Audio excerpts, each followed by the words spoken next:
The Positive Theory of Capital by Eugen von Bohm-Bawerk. Book 5. Present and Future. Chapter 1. Present and Future in Economic Life.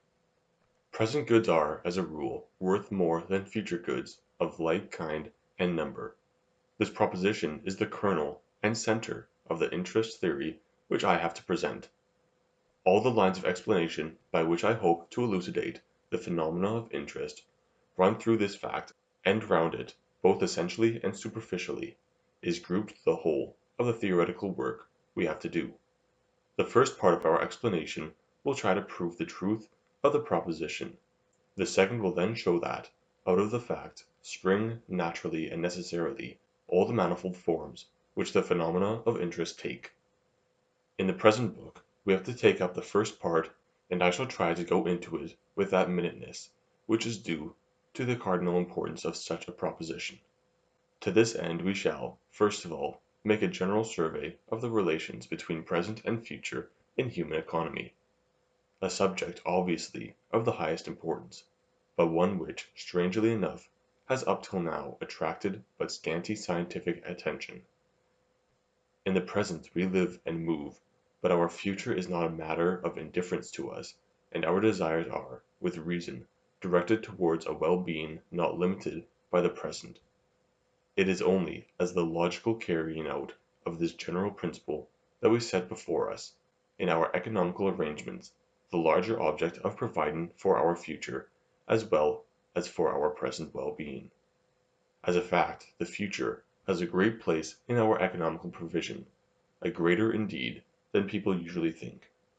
It is, of course, a commonplace, but all the same, it is a truth seldom seen in all its bearings, that our economical conduct has exceedingly little reference to the present, but is almost entirely taken up with the future. Let us clearly understand what this latter statement means. It means that our anxiety in the present is to have at our disposal, in the future, means for the satisfaction of wants that will not emerge till the future. In other words, it means that our pleasure or pains which we only experience in the future determine as now to provide goods or services which again will only assert their use in the future. But how is it possible that feelings which are not yet felt, and therefore feelings which essentially do not exist, can be motives and will and deed? Now, as a suggestive writer has said, we do not indeed possess the gift of feeling future sensations, but we possess the other gift of anticipating them in imagination. Either it is that we have already in the past, once or many times, experienced the same want as we expect in the future, and retain a picture of it in our memory; or, at least, we have already experienced wants or feelings that bear a certain resemblance to the feelings we are expecting, and can, from such analogous reminiscences, construct for ourselves an imaginative picture which is more or less true.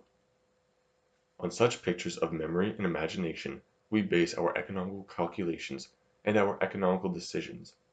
Certainly, as many a one will be apt to object, it is an unsafe and deceptive foundation, but all the same it is almost the only one that we have.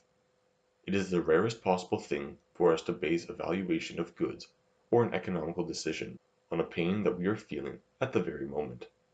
It is indeed one of the characteristics of a civilized community that it anticipates want by providing for it, and does not allow the pain of emptiness which the unsatisfied want would involve to get its full height. We do not begin to prepare our meals when hunger has reached its highest point of torment. We do not wait till the flood has overwhelmed house and home before we think of putting up the dam. We do not delay building the fire engine till the flames have broken over us. At the moment when we decide on an economical action, the wants which cause us to make the decision are almost always in the future, and so however near that future may be, they are acting on us, not as actual feelings, but as simple anticipations. How many a man has never, even in the past, fully felt the want which makes him value the goods he daily uses? How many rich people know only from hearsay what real hunger is?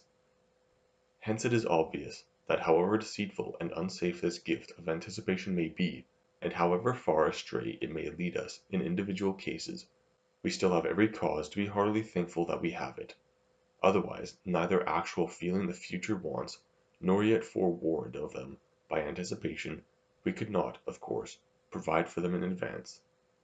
Once want had made itself felt, any measures we could take would be miserably inadequate to provide for it, and poorer than the poorest savages we should drag out a hazardous hand-to-mouth existence. But economical action means something more than thinking generally about the wants which are to be provided for, as indeed all economizing arises from the quantitative insufficiency of the means of satisfaction as compared with the wants requiring satisfaction. So it demands a constant selection, a constant choosing between those wants which can and should be provided for, and those others which cannot be provided for. The selection naturally proceeds on a comparison of the importance and urgency, or, as we may say, the intensity, of the feelings of pleasure and pain which are associated with individual wants and their satisfaction. Now if it is seldom that, in the moment of an economical decision, we actually feel that one want to which it refers, it is much more seldom that on the moment of our choice we experience as actual feelings all those sensations of pleasure and pain between which we have to choose. Our comparisons must, almost invariably, be partially and very often completely made on imaginative anticipations which we make of future feelings. And this leads us to a fact which I should like to emphasize. The future feelings we imagine are commensurable. They are commensurable with present actually felt sensations, and they are commensurable with one another, and that too without reference to whether they belong to the same or different levels of time. It is as easy for me to choose between a pleasure which seems desirable at the moment and another pleasure which I can obtain in 8 days, as between two different pleasures which are both obtainable in 8 days, or again as between two pleasures of which the one is obtainable in 8 days, the other in 8 months or 8 years. The fact that we borrow from the future sensations the motive of our present actions is one side of our connection with the future. Another side is that, by our present actions, we prepare goods or material services for the benefit of the future.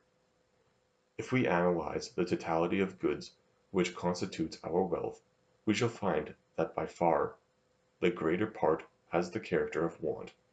For want of a better name, we may call future goods. All productive goods without exception are destined altogether to the service of the future. Durable consumption goods gives off only a fraction of their material services in the present, and all the remainder in the future. If a dwelling house, for instance, remains occupied for 100 years, and affords shelter and comfort all that time, only an infinitesimal fraction of these services is rendered today. A still very small fraction is rendered in the present year. A great bulk of the service is spread over remote future periods, even in the case of those perishable goods, such as meat and drink, wood and candles, which keep ready for immediate consumption in our domestic economy. Only one portion of their use is, strictly speaking, devoted to the service of the moment. The greater part is carried over into the future. Although it may be the immediate future, as among our motives, future feelings are the dominant ones. So among the goods we possess and use, future goods occupy the larger place. And there is yet another important analogy, as future feelings, whether they belong to the near or to the far future, are commensurable, alike with one another, and the present feelings, so are future goods commensurable, alike with one another, and with present goods. We can compare the value of a camellia which fades in an hour, with that of a ticket for next week's concert, or with that of a bunch of next year's roses. Or we can give one of these goods for the other. It makes no difference to the matter whether the future good which we compare or barter is at hand, and ready for delivery now, or whether it is represented in bodily shape by nothing more than the means of production, out of which it will come, or whether at the moment it is neither itself ready nor is capable of being palpably represented, is, that is to say, a future good, in the narrowest and strictest sense of that word. Thus we give present money in exchange not only for the present consumption good, bread, but also for the present productive good meal, in which the future good bread lies concealed. But just as easily can we buy from a farmer, for money down, his next year's harvest. In reserved seats we buy the future services of actors and singers. In buying consoles we give our present money for a series of future payments. Future goods and services are to us, I have cause to emphasize this, entirely familiar objects of economic dealing, just as future feelings are entirely familiar economic motives. Both have their ultimate ground in their continuity of our personal life. What we shall experience in a week or a year hence affects us not less than what we experience today, and has therefore equal claims to be considered in our economic arrangements. Both arrangements have for their end our well-being. Whether this theoretically similar claim of future and present is always fully recognized in practical life is another question which will require much consideration.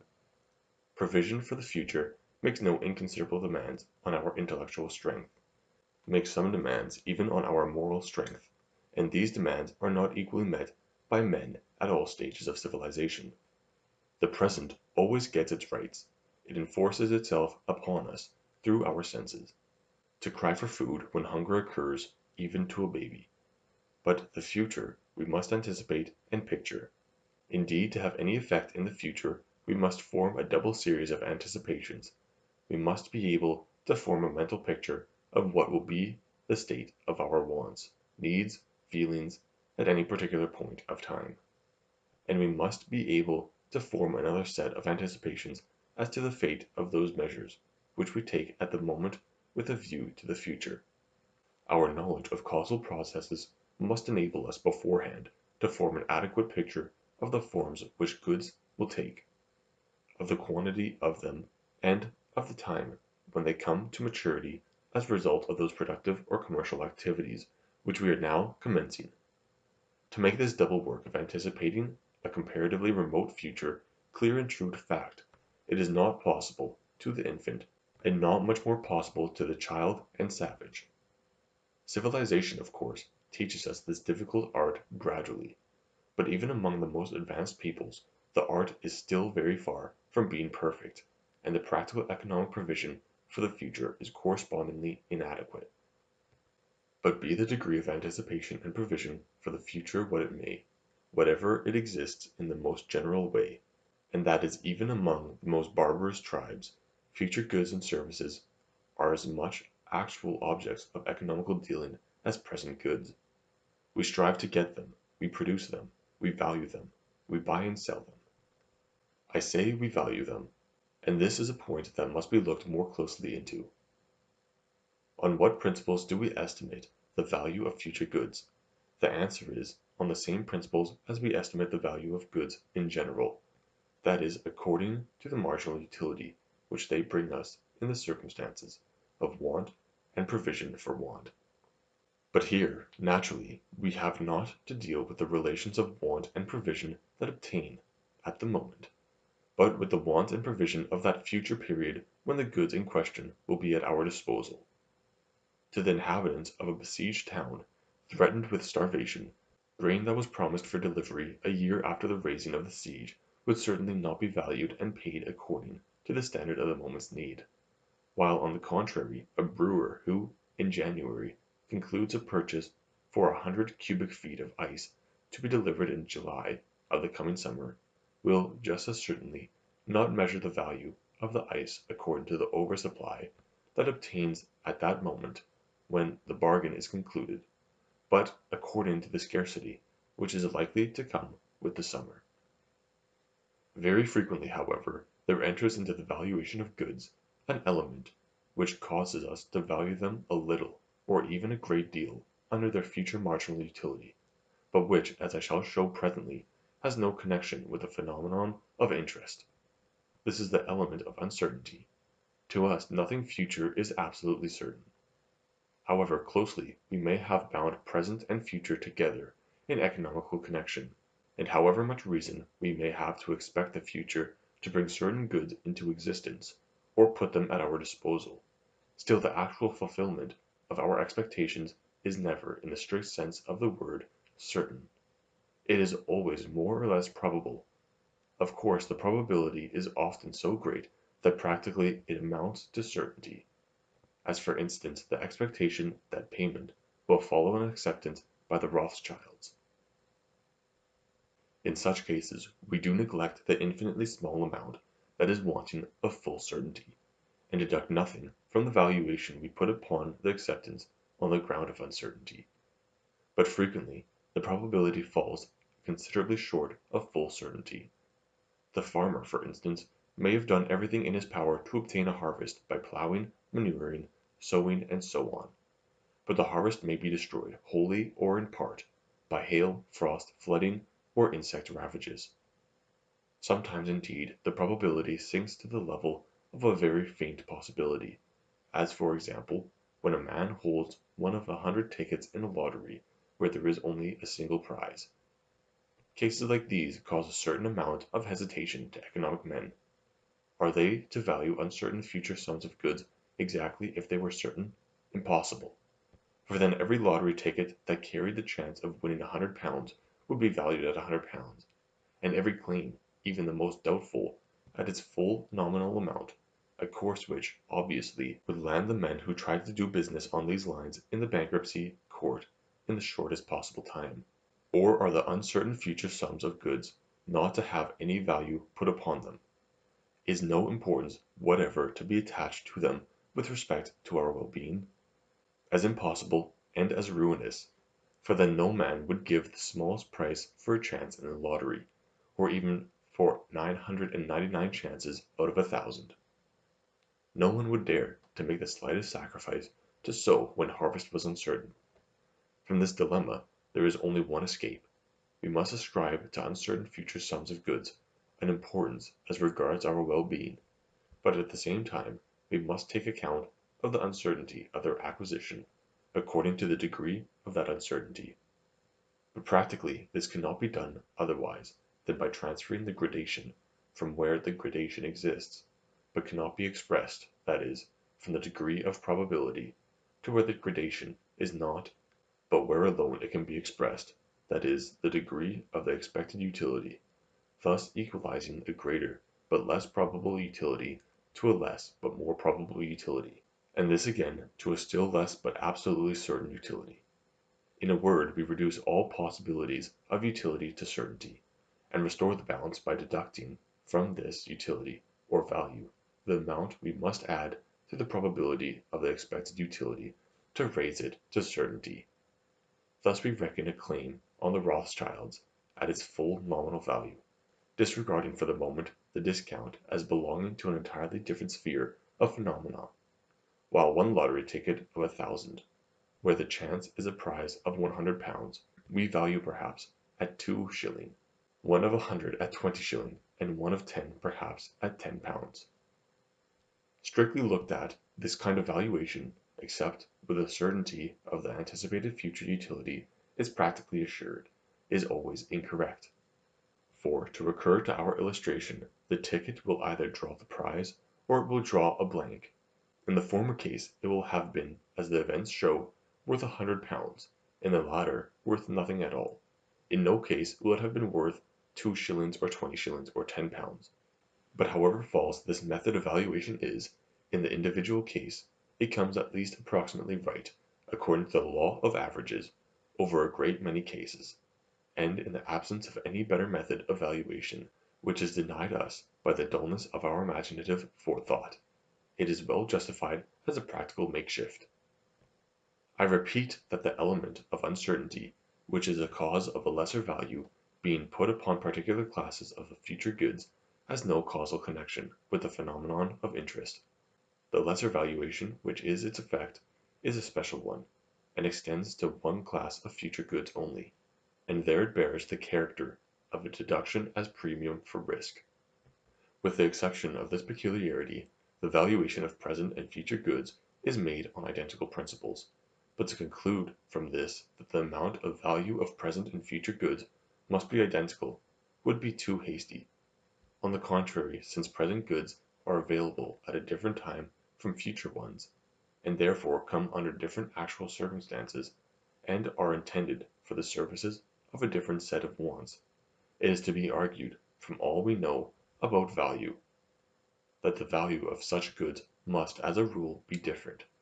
And so it is in fact we arrive thus at a proposition, which is a fundamental one in our inquiry. As a rule present goods have a higher subjective value than future goods of the like and number, and since the resultant of subjective valuations determines objective exchange value, present goods as a rule have a higher exchange value and price than future goods of the kind and number. This phenomenon is the result of the cooperation of a number of causes which, individually, are of very different natures, but which, as it happens, work in the same direction. These causes we shall consider in order. This video is brought to you by Economics and Freedom. Dive into the world of Austrian economics, libertarian principles, and the pursuit of financial independence. At Economics and Freedom, our mission is to educate, inspire, and equip you with the tools to understand the economy, make informed decisions, and to advocate for a freer society. Explore our growing library of expertly written books, including The Principles of Austrian Economics, where you'll discover the power of free markets, sound money, and purposeful behavior. Libertarianism, which advocates for individual liberties, self-ownership, and free choice. Then learn how these principles tie into the economy through real-world examples and stock market analysis. Join our growing community as we expose the dangers of central banks, government spending, and bureaucratic control. Learn how sound money, free markets, and individual liberty are the only paths to true prosperity. If you're content with the status quo, this isn't for you. But if you're ready to take control of your future and reject the chains of economic ignorance, economics-freedom.com is your weapon. Chapter 2. Differences in Want and Provision for Want. The first great cause of difference in value between present and future goods consists in the different circumstances of want and provision, in present and future. Present goods, as we know, receive their value from the circumstances of want and provision in the present, future goods from the same circumstances in those future periods of time, when they will come into our disposal. If a person is badly in want of certain goods, or of goods in general, while he has reason to hope that, at a future period, he will be better off, he will always value a given quantity of immediately available goods at a higher figure than the same quantity of future goods. In economic life, this occurs very frequently, and may be considered as typical in the two following cases. First, in all cases of immediate distress and necessity. A peasant who had a bad harvest or sustained loss by fire, an artisan who has had heavy expenses through illness or death in his family, a laborer who is starving. All these agree in value the present shilling, which lifts them out of direst need ever so much more than the future shilling, the proof being the usurious conditions to which such people often submit in order to raise money at the moment. Second, in the case of persons who have reason to look forward to economical circumstances of increasing comfort. Thus all kinds of beginners who have no means, such as young artists, lawyers, officials, budding doctors, men going into business, are only too ready, in return for a sum of present goods which assist them to start in the vocation they have chosen, and acts as foundation of their economical existence, to promise a considerably larger sum on the condition that they do not require to pay it until they are in receipt of a decent income.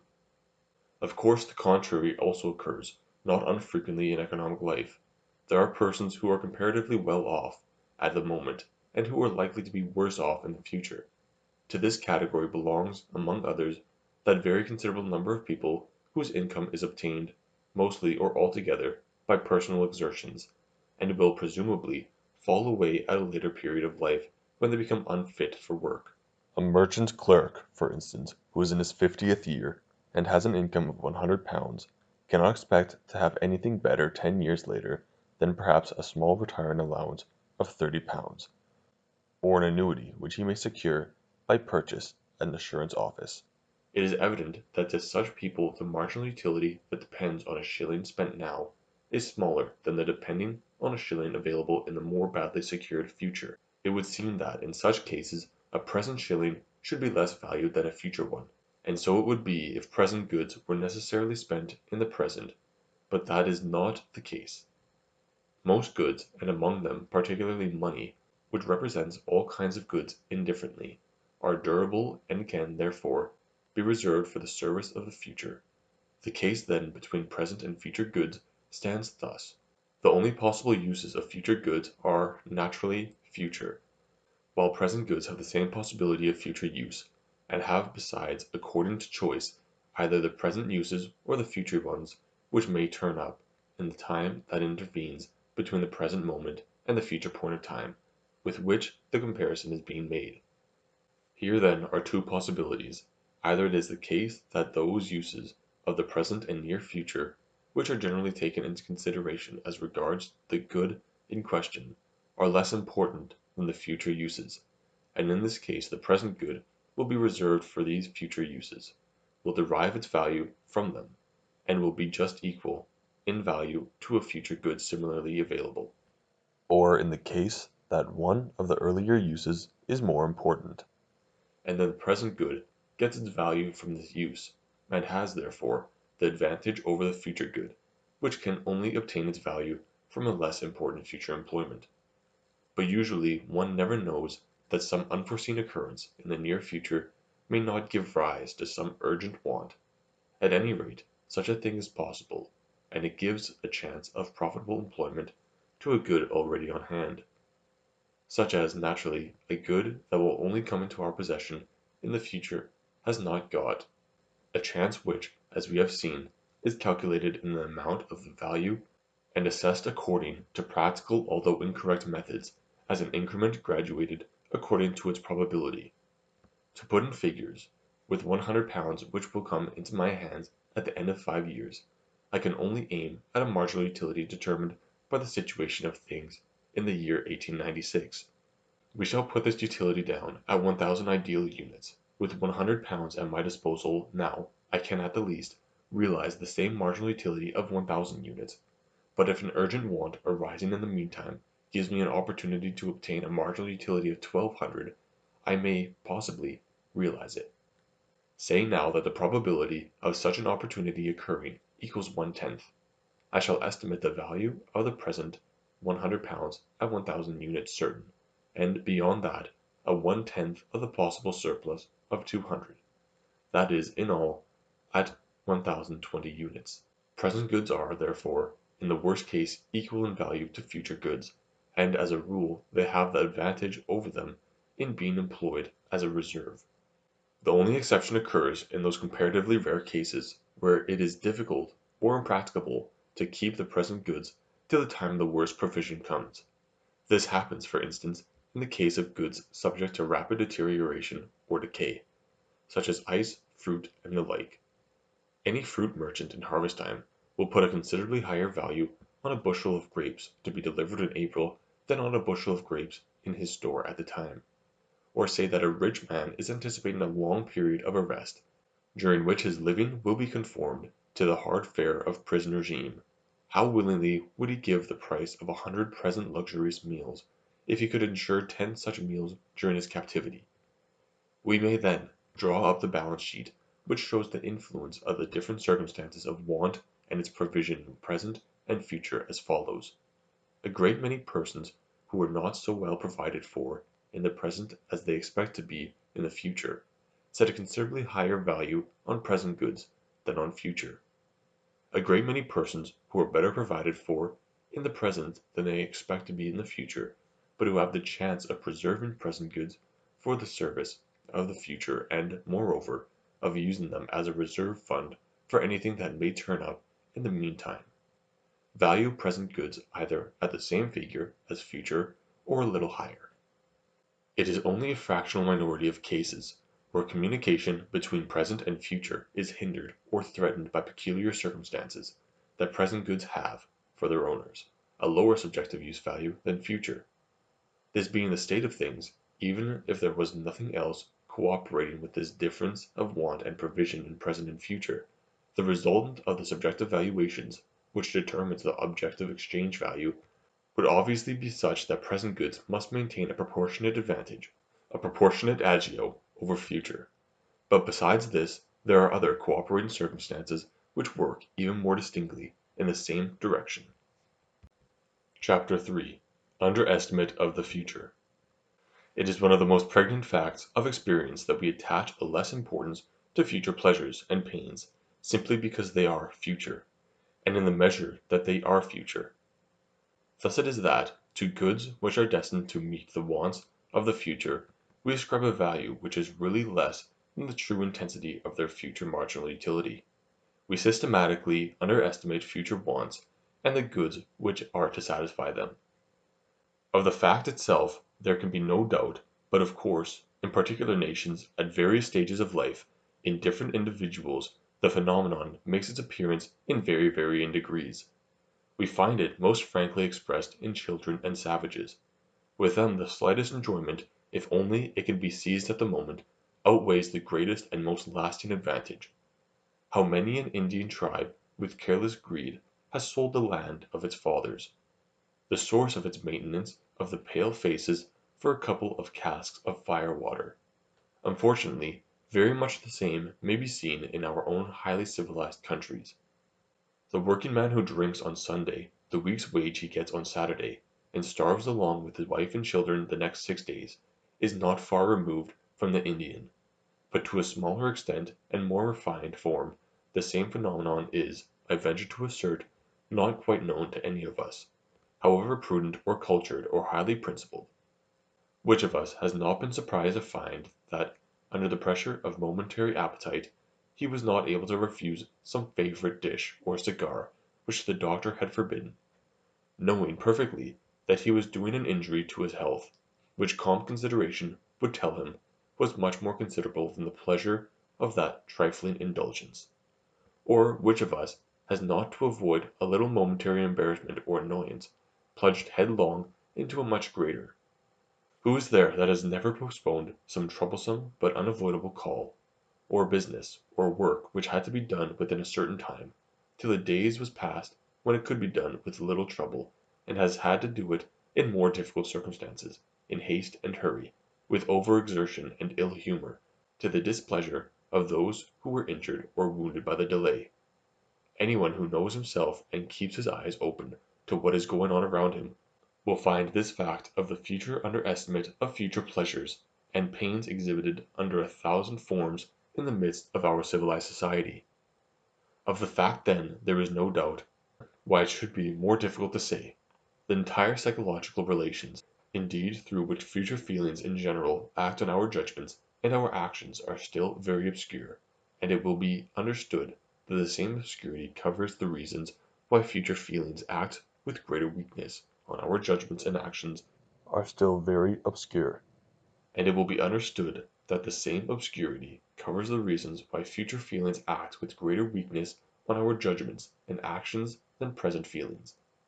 Without meaning to forestall the pronouncement of the psychologists, who seem to me more competent to decide on both questions than the economists, I venture to think that this phenomenon rests, not on one ground, but on the joint action of no less than 3 different grounds. The first ground seems to me to be the incompleteness of the imaginations we form to ourselves of our future wants. Whether it be that our power of representation and abstraction is not strong enough, or whether it be that we not take the necessary trouble, the consideration we give our future, and particularly our far-away future wants, is more or less imperfect. Naturally, then, all those wants which we have not considered remain without influence on the valuation of such goods as are destined to serve those future wants, and consequently the marginal utility of such goods is put too low. While this first ground is very much a peculiar defect in estimate, the second seems to me to rest on a defect in will. I believe it frequently occurs that a man, called on to make choice between a present and a future pleasure or pain, decides for the present pleasure although he knows perfectly, and is even conscious while choosing, that his future loss will outweigh his present gain, and that taking his welfare as a whole, the choice is unprofitable. How well many a good fellow knows the painful embarrassments and privations he is bringing on himself, by running through his salary on the day he gets it, and he has not the strength to resist the temptation of the moment. Or how often does a man, from weakness, let himself be hurried into taking some steps or making some promise, which he knows at the moment he will rue before 24 hours are over.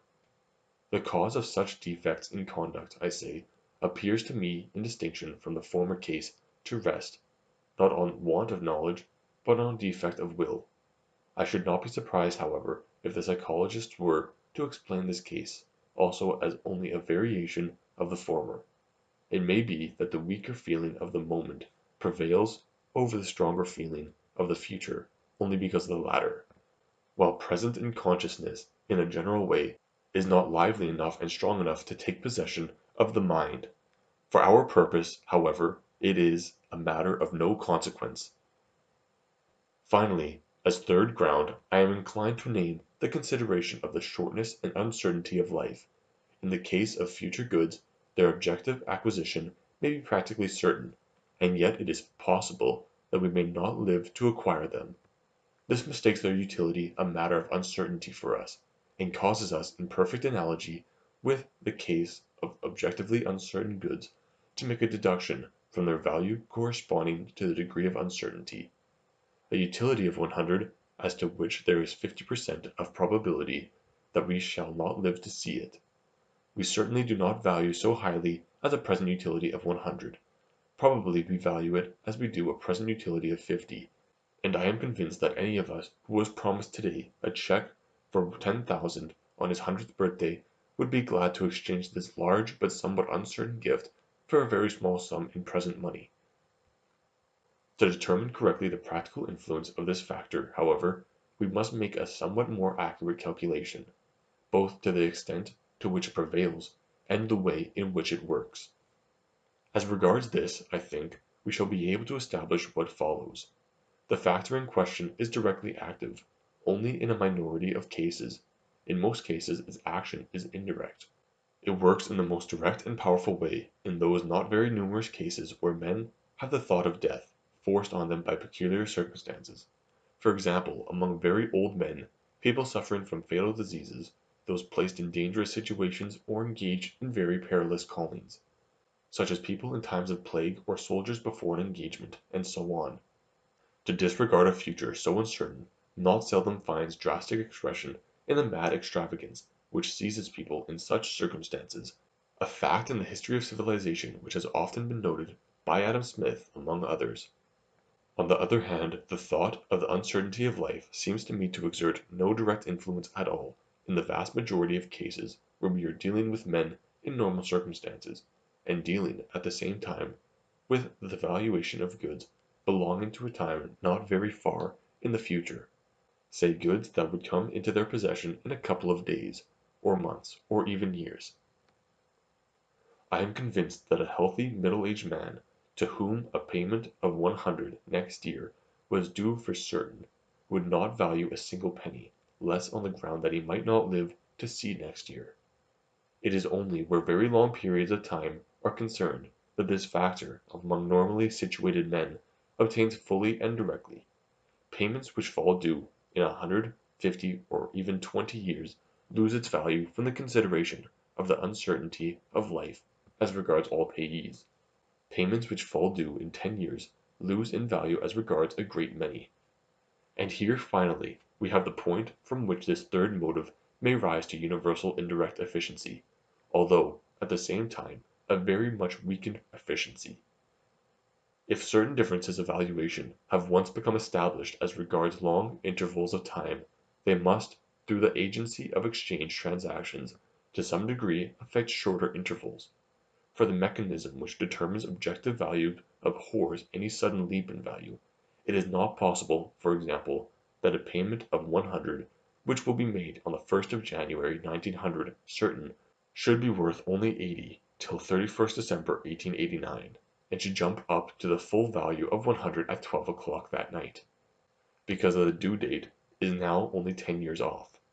Equalizing tendencies and transactions, which I can best compare with stock exchange arbitrage, spread the differences of value, which obtain as regards long periods, uniformity over the entire intermediate period.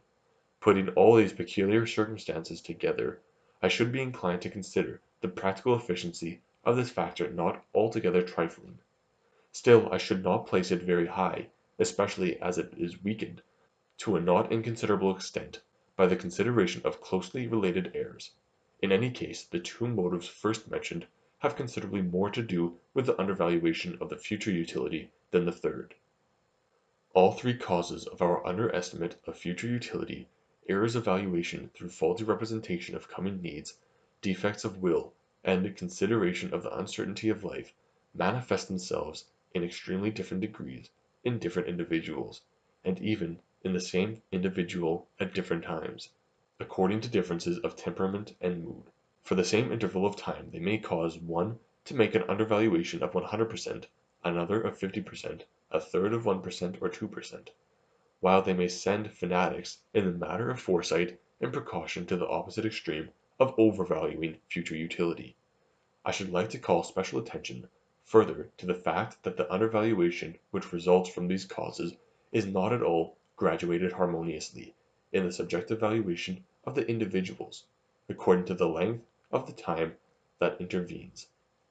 I mean it is not graduated in this way, for example, that the man who discounts a utility which he expects to get in 1 year by 5% must discount a utility due in 2 years by 10%, or one due in 3 months by 1.25%.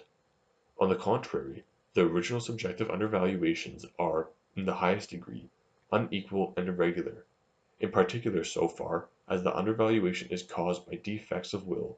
There may be a strong difference between an enjoyment which offers itself at the very moment, and one which does not, while on the other hand there may be a very small difference or no difference at all between an enjoyment which is pretty far away, and one which is farther away.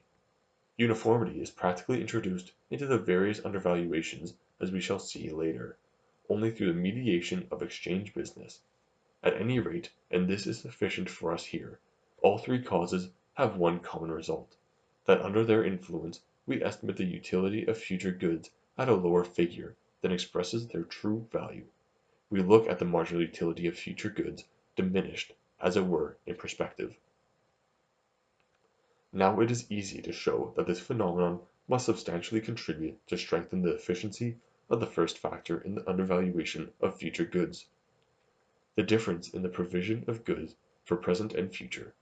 All persons who are worse off in the present than they expect to be in the future, persons to whom, therefore, the true marginal utility of a future good is already less than the marginal utility of a similar present good, are led by this second factor to put the future marginal utility still lower than it really is, and this increases the difference in value to the future prejudice of future goods. If, for example, the marginal utility of a definite present good is 100, then the true marginal utility of a similar good in a better provided future is 80. The future good will be rated perhaps at 70 only, thanks to this second factor, and thus the difference of the valuation rises from 20 to 30.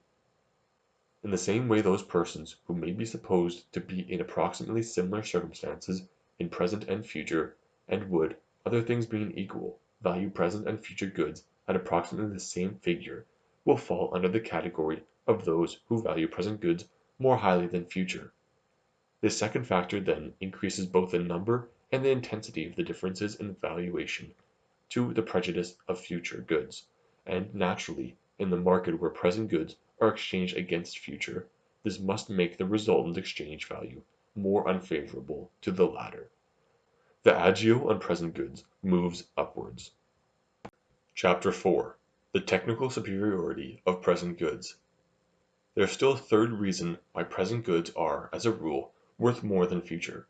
The fact on which it is based has long been known in a general way, but its essential nature has been thoroughly misunderstood. Hidden in a perfect wilderness of mistakes, economists ever since Say and Lauderdale have been in the habit of going to it under the name of productivity of capital, for their explanation and justification of interest. This name, which has already been the cause of so many errors, and which besides does not altogether correspond with what it is intended to convey, I shall lay on one side, and shall confine myself to the facts of the case pure and simple. These facts are as follows: that as a rule present goods are on technical grounds preferable instruments for the satisfaction of human wants, and assures us, therefore, a higher marginal utility than future goods. It is an elementary fact of experience that methods of production which take time are more productive. That is to say, given the same quantity of productive instruments, the lengthier the productive method employed, the greater the quantity of products that can be obtained. In previous chapters we went very thoroughly into this, showed the reasons of it, and illustrated and confirmed it by many examples. I venture to think we may now assume it as proved. If then we take an amount of productive instruments available at a certain point of time as given, we have to represent the product which may be turned out by increasingly lengthy processes under the picture of a series increasing in a certain ratio, regular or irregular.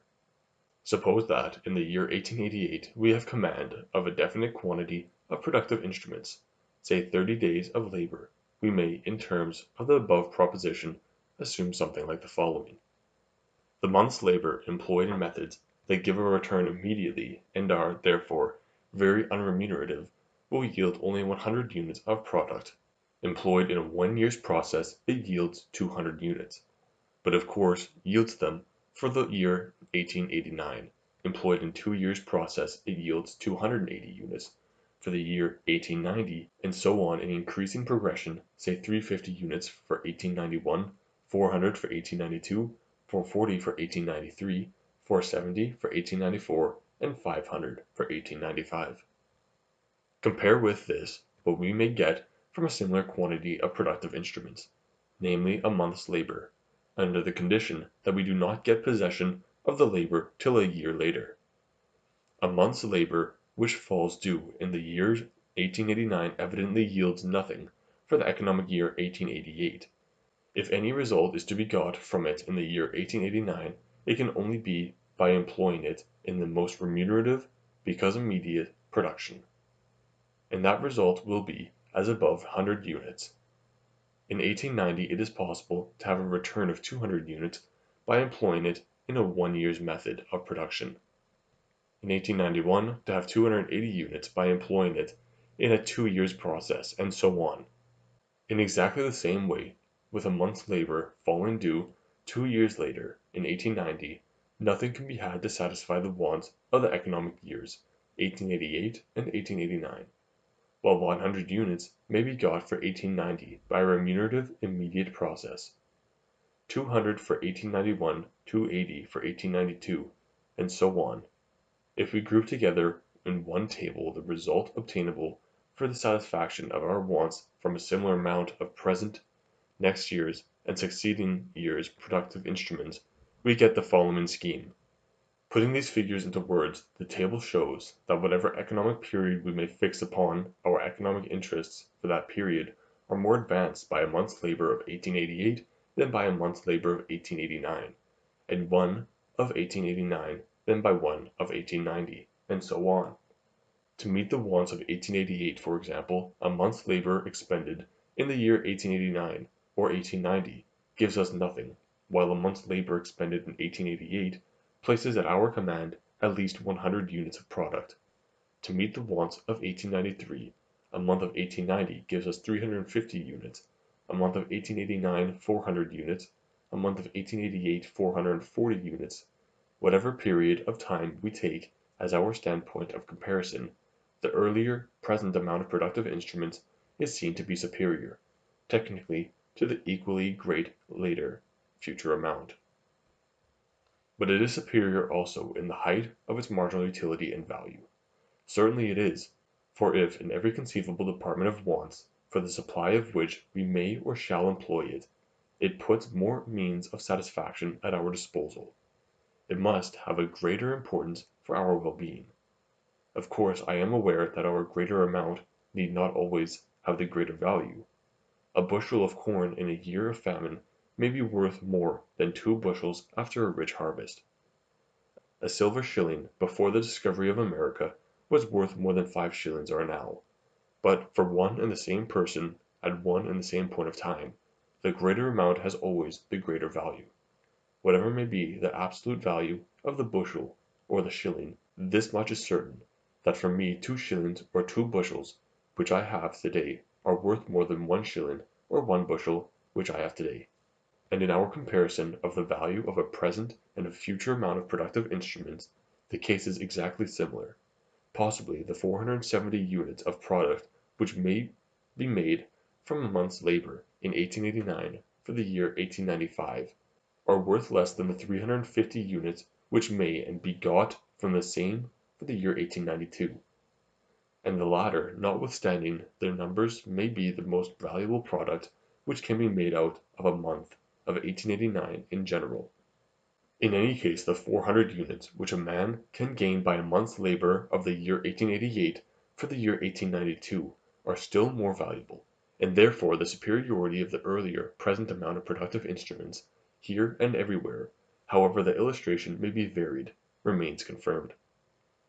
The truth of the proposition that the technical superiority of present to future means of production must also be associated with the superiority in value may be made absolutely convincing by mathematical evidence if the tabular comparison which we have drawn out to show the technical productiveness of different years of productive instruments be extended to the marginal utility and value of the same.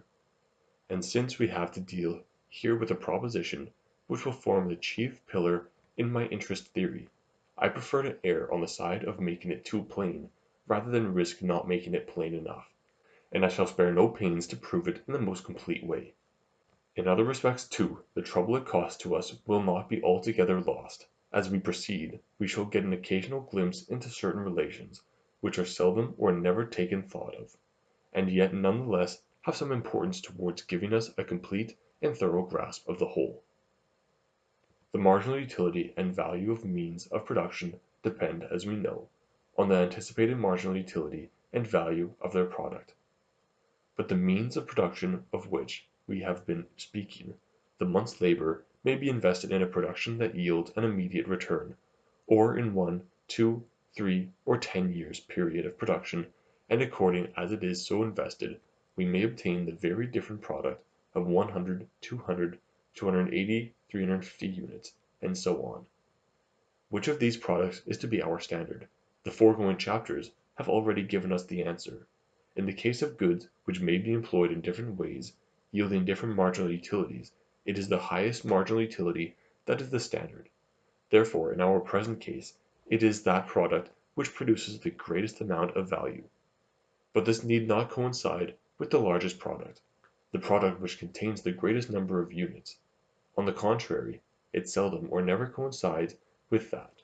We should obtain the greatest number of units by an infinitely long production process, or a process lasting 100 or 200 years.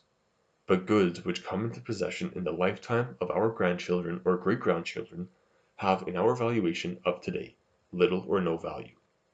In determining which of various possible products has the highest value for us, we are guided by the two considerations of which we have just spoken. First, we are guided by the anticipated position of our provision at the various periods of time. If, for instance, a man is ill provided for in the present, or not provided for at all, the unit of product in the present may, on that very account, have so high a marginal utility and value, that the sum of value of 100 present units of product is greater to him than that of 500 units, which he might have at his command in 1895. To another man, again, whose present is also well provided for, or nearly as well provided for as his future, the advantage in numbers may give an advantage in value to the 500 units. The second consideration by which we are guided is that our present valuation of a future good or product does not depend on its true marginal utility, but on our subjective estimation of the marginal utility. But in forming this subjective estimate there takes place, as we have already seen, a kind of prospective diminution, a diminution which is in direct ratio with the futurity of the time to which the good in question belongs. The amount of which we are in search, therefore, the greatest sum of value, will evidently belong to that one, among the various possible products, the number of whose items multiplied by the value of the unit of product, as that value shows itself with regard to the relation of want and provision for want in the particular economic period, and with regard to the diminution which future goods undergo from perspective, gives the greatest amount of value. We shall put our illustration in figures chosen at random. I wish to emphasize that the figures can be chosen quite at random and varied by the reader at will, for our proposition maintains its validity in every conceivable position of subjective valuations. Moreover, I intentionally take figures varying very greatly and irregularly, it being obvious enough, without any special demonstration, that if the value of the unit of goods were not to vary for the different periods, or not to vary much, the present means of production as giving a greater quantity of products would inevitably give us also a greater sum of value. Assume then, quite at random, that for a certain individual the true marginal utility and value of the unit of product, taking into account his special circumstances of provision, which we shall suppose are, on the whole, gradually improving, are as follows: in 1888, 5 units of value; in 1889, 4; in 1890, 3.3; in 1891, 2.5; in 1892, 2.2; in 1893, 2.1; in 1894, 2; and in 1895, 1.5. This true marginal utility, then, by reason of perspective, experiences, for the later periods, an irregularity progressive reduction of this kind. For 1888 it is subjectively estimated at 5, without reduction; for 1889, instead of 4 it is 3.8; for 1890, instead of 3.3 it is only 3; for 1891, 2.2; for 1892, 2; for 1893, 1.8; and for 1894, 1.5; and for 1895, 1. If now, on the basis of these figures, we calculate the sums of value represented by the different possible products of a month's labor falling due in the various years from 1888 to 1891, we get the following tables: a month's labor available in 1888 yields, a month's labor available in 1889 yields, a month's labor available in 1890 yields, a month's labor available in 1891 yields. The conclusion we draw from these tables is the following: the highest value of product obtainable by the month's labor available in 1888, that which determines its own valuation, is 840. The highest value obtainable by a month's labor available in 1889 is only 720, while the highest value obtainable by a month's labor available in 1890 and 1891 is 630 and 525 respectively. As a fact, therefore, the present month's labor is superior to all future ones, not only in technical productiveness, but also in marginal utility and value. I repeat emphatically that this result is not an accidental one, such as might have made its appearance in consequence of the particular figures used in our hypothesis. On the single assumption that longer methods of production lead generally to a greater product, it is a necessary result, a result which must have occurred in an exactly similar way, whatever might have been the figures of quantity of product and value of unit in the different years. I must, further, lay particular weight on the fact that this result does not make its appearance simply because in our hypothesis we have introduced as already active those other two circumstances which are fitted to account for a surplus value of present as against future goods, namely a difference in the circumstances of provision at the various periods of time, and a diminution of the future utility by way of perspective. The superiority in value of present means of production, which is based on their technical superiority, is not one borrowed from these circumstances. It would emerge of its own strength, even if these were not active at all. I have introduced the two circumstances into the hypothesis only to make it a little more true to life, or rather to keep it from being quite absurd. Take, for instance, the influence of reduction due to a perspective entirely out of illustration, and we get the following figures. We see that now the absolute figures of the sums of value are increased throughout, and also that the economic center of gravity is transferred to another year. But the thing which concerns us is that the result remains unchanged. The month's labor of 1888 shows the highest figure of value, and all the others a decreasingly smaller one. But if we were also to abstract the difference in circumstances of provision in different periods of time, the situation will receive the stamp of extreme improbability, even of self-contradiction. If the value of the unit of product were to be the same in all periods of time, however remote, the most abundant product would naturally at the same time be the most valuable. But since the most abundant product is obtained by the most lengthy and roundabout methods of production, perhaps extending over decades of years, the economic center of gravity for all present means of production would, on this assumption, be found at extremely remote periods of time, which is entirely contrary to all experience. And besides, if such a state of things were to emerge at any particular point of time, it would immediately bring its own correction. For if every employment of goods of future periods is not only technically but economically more remunerative than the employment of them for the present or near future, of course men would withdraw their stocks of goods, to a great extent, from the service of the present, and direct them to the more remunerative service of the future. But this would immediately cause an ebb tide in the provision for the present, and a flood in the provision for the future. For the future would then have the double advantage of having a greater amount of productive instruments directed to its service, and those instruments employed in more fruitful methods of production. Thus the difference in the circumstances of provision which might have disappeared for the moment which would occur of its own accord. But it is just at this point that we get the best proof that the superiority in question is the independent of the differences in the circumstances of provision, so far from being obliged to borrow its strength and activity from any such difference, it is, on the contrary, able, if need be, to call forth this very difference. Thus we get, as a result of our discretion, the assured conviction of two things: first, that the productive superiority of present goods assures them not only a surplus in product, but a surplus in value; and second, that, in this superiority, we have to deal with a third cause of the surplus value, and one which is independent of any of the two already mentioned. We have now to ask to what extent is this third cause active. Of this our former analysis gives a poor and inadequate picture. What has been said is only sufficient to explain how present means of production are worth more than future means of production. But from the same cause as we have now to show, present consumption goods also obtain a preference over future consumption goods, so that in this third cause we have a quite universally valid reason for present goods having a greater value than future. The connection is as follows. Command over a sum of present consumption goods provides us with the means of subsistence during the current economic period.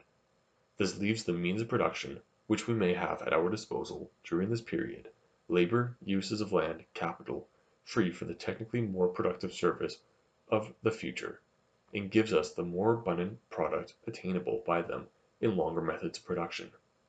On the other hand, command over a sum of future consumption goods leaves, of course, the present unprovided for, and consequently leaves us under the necessity of directing the means of production that are at our command in the present, wholly or partially, to the service of the present. But this involves curtailment of the production process, and, as consequence, a diminished product. The difference of the two products is the advantage connected with the possession of present consumption goods. To illustrate this by an example as simple as it is well worn, imagine with Rocher a tribe of fisher folk without capital, subsisting on fish left in pools on the shore by the ebb tide, and caught with the bare hand. Here a laborer may catch and eat 3 fish a day. If he had a boat and a net, he could catch 30 fish a day, instead of 3, but he cannot have these tools, for their making would cost him a month's time and labor, and in the meantime he would have nothing to live upon. To save himself from starvation, he must continue his wretched and costly fishing by hand. But now, some one cleverer than the rest borrows 90 fish, promising against the loan to give back 180 fish after 1 month. With the borrowed fish he supports himself during the month, makes a boat and net, and during the next month catches 900 fish instead of 90. From this take, not only can he make the stipulated payment of 180 fish, but he retains a considerable net gain to himself, and thereby affords a striking proof that the 90 present fish he borrowed were worth to him not only much more than 90, but even more than 180 future fish he paid for them. Now, of course, the differences in value are not always so great as in this example. They are greatest among people who live from hand to mouth. For them to get command over present consumption goods means the transition to capitalist production. Less striking, but always more present, is the difference where the people already possess a certain stock of goods. If, for example, their stock of goods is sufficient for 3 years, they may realize their means of production in an average 3 years production process. If now by some means or other they obtain another year's supply of present means of subsistence, they may extend their average production period from 3 to 4 years, and obtain therefore an increment of product which absolutely is always important, but relatively will be much less than in the first case. We can see here again the matter of fact on which I base my conclusions is an old and well-known one. Even in the time of Adam Smith and Turgot, it was notorious that the possession of present consumption goods confers certain advantages. But as the older theory of capital was, generally speaking, a nest of warped conceptions and incorrect explanations, this fact was also put down in a form as singular as it was inappropriate. Consumption goods, goods for immediate consumption, were looked on as productive goods, or means of production. As such they were counted capital, and then all the advantages inherent in them were explained by the productivity of capital. Indeed, a writer of the standing of Jevons, simply through dwelling on the great importance which attaches to the command over present goods, was misled into ascribing to consumption goods the high position of being the only capital. In face of such misinterpretations, our business now is to get at the truth of facts, and the facts are very simple. Consumption goods are not means of production; they are, therefore, not capital, and the advantages which they confer do not proceed from any productive power they possess. Everything turns on the simple fact that, according to the quite familiar laws of value, present goods, in virtue of the above stated casuistical connection of circumstances, are normally the means of obtaining a higher marginal utility, and receive thereby a higher value than future goods. Are you ready to explore the principles of true economic freedom and take control of your financial education? Economics and Freedom brings you powerful resources that will transform the way you think about the economy. Check out our ebooks and courses, where complex ideas like Austrian economics are broken down into clear, actionable insights. Whether you're a beginner or looking to sharpen your knowledge, Economics and Freedom is your guide to understanding the economy in a whole new way. Learn how markets really work, why sound money is important, and how individual freedom shapes prosperity. It's not just theory, it's a practical approach to understanding the forces that impact your life every day. Join a growing community of people who value knowledge, freedom, and the power to think independently. Visit www.economics-freedom.com and start your journey today. Chapter 5: Cooperation of the Three Factors. To put together the results at which we have arrived thus far, we have seen that there are three factors, each of which, independently of the other, is adequate to account for a difference in value between present and future goods in favor of the former. These three factors are the difference in the circumstances of provision between present and future, the underestimate due to perspective of future advantages and future goods, and finally the greater fruitfulness of lengthy methods of production. The question now is, how do these factors, working simultaneously, affect each other? About the two first factors we know already. Their effects are cumulative. In the case of a man badly provided for in the present, if the marginal utility of a present good were 100, and its true marginal utility in a future period only 80, the present good would be valued relatively to the future, in the ratio of 100 to 80, if no other influence intervened. But if there is, besides, a prospective diminution of the true future marginal utility, say by 1/8, the marginal utility would be put at 70 instead of 80, and the superiority of the present good to the future would be in the ratio of 100 to 70. It is essentially different with the cooperation of the third factor. True, it also tends to strengthen the action of the other factors, but it does so alternatively, not cumulatively. That is to say, that factor which confers the greater advantage on present goods always stands out from the other as the active agent. Say, for example, that the first factor, the circumstances of provision, together with the second factor, that of perspective, take cumulatively, would give present goods an advantage of 30%, while the factor of productivity would give an advantage of 25%. We should not get a total advantage of 55%, but of 30%, the advantage being based on the stronger factors. The matter stands thus: the superiority of present goods, as making roundabout and more fruitful ways of production possible, cannot be increased by the prospective undervaluation of future goods, because the utility got from lengthy processes is itself a future utility, to which the prospective undervaluation applies as much as it applies to the future goods with which the present goods are compared. Say that, by employing a month's labor now, in 1888, a 1 year's process I can make for 1889 a product of 200 units, and by employing a month's labor of 1889 I can make for that same year, on account of the short and unproductive method, a product of 100 units only. It will be a reason for my valuing the present month of labor at double the next year's month. If now there comes in a 10% undervaluation of next year's utility, I shall of course value the next year's 100 units at 90 present units only. But for exactly the same reason I shall value 200 units at 100 present units only, and the ratio of valuation, 2 to 1, remains exactly as if the prospective undervaluation had never come into play at all. As little can the third factor be strengthened by the first factor, namely the consideration of a greater present want.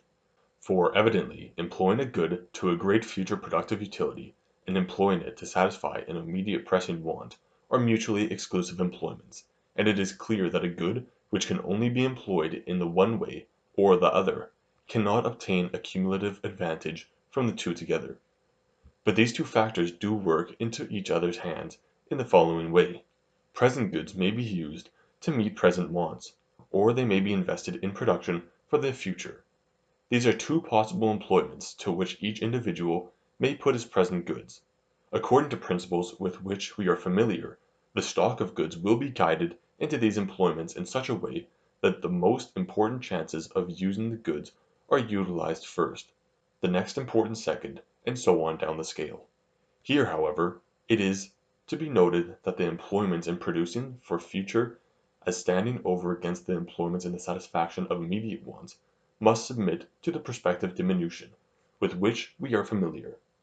Say, for instance, that a man's particular circumstances are such that he estimates a utility falling due in the following year at 10% less than an equally great present utility.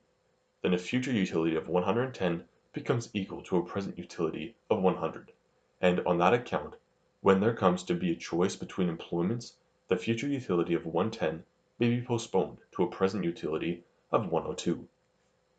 The last employment, then, which on these principles is still supplied from the stock of goods, indicates, as we know, the marginal utility, and at the same time the value of the unit of goods. Now the following cases may occur.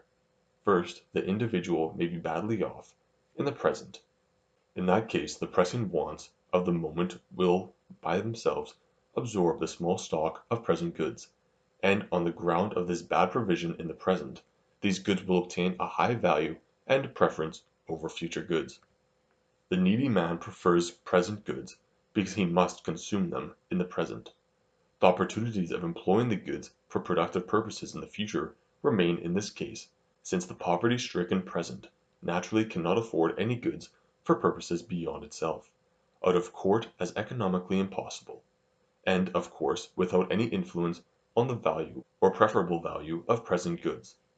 Or, second, the individual may be equally well provided as regards both present and future, but may have less forethought. This case leads to a similar result. Before, it was urgent want that prevented portions of the stock of goods from being withdrawn from the service and enjoyment of the present, and invested in future production. Now it is want of thought for the future, and this want of thought confers, at the same time, on the present enjoyment and on the present goods which minister to it, a preference over future. The spendthrift greedy pleasure values present goods more highly than future, because he wishes to enjoy them in the present. If bad provision goes along with small foresight, the two effects, as we have seen, are cumulative. Or third, the individual is well provided, and takes due thought for the future. In this case, of course, the two former sanctions of the preference do not come into play at all, or scarcely at all.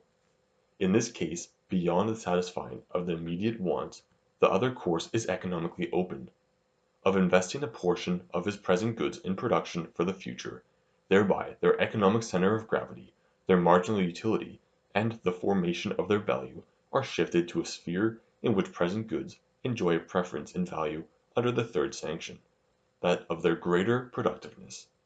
A moderately rich and prudent man, who has £10,000, must not and will not consume his £10,000 in the present, but will in any case save for the service of the future.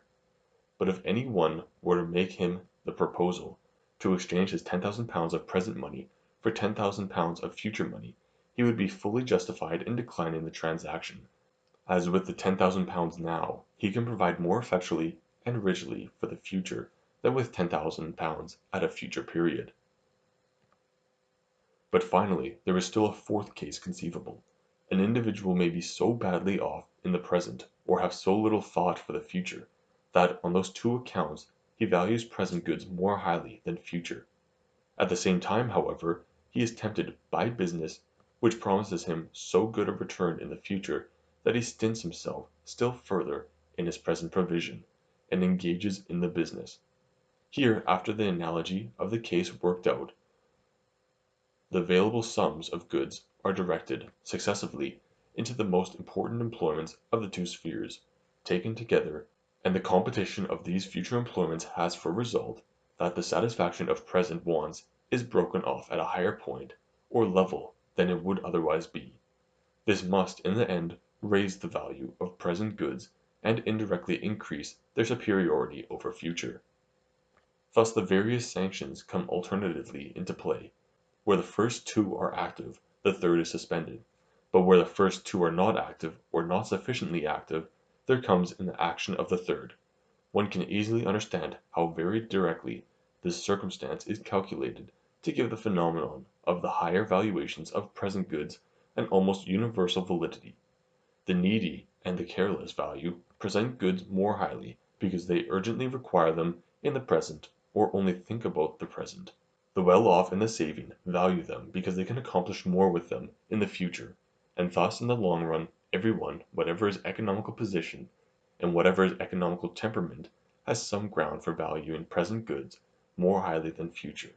And future, it is easy to understand how much the universal emergence of subjective differences in valuation must favor the extension of this phenomenon to the sphere of objective exchange value and price. If the third factor were to act cumulatively with the two first, there would, indeed, be many who would value present goods at an extravagant rate, but it is not certain that there would not be as many, perhaps an overwhelming majority, who would have no preference for present goods, and it is doubtful how, in this case, the resultant exchange value would turn out. But as the third factor is alternative in its actions, it levels up, as it were, in the depressions instead of exaggerating individual heights. Thus it brings about a general raising of subjective valuations, and this is necessarily connected with a raising of the average line, the resultant exchange value. Here we come to our last duty in this book, to show how the ratio that obtains between present and future goods is subjective valuations is transferred to their objective exchange value. In the case of the single individual, extremely various subjective valuations will be formed, according as the one or the other of the above-mentioned factors is stronger or weaker. These encounter each other on the market where present goods are exchanged against future.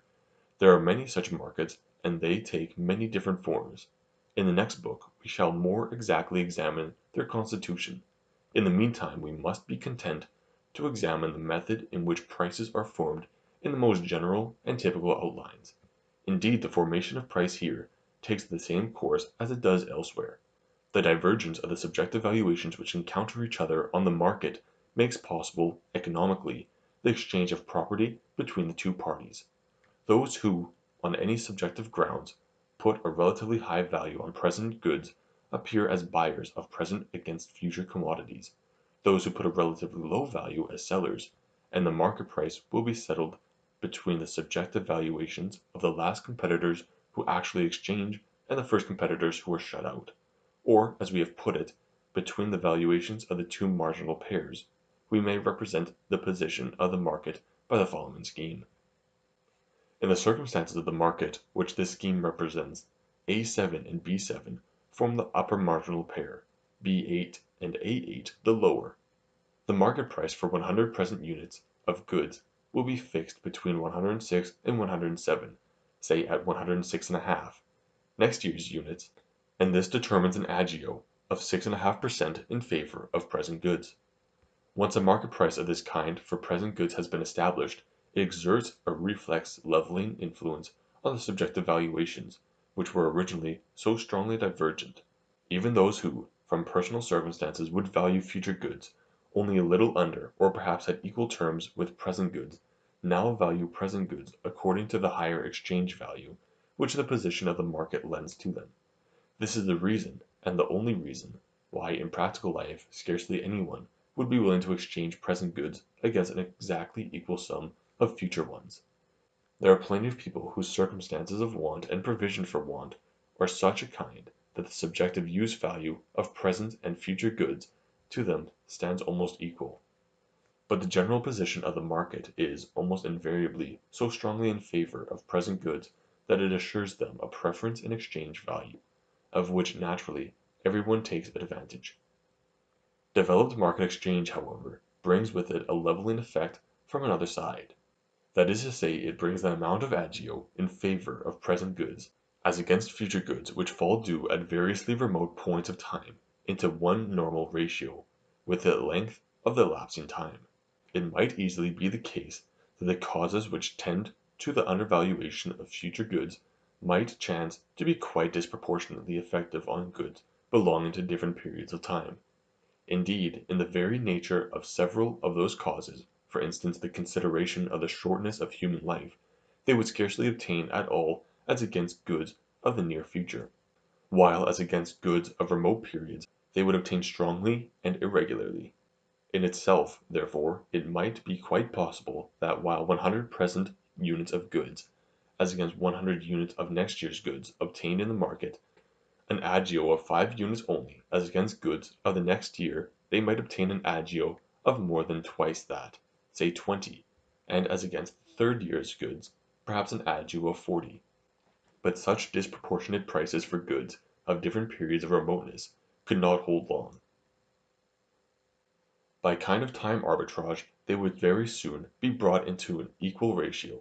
If, for instance, the various market prices mentioned above were found quoted at one given moment, speculators would immediately appear on the scene, who would sell present goods against 2 years' goods, cover the purchase by buying present against next year's goods, and arrange for paying the latter a year later by a second purchase of present against next year's goods.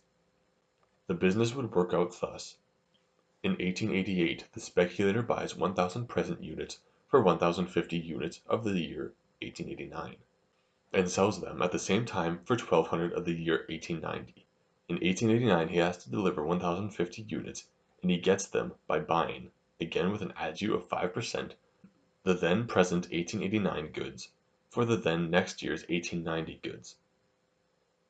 For the 1,050 units he requires to deliver he must thus give 1,102.5 units of 1890, but from the first transaction he then receives 1,200 of these very 1890 units. He has thus on the whole business a utility of about 100 units. Such arbitrage transactions must evidently bring the prices obtainable for goods of various future years to a level.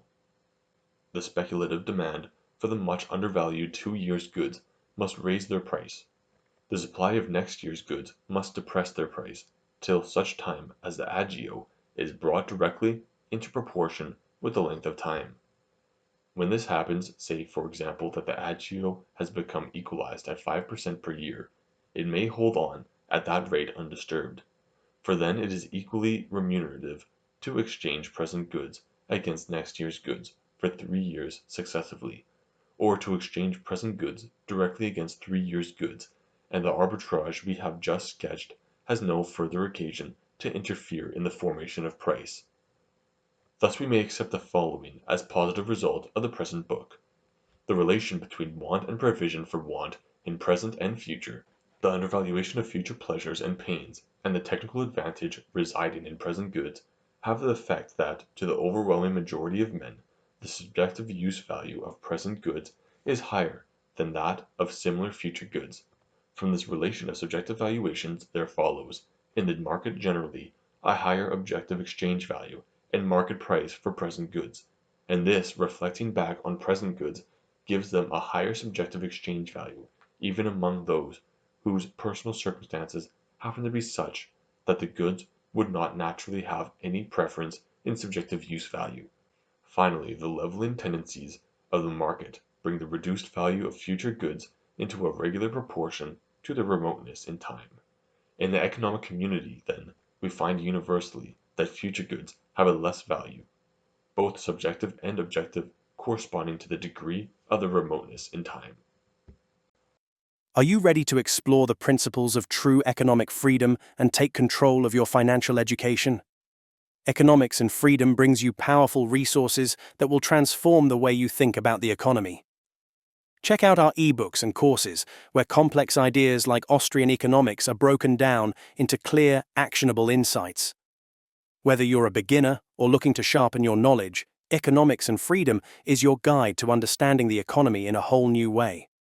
Learn how markets really work, why sound money is important, and how individual freedom shapes prosperity. It's not just theory, it's a practical approach to understanding the forces that impact your life every day.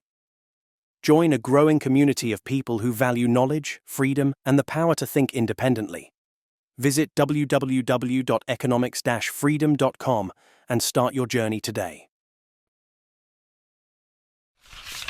Book 6.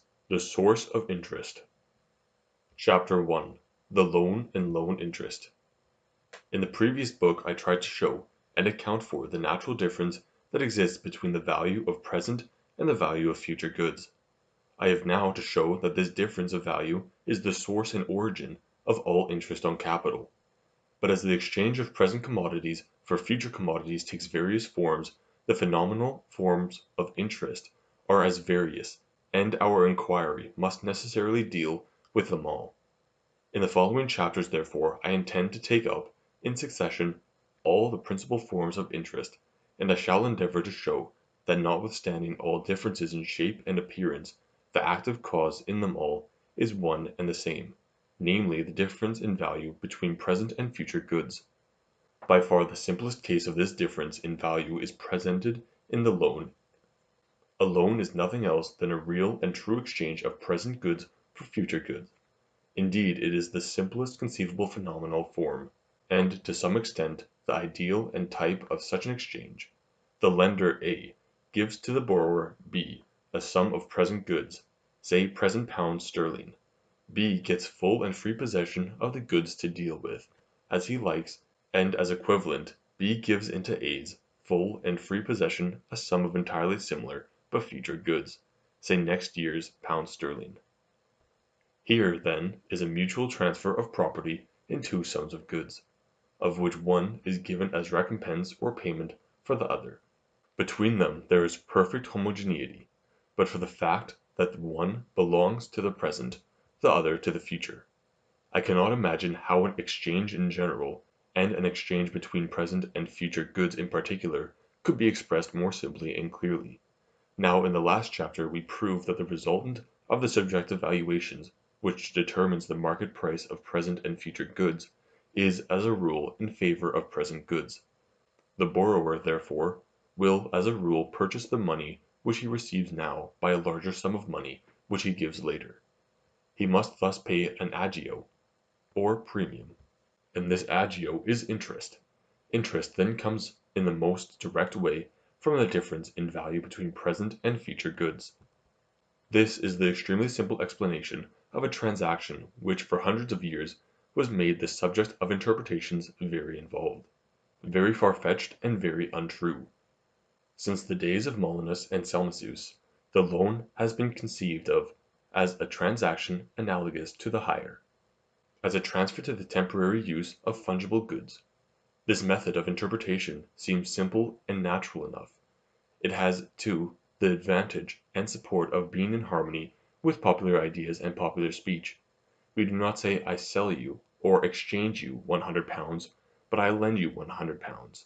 The transaction is a loan, and interest is a usura, a use of money. But before a scientific basis could be given to this popular conception, a whole series of subtleties had to be invented, and to obtain these out of the circumstances of actual life taxed all the resources of sophistry. First, it had to be shown that in transferring a thing it is possible to transfer more than the whole of it, namely, that in giving the borrower possession of the loaned thing, it is possible to transfer to him the right to all and every use that can be made of the thing, even to the consumption that annihilates it, and besides that, the right to a separate kind of remanent use, for which a separate claim, the claim of interest, can be made. Then the further subtlety had to be invented, that in perishable goods, goods which perish in the act of use, there is, all the same, a continuous use ever rising anew from its own ashes, a use which lasts even when the good used has long ceased to exist. It had to be discovered that 100 weight of coal can be burned to cinders on 1st January 1888, and yet be used uninterruptedly throughout the whole year, and perhaps for 5 or 10 or 100 years to come. And what is best of all, that this lasting use can always be bought for a particular price, although and after the coal itself, and the right to consume it to the last atom, has been given away for another and a different price. In my former book, Capital and Interest, I subjected this singular theory to a searching critical examination. I showed how, under peculiar historical conditions, it came into the world as the birth of circumstances, in which to save interest and justify it against the unquestionably unjust attacks of the canonists, a decent foundation had to be found for it at any price, or, if not found, invented. I showed that this theory had its troubled source in a fiction. It was a fiction adopted in its time by the old jurists, in full consciousness that it was simply a fiction set up for certain practical legal purposes, but afterwards by a strange misunderstanding this fiction was adopted as a sufficient scientific fact. I tried further to show that this theory is, in itself, full of mistakes, internal contradictions and impossibilities, and how, finally, when carried to its logical conclusion, it leads inevitably to further contradictions and impossibilities. In opposition to it, and place of it, I now offer my own positive theory, then unpublished, and confidently leave it to the reader to judge on which side lies illusion and error, and on which truth. I would gladly refrain from any further commentary here, were it not that, quite recently, we have had a new literary pronouncement in favor of the use theory which I opposed, and directed against the exchange theory which I advocated. And were it not that this revived pronouncement emanates from no less authority than Carl Knies. In 1885 Knies published a second edition of his book Das Geld. In it he replies to the criticism I made on some passages of his first edition, and at the same time expressly repeats certain positive objections he had made to the conception of the loan as an exchange. On both counts I feel bound to answer. It is unfortunate that Knies's reply touches only one of the many points on which I attacked his use theory. I had among other objections put forward this, that his method of proving the actual existence of a durable use in perishable goods rested on a dialectical confusion, and I had endeavored to strengthen my contention by an exact analysis of the very words of his argument. To this Knies answers that I have notwithstanding mistaken his meaning, and he repeats his positive statement in such altered expression, and with such additions as may put his real meaning beyond question. As now put, Knies's demonstration is very much amplified. But substantially I cannot consider it any more satisfactory. On the contrary, it seems to me to bring out more clearly that the existence of this durable use which I disputed is not proved but only assumed. In one of the weightiest of the new passages, Keynes has no hesitation in explaining, in so many words, that in the loan, although not the same individual grains of corn and pieces of money are returned, but only an equally large and equally valuable amount of grains of corn and pieces of money still to economical consideration, the same goods are given back. Here he sanctions the fiction of identity between fungible goods in optima forma, within the sphere of economical theory and economical discussion. All that follows he bases on the foundation thus obtained.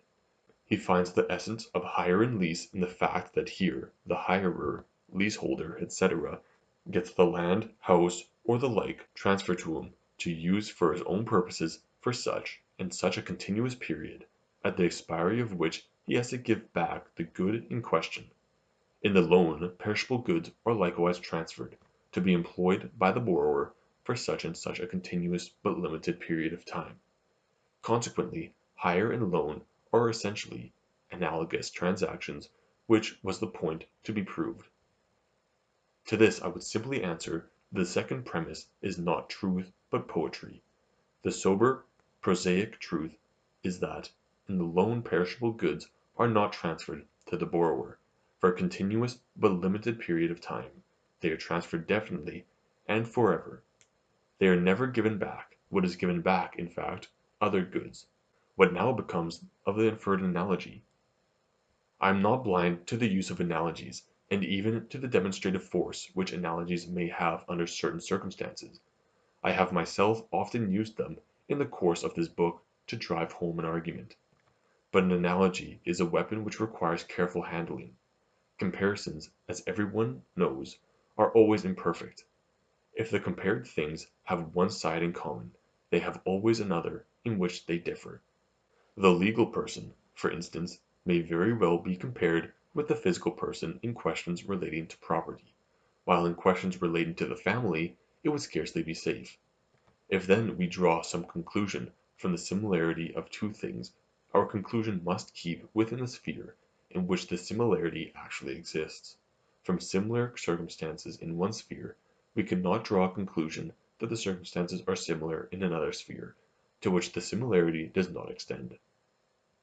No one, for instance, would consider an argument like this legitimate. The legal person is as much a person as the physical person. A physical person can marry, therefore a legal person can also marry. Yet it seems to me that it is into this vicious and false use of analogies that Keynes and other theorists of his school have fallen. I grant at once, in a certain point of view, the individual goods replaced may be looked upon as if they actually were the same individual goods which were given away in the loan. They have identically the same effect on the economical position of the lender who receives them. Now so far as the ground of this identification extends, so far also is one justified in drawing conclusions from it, but no further. The analogical conclusions of the use theorists, however, are entirely beyond this justifiable sphere. What has the theoretical question, whether, in perishable goods, a continuous use is possible or not, to do with the fact that it is all the same, as regards the interests of the lender, whether he gets the individual goods X or the individual goods Y? Nothing at all any more than the question of the marriageableness of a legal person has anything in common with the fact that, in matters relating to rights of property, an institution or a corporation may without hesitation be conceived of as an independent person. Indeed, if the reader will excuse a ridiculous but, as I think, a convincing example, one might as well use the identity of fungible goods to prove that oysters may keep fresh for 10 years. They have only to be lent out for 10 years, and the lender receives them back still fresh oysters. The application is so evident that I need scarcely put it in words. The identity of the oysters lent with the oysters returned is no true identity, but only an identity assumed ad hoc. So far as concerns the practical interests of the lender, the identity may pass, but as a scientific question of fact, like the physical question whether oysters can remain fresh for 10 years, there is no identity at all. And just such a scientific question of fact is the question whether, in perishable goods, there is a continuous 1 years or 10 years use.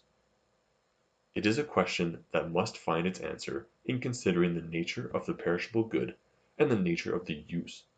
Properly speaking, not the shadow of an argument can be got from the fact that it is of no moment, as regards the practical interests of a person, whether he receives the particular good X or the particular good Y. Now Knies does make the attempt, and this is the second and indeed the weightiest of the new passages in this edition, really to point out a durable use in perishable goods, and to give some indication wherein that use consists. He names by way of illustration the maintenance of life and of labor power, the averting of a loss, the attainment of a business return or profit, as useful effects of this sort, which the borrower may obtain and make for himself from the consumption of the loaned goods during the entire period of time before the similar quantum of perishable goods is given back. But by illustrations like this, Knies again shows that he is on the wrong track. The enjoyment of effects indirectly obtained from the consumption of goods is not in the least a utility which we get in addition to the consumption. It is just the utility we get from the consumption. Accordingly, it can never be the ground of a special equivalent, which we should have to pay over in addition to the equivalent of the perishable good itself. What would be said of a person who proposed to sell 100 weight of corn on the following terms: for the quarter of corn itself, that is, for all the useful services which may be got from the corn, by its sudden or gradual consumption, I want 30 shillings, but for the last indirect use of the corn, the use which consists in subsequent enjoyment of useful effects, such as life prolonged, labor power maintained, and so on, I want another shilling.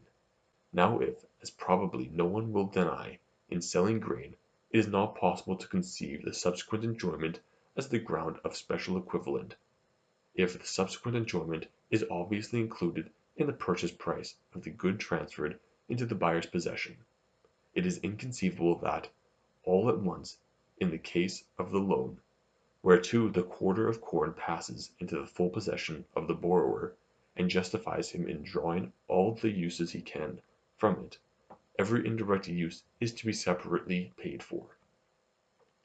And why, again, should this indirect use be paid for only during 1, 5, 10 years, or for so long as the loan runs? Is the utility of sustained life not enjoyed so long as life lasts? Is the utility of preserved labor power not only which lasts so long as we can work? In Capital and Interest I had so thoroughly, and in my opinion, at least, so clearly laid down the facts about the lasting indirect use, and shown the impossibility of its being the ground of loan interest, that I really did not expect to see the thing emerge once more and stay and support the use theory. Least of all did I expect it from a writer who knew that I had said on the subject, and that without a single word of explanation being vouchsafed in answer to the objections I had raised meantime. I cannot but express my regret, not indeed for personal reasons, but in the interest of our science, that Knies has taken so little notice of, and given such meagre answers to the theoretical considerations which I brought against the use theory. He replies on one single point, and that a point which, however important it may be in itself, has only the importance of an incident in the struggle that is to decide the victory or defeat of the use theory, while to the multitude of really cognate considerations directed against the theory as a whole, considerations which, quite apart from the issue of this incidental question, show it to be internally contradictory, and theoretically inadmissible, he has, unfortunately, found no word of rejoinder. Once submitted for discussion, these considerations must be met, and certainly no one was more called on to speak in the defense of his own use theory than was Knies. Hitherto the discussion has been limited to attack and defense of the loan theory of other economists. I have now to reply to an attack made on my own theory. The distinguished writer we have just been discussing has now repeated the objection he urged some years ago against my conception of the loan as a true exchange. It is, he says, in contradiction to the hitherto established conception of what an exchange is. For an exchange, as we are not taking into account senseless and frivolous actions, takes place only when goods different in some way or other are bartered. but fungible goods, such as grain of similar kind and quality, are economically recognized as entirely similar goods. I must say that this statement seems to me to beg the whole question. Instead of inquiring what the connotation of the conception of exchange is, and arguing from that whether the loan can be called a true exchange or not, Keynes starts with a preconceived conception of exchange, and that an arbitrarily and unnaturally limited conception. As a fact, Keynes's limitation of the conception of exchange is to the barter of goods of different kinds is one we do not find in the nature of exchange, nor does it correspond with the hitherto established use of the conception. In the nature of exchange, what is involved is that two goods are given, the one for the other, nothing more, as to establish usage. It is very easy to show that the transactions in which entirely similar fungible goods are bartered for one another are considered by all the world true exchanges, and are called so. In proof of this I might point out that two people, simply from whim or fancy, will exchange two fungible goods, the one for the other. For example, two new copies of the same book. Keynes guards himself, indeed, against this argument by saying that we are not taking into account frivolous and senseless actions, but this is making too light of the matter. For certainly it cannot be denied that such capricious actions may happen and occasionally do happen, and it cannot very well be denied that such transactions when they do happen are neither hire nor loan, nor anything else than true exchange. But there is no need to appeal to rare cases like these. There is one group, for instance, where men quite deliberately and on entirely rational economic grounds do barter similar fungible goods. That is where goods otherwise perfectly similar are available under different modalities, to use a philosophic term, as, for instance, in different places. Take the case of Farmer A, who owns a plantation of trees 2 hours' journey away from his farm, while there is a plantation belonging to his neighbor B immediately beside him. In both plantations the wood, cut or ready for cutting, is of exactly the same quality. Now evidently it is more convenient and more profitable for A to have 10 loads of wood near his house than 10 loads of wood 10 miles away. It will, therefore, be considered quite reasonable and quite intelligible to propose that B should make over to A 10 loads from the near plantation, in return for which A will give B 10 loads, or perhaps 12 loads including a premium of the similar wood from his far away plantation, and if this is agreed to, everybody would pronounce it a real and true exchange. Or we can imagine anybody, from the fiction of identity between fungible goods, drawing an analogical conclusion like the following about the nature of the transaction. A makes over to B 10 loads of wood at a spot 10 miles away from his house, and receives from B 10 loads of wood here at his house. It is all the same to A whether he receives back the same 10 loads or 10 other loads. From an economic point of view, therefore, it is essentially the same 10 loads which he receives back, only at a different place. The essential nature of the transaction is, accordingly, not an exchange, since no exchange takes place between similar goods, but a transfer of the same goods to a different point in space, that is to say, a freight transaction, and if, for the advantage which lies in this transfer from one place to another, A pays B a premium of 2 loads, the payment is essentially, from an economic point of view, an expense of carriage. I very much doubt whether anybody would follow him in the conclusion from analogy, although it is, feature for feature, the same as the one above. We should rather have expected that Keynes would have been ready to own that the exchange of the two amounts of wood, alike in every respect except that they are available in different places, was a real and true exchange. And now I ask if it falls within the limits of the conception of exchange when goods present in one place are bartered for goods entirely similar but present in another place. With what right can we exclude from the conception the case where goods present at one time are bartered for goods entirely similar but present at another time? When so much has been made of analogies in the whole course of this controversy, why exclude the one analogy which is, most evidently, the appropriate one?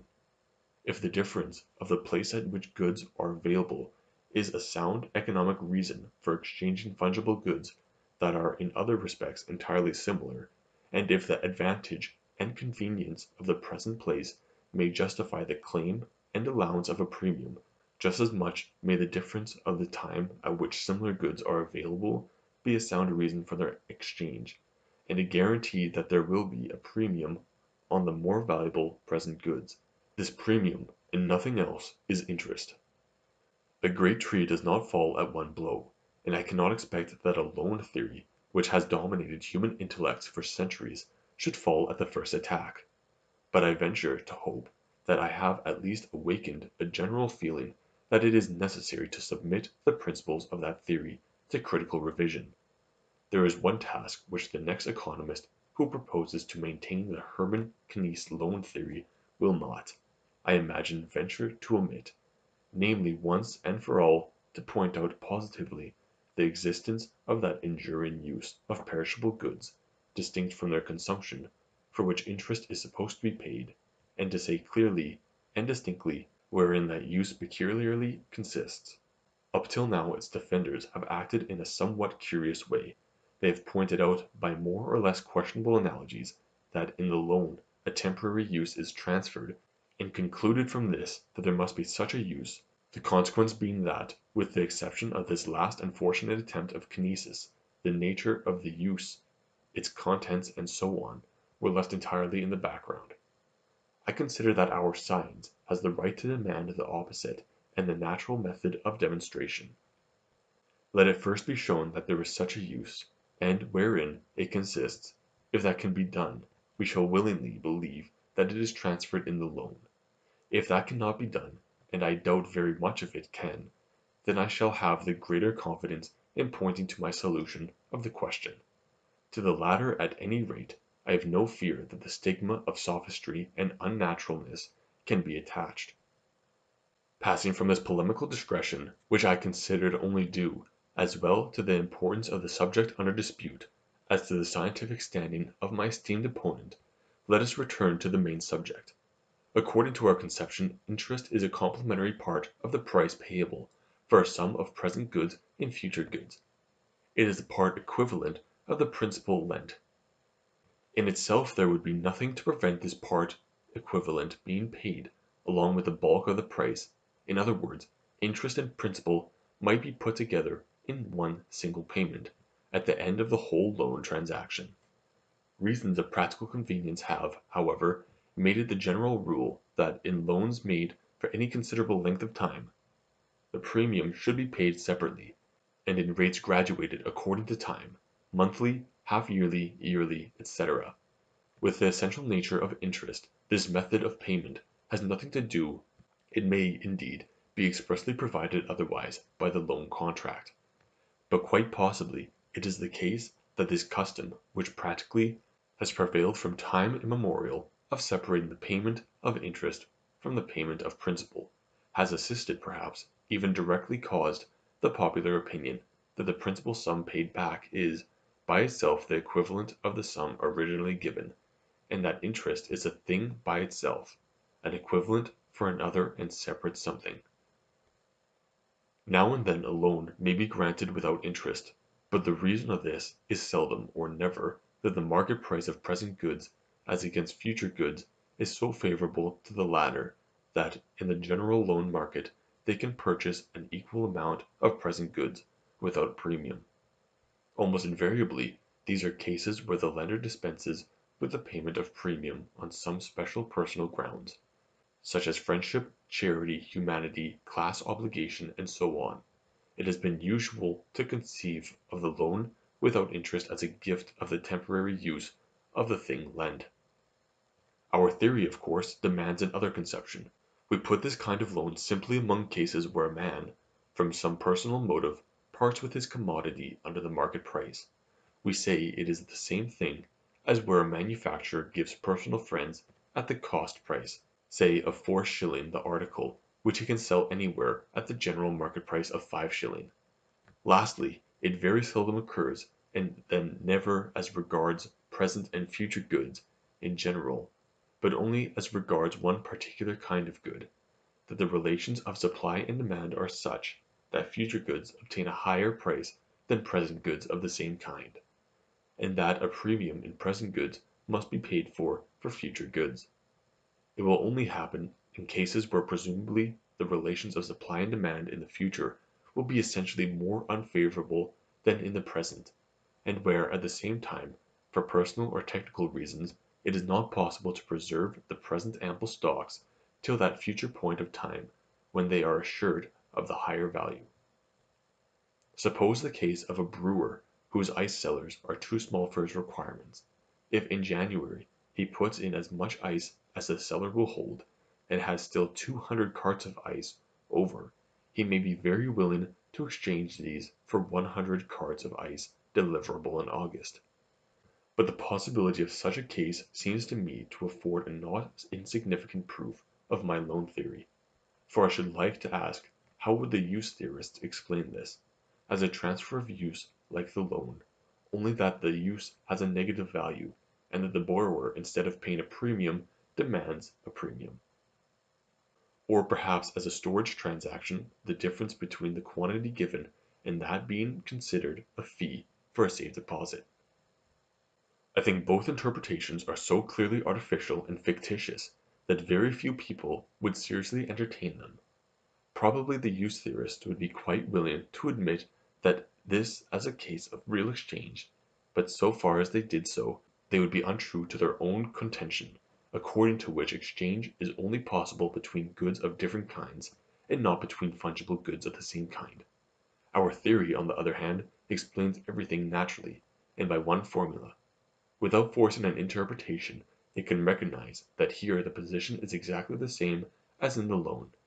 There is a mutual transfer of property in two sums of goods, which are entirely similar in every other respect but that of being disposable at different points of time, and to this entirely similar state of matters it gives an entirely similar explanation, that in both categories there is an exchange between present and future goods, the prices of which are the resultant of the subjective valuations put upon two classes of goods within the market. This video is brought to you by Economics and Freedom. Dive into the world of Austrian economics, libertarian principles, and the pursuit of financial independence. At Economics and Freedom, our mission is to educate, inspire, and equip you with the tools to understand the economy, make informed decisions, and to advocate for a freer society. Explore our growing library of expertly written books, including The Principles of Austrian Economics, where you'll discover the power of free markets, sound money, and purposeful behavior. Libertarianism, which advocates for individual liberties, self-ownership, and free choice. Then learn how these principles tie into the economy through real-world examples and stock market analysis. Join our growing community as we expose the dangers of central banks, government spending, and bureaucratic control. Learn how sound money, free markets, and individual liberty are the only paths to true prosperity. If you're content with the status quo, this isn't for you. But if you're ready to take control of your future and reject the chains of economic ignorance, economics-freedom.com is your weapon. Chapter 2. The Profit of Capitalist Undertaking, Principles of Explanation. We come now to the principal form assumed by the interest problem. Among the phenomena of interest, it is one which has practically been of most importance. Usually, indeed, it passes for the spring and source from which all the others are derived, and it has chiefly been the attempt to explain this form of interest that has led to the terribly involved war of opinions which gave only too ample material for my Capital and Interest. A word or two will indicate generally the peculiar kind of activity which the undertakers exert, and from which they draw their profit. They buy goods of remoter rank, such as raw materials, tools, machines, the use of land, and above all, labor, and by the various processes of production transform them into goods of first rank, finished products ready for consumption. In doing so they obtain independently of compensation for their own personal cooperation in the work of production as leaders of industry, head workers, etc., a gain approximately proportioned to the amount of capital invested in their business. This gain is called by some natural interest on capital, or profit, and by others surplus value. How is this gain to be explained? I must introduce the explanation by establishing one important fact. Goods of remoter rank, although materially present commodities, are economically future commodities. As present commodities, they are incapable of satisfying human want. They require first to be changed into consumption goods, and since this process naturally takes time, they can only render their services to the wants of a future period. At the earliest, that period distant by the time which the productive process necessarily takes to change them into consumption goods. A group of productive instruments such as seed, manure, agricultural implements, labor, etc., which cannot be transformed into the finished product, grain under a year's process, can only serve for the satisfaction of next year's subsistence wants. In this respect, then, goods of remoter rank available in the present productive goods are similar to future consumption goods. Their utility is a future utility. They are future commodities. It is evident that this fact cannot be without some far-reaching influence on the value which such goods obtain. As we know, we value goods of remoter rank, in general, according to the marginal utility and value of their finished and final products. The group of productive instruments from which we get 100 bushels of corn has exactly the same importance for the satisfaction of our wants as the 100 bushels of corn into which it is transformed. But these 100 bushels, the value of which is the standard for the value of the productive group, are still for the time 100 future bushels, and as we saw in previous chapters, future goods are worth less than present goods. 100 future bushels are, therefore, worth, we may say, only as much as 95 present ones. From this it follows that means of production also, if estimated against present goods, are found of less value than the amount of finished and final products, which can be made out of them. Our group of productive instruments which in a year's time will furnish us 100 quarters of grain, is equal in value to 100 quarters of next year's grain. But like that grain, is equal to say only 95 quarters of this year's grain. Or if we translate the whole matter into terms of money, economy, and assume that next year the quarter of corn will be worth 20 shillings, then our group of productive materials, wherewith we hold in our hands the condition of our obtaining a money return of £100 next year, is equal in value to £100 next year, but no more than £95 now. If then we buy or exchange these means of production now, the purchase price, naturally, is measured in present money, and we buy them for a smaller number of pounds sterling than they will bring their owner in the future. This and nothing else is the foundation of the so-called cheap buying of productive instruments, and especially of labor, which the socialists rightly explain as the source of profit on capital, but wrongly interpret in round terms as the result of a robbery or exploitation of the working classes by the propertied classes. The buying is not so cheap as it seems. The appearance of cheapness comes, for the most part, from this, that the price is measured by a different standard from the commodity, measured as it were by one of these cheap measuring tapes which stretch with wear and indicate a foot by 11 inches. The means of production and their result, the finished product towards which the buyer is looking in purchasing them, are future commodities, and the price is measured and paid in more valuable present goods, that in this case the number greater of less valuable future goods is purchased by a smaller number of more valuable present goods, is not cheap buying any more than it would be cheap to acquire 100 florins of 50 florin standards for 90 pieces of 45 florin standard. The circumstances of possession are only to a very limited extent responsible for the fact that the future commodity which the laborers have to sell their labor is less valuable than the present goods which the capitalists have to offer, which are wages. For the most part, it is elementary facts of human nature and the technique of production that are to blame, facts which we have gone into in detail in the foregoing book. The social importance of the phenomenon of interest, however, will take up our attention later on. In the meantime, I have only to explain what interest is and why it is.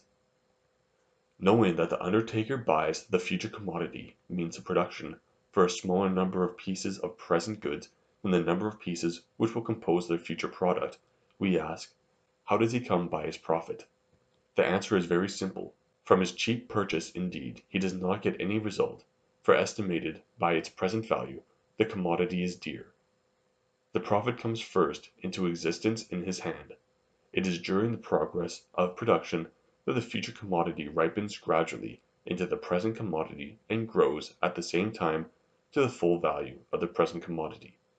Time elapses, what was next year becomes this year, and on the great changing stage of life everything, man himself, his wants and wishes, and with them the standard by which he measures his goods, shifts one scene forward. The wants which, last year, were future wants and little thought of as such, attain their full strength and their full right of present wants, and a similar advance attends the goods which supply these wants.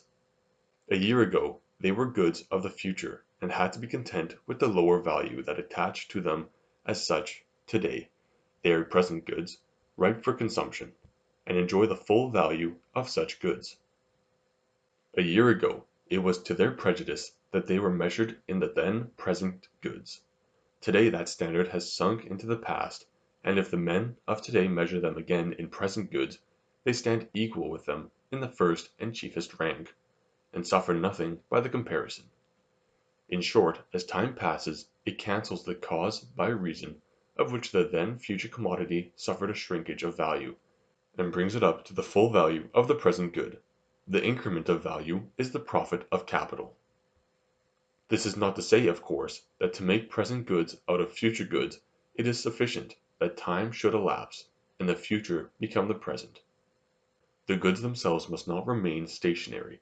On their part they must bridge over the gap which divides them from the present, and this they do through the production which changes them from goods of remote rank into finished and final products. If there is no production process, if the capital is left dead, the means of production always remain undervalued future goods. In the year 1888 a group of means of production which can be changed into a finished product in a year's process, that is to say by 1889, is 1 year away from satisfying the wants of the present. If this group is left unused till 1889, its product of course cannot now be obtained till 1890, at the earliest, and it remains as before 1 year away from satisfying the wants of the present. Its value has no opportunity to expand, and suffers the common fate of dead capital. It bears no surplus value and no interest. This is the truth about undertaker's profit, and I trust it will be found simple enough.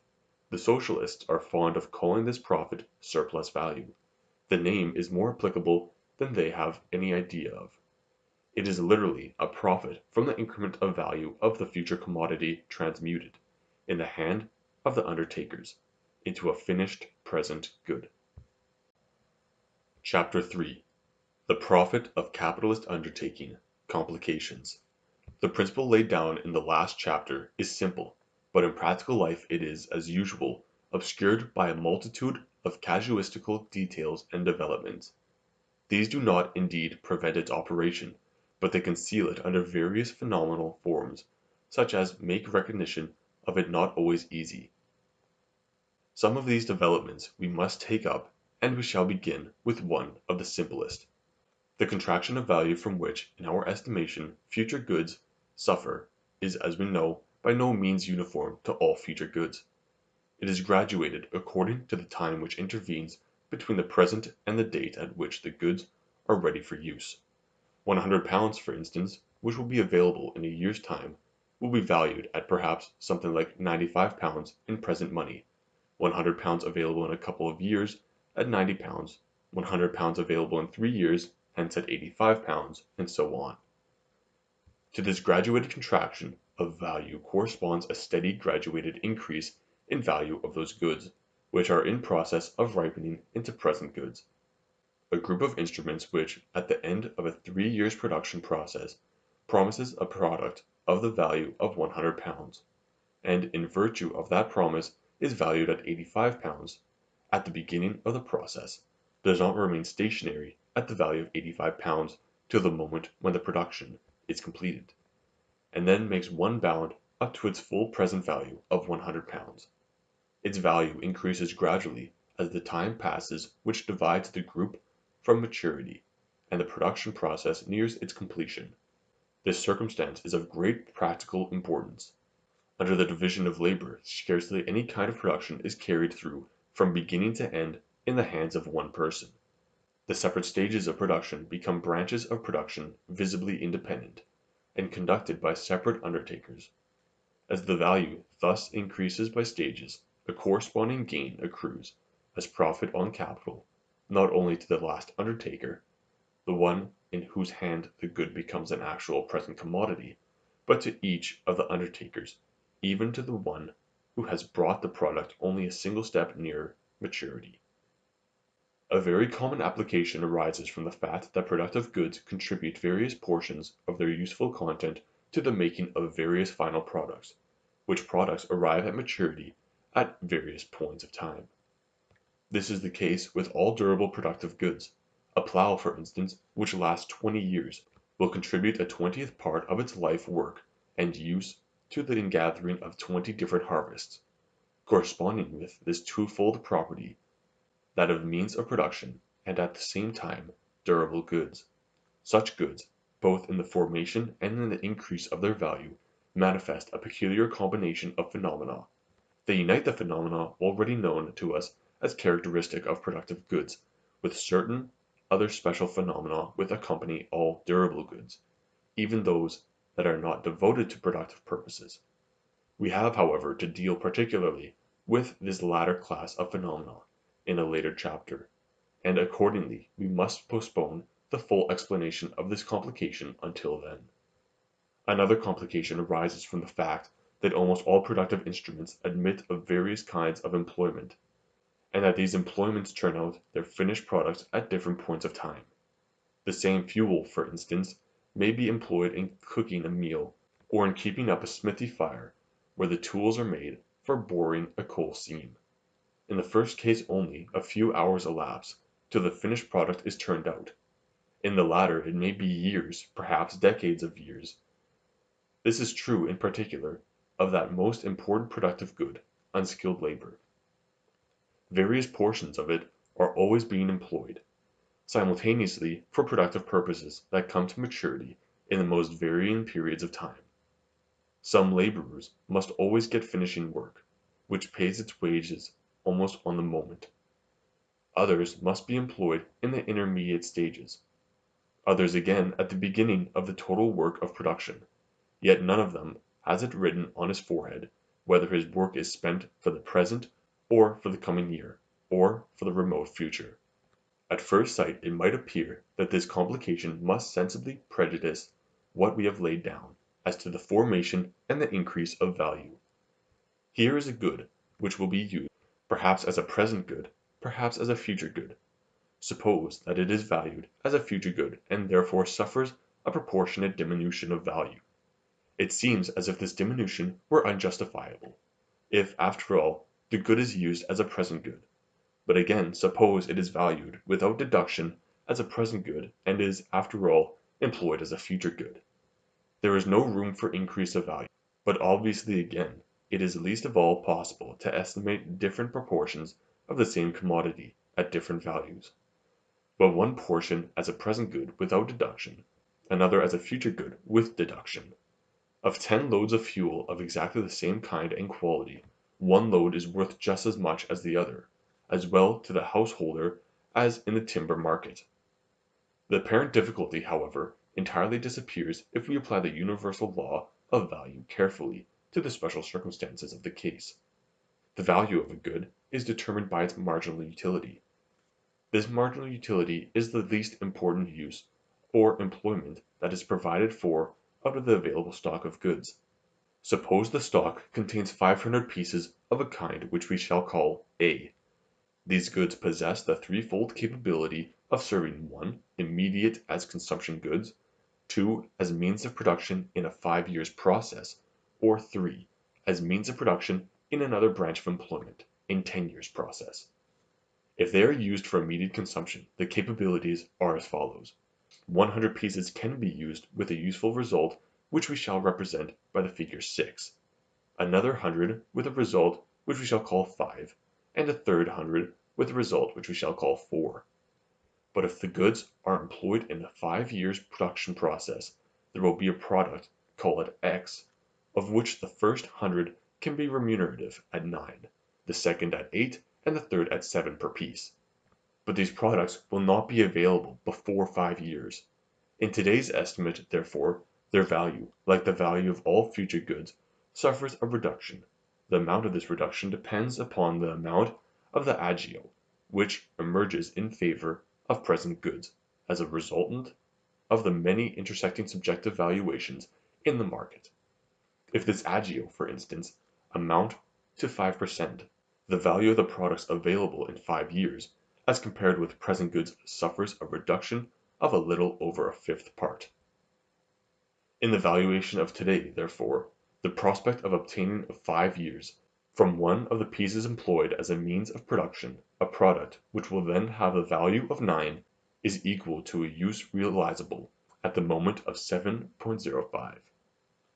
In the same way, the prospect of obtaining products of the value of 8 and 7 in 5 years is equal to present uses valued at 6.26 and 5.48 respectively. Similarly, if the goods are employed in a 10 years production process, if this gives the prospect of obtaining a product, call it Y, of which the first 100 can be remunerative at 16, the second 100 at 12, and the third at 8, these products, as not available before 10 years, suffer a reduction in today's estimate of something like 2/5, and are equal respectively to 9.82, 7.35, and 4.91. If we group together the present valuation of all these possibilities, we get the following table. The stock of 500 pieces admits of only 5 of the above possibilities being utilized. Naturally, those 5 will be taken which, in the valuation of today, the only standard of today's decisions, are the most remunerative. They are indicated in the above table by black figures, and we find them to be as follows. 100 pieces used in immediate consumption, 200 pieces employed in a 5 years process in making the goods X, 200 pieces employed in a 10 years process in making the goods Y. The least remunerative of the employments indicates the marginal utility, and with it the value of a single good A. That least remunerative use bears the value 6, and as it happens, belongs to the present. A good of class A, then, will be valued at 6. How does this stand now as regards the increment of value and the interest on capital? In the case of the 100 pieces which are employed in the service of the present, and fetch utility measured by 6, there is no room for an increment of value. But as they afford their marginal utility immediately, they do not require to bear any interest. The pieces invested in the 5 years process are worth 6, and in 5 years turn out a product which will be worth 8. Here there is room for an increase, at the usual rate of 5% for 5 years, in the ratio of, say 4 to 5, that is, from 6 to 7.5. Indeed, the room for increase and the gain in value is much greater.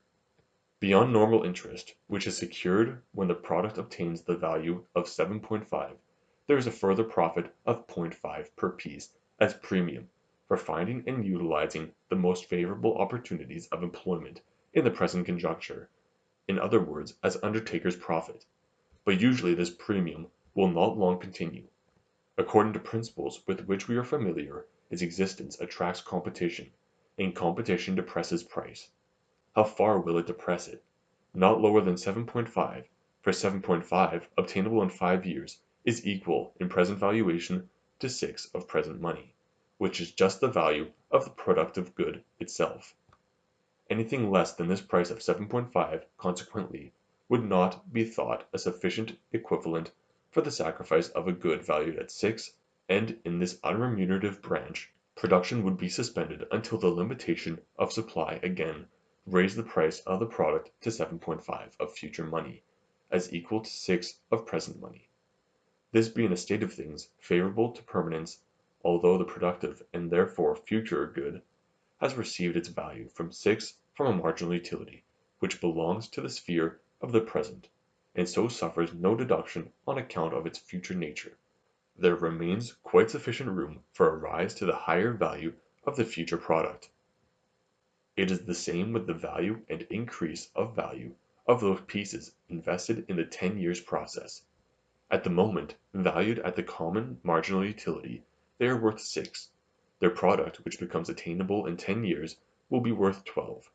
This leaves room for the normal increase of 5% per annum, from 6 to 10, and therefore, over 10 years, makes possible an increment of about 2/3 of the original value. Beyond this again, it leaves room, at least in the first instance, for the obtaining of an undertaker's profit. Should this profit disappear later on in consequence of competition, the future value of this product remains all the same at 10, and thus leaves room permanently for the normal increase of value, in which consists the customary interest. Thus we see that, although the pieces of class A were valued at the one figure, this one value guarantees to each of the possible uses exactly that room for increase, a value which the remoteness of its finished and final result demands. To the immediate use, where the utility of the good is at once realized, it guarantees nothing. To the 5 years process it allows an expansion of about 1/4. To the 10 years process an expansion of about 2/3 more than the original value. Perhaps there is even a greater expansion, in which case there remains a premium to the undertaker, but in any case it guarantees the expansion just named. And this nice harmony is easily explained from what has just been said. In estimating the present value of the many-sided good, its possible future employments had already been reduced to present value, whereby they experience a discount in exact ratio to their futurity. But only those future employments are found economically permissible, whose present reduced value is, at least, equal to the fixed value of the good, and whose effective future importance, therefore, is at least greater by the amount of the discount made pro rata temporis. Therefore, each of these future uses has assured in advance a corresponding scope for recovery of its value. The lapse of time replaces the value which was taken from the estimate by way of discount, and this, in the near-hand uses, which require to bear little interest, is small and is correspondingly great in the remote uses which must bear much interest. What has here been represented on a small scale by one slight instance obtains over the whole field of industrial employment. It is not a few hundreds but millions of productive units, days of labor, tons of coal, bars of iron, and so on, that are invested. They are invested not in 2 or 3 but in hundreds and thousands of separate employments, and each of these employments has a different period of production. All those means of production enjoy one homogeneous market price. That price is formed by the available stock being distributed out among the most remunerative employments and according to the degree of advantage which they bring. The most remunerative branches, in virtue of having the strongest purchasing power, are supplied first and with the greatest certainty, then the next remunerative branches, and so on down the scale, till the stock gives out. Some last portion of the stock, then, is taken for some last branch of employment, and the modest advantage that accrues determines the modest measure of what those last buyers can pay for the productive unit. But as the market price for all portions of the commodity is a homogeneous one, the value of the employment last applied determines the total market price of the means of production. But how, then, has the advantage and value of the individual kinds of employment been determined? By applying the same discount to employments for future advantage as has been described in our illustration, only that in rough practical life the discounting is made in a rough way that takes a great deal for granted. In practical life men generally find already in existence the things of which we have tried to explain, the elements, and are glad to accept them, without much reflection, as accomplished facts. In the same way do they take interest for granted, as an every-day fact, and without more ado, in all calculations relating to future employment, they add or deduct it. If an undertaker is considering whether or not he should lay out £100 on a productive instrument which will yield a result in 2 years' time, he simply calculates whether the future return will leave at least £100 over and above the 2 years' interest, and after deduction of the same. If he has thus deducted in advance from the future result an amount of interest proportioned to time and capital, it is a very natural thing that the future proceeds, when actually realized, should contain and yield that very amount of interest. The foregoing cases do not by any means exhaust the series of casuistical complications which obscure the working of our principle in the infinite variety of practical life. Happily, it is not necessary to exhaust them. Many are not of sufficient importance to justify us going into the tedious abstract demonstrations that would be needed to explain them, and for the rest, I venture to hope that in what has been already said, the careful reader will find enough to guide him among complications not expressly discussed without further assistance from me. There still remains for us, however, another important and by no means easy task. It is a word to follow the abstract into the actual and give it form and color. Hitherto by an argument which I hope is incontrovertible, but which I know to be highly abstract and general, I have tried to prove that it must be as I have maintained. I have now to show how it actually is so in the world of industry. So far I have deduced everything from the general proposition that productive goods are by nature future commodities. I have shown that in logical result the general reasons which explain how future commodities have a less value must also apply to productive goods, and thus explain how there is room for expansion into the full value of present goods, and for the appearance of a surplus value. I shall now attempt to show positively that all this is as I have said, and why it is.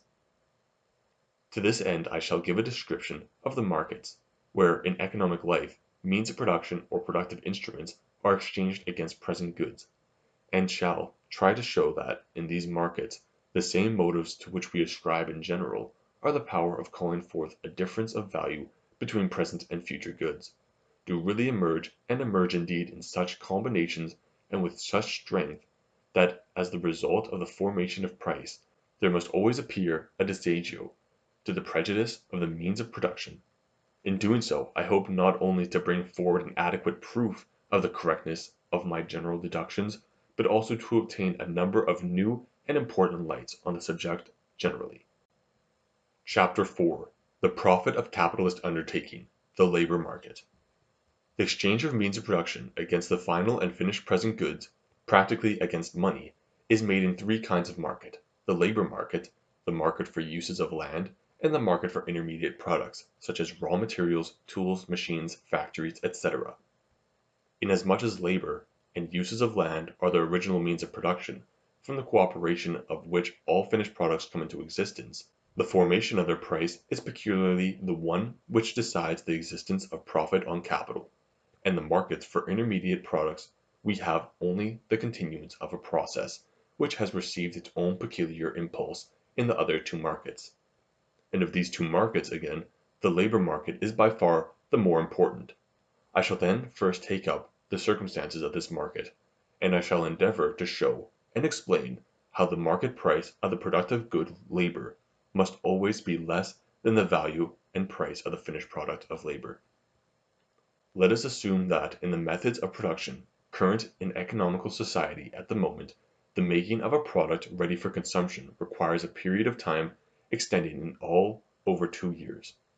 The technical productiveness of this method, we shall assume, is such that it takes a week's labor to turn out a product which will have the value of 20 shillings.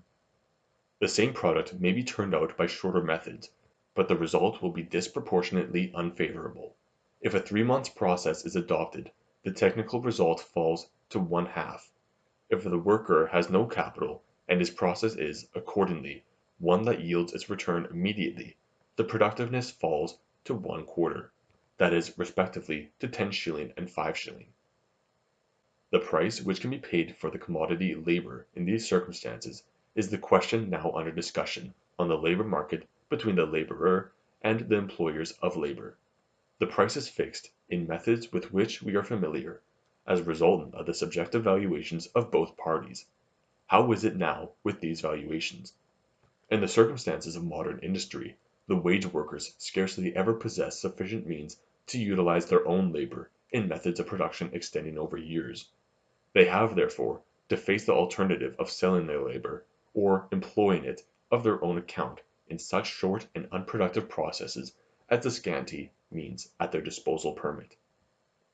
Naturally, they will make that choice which is most advantageous to them.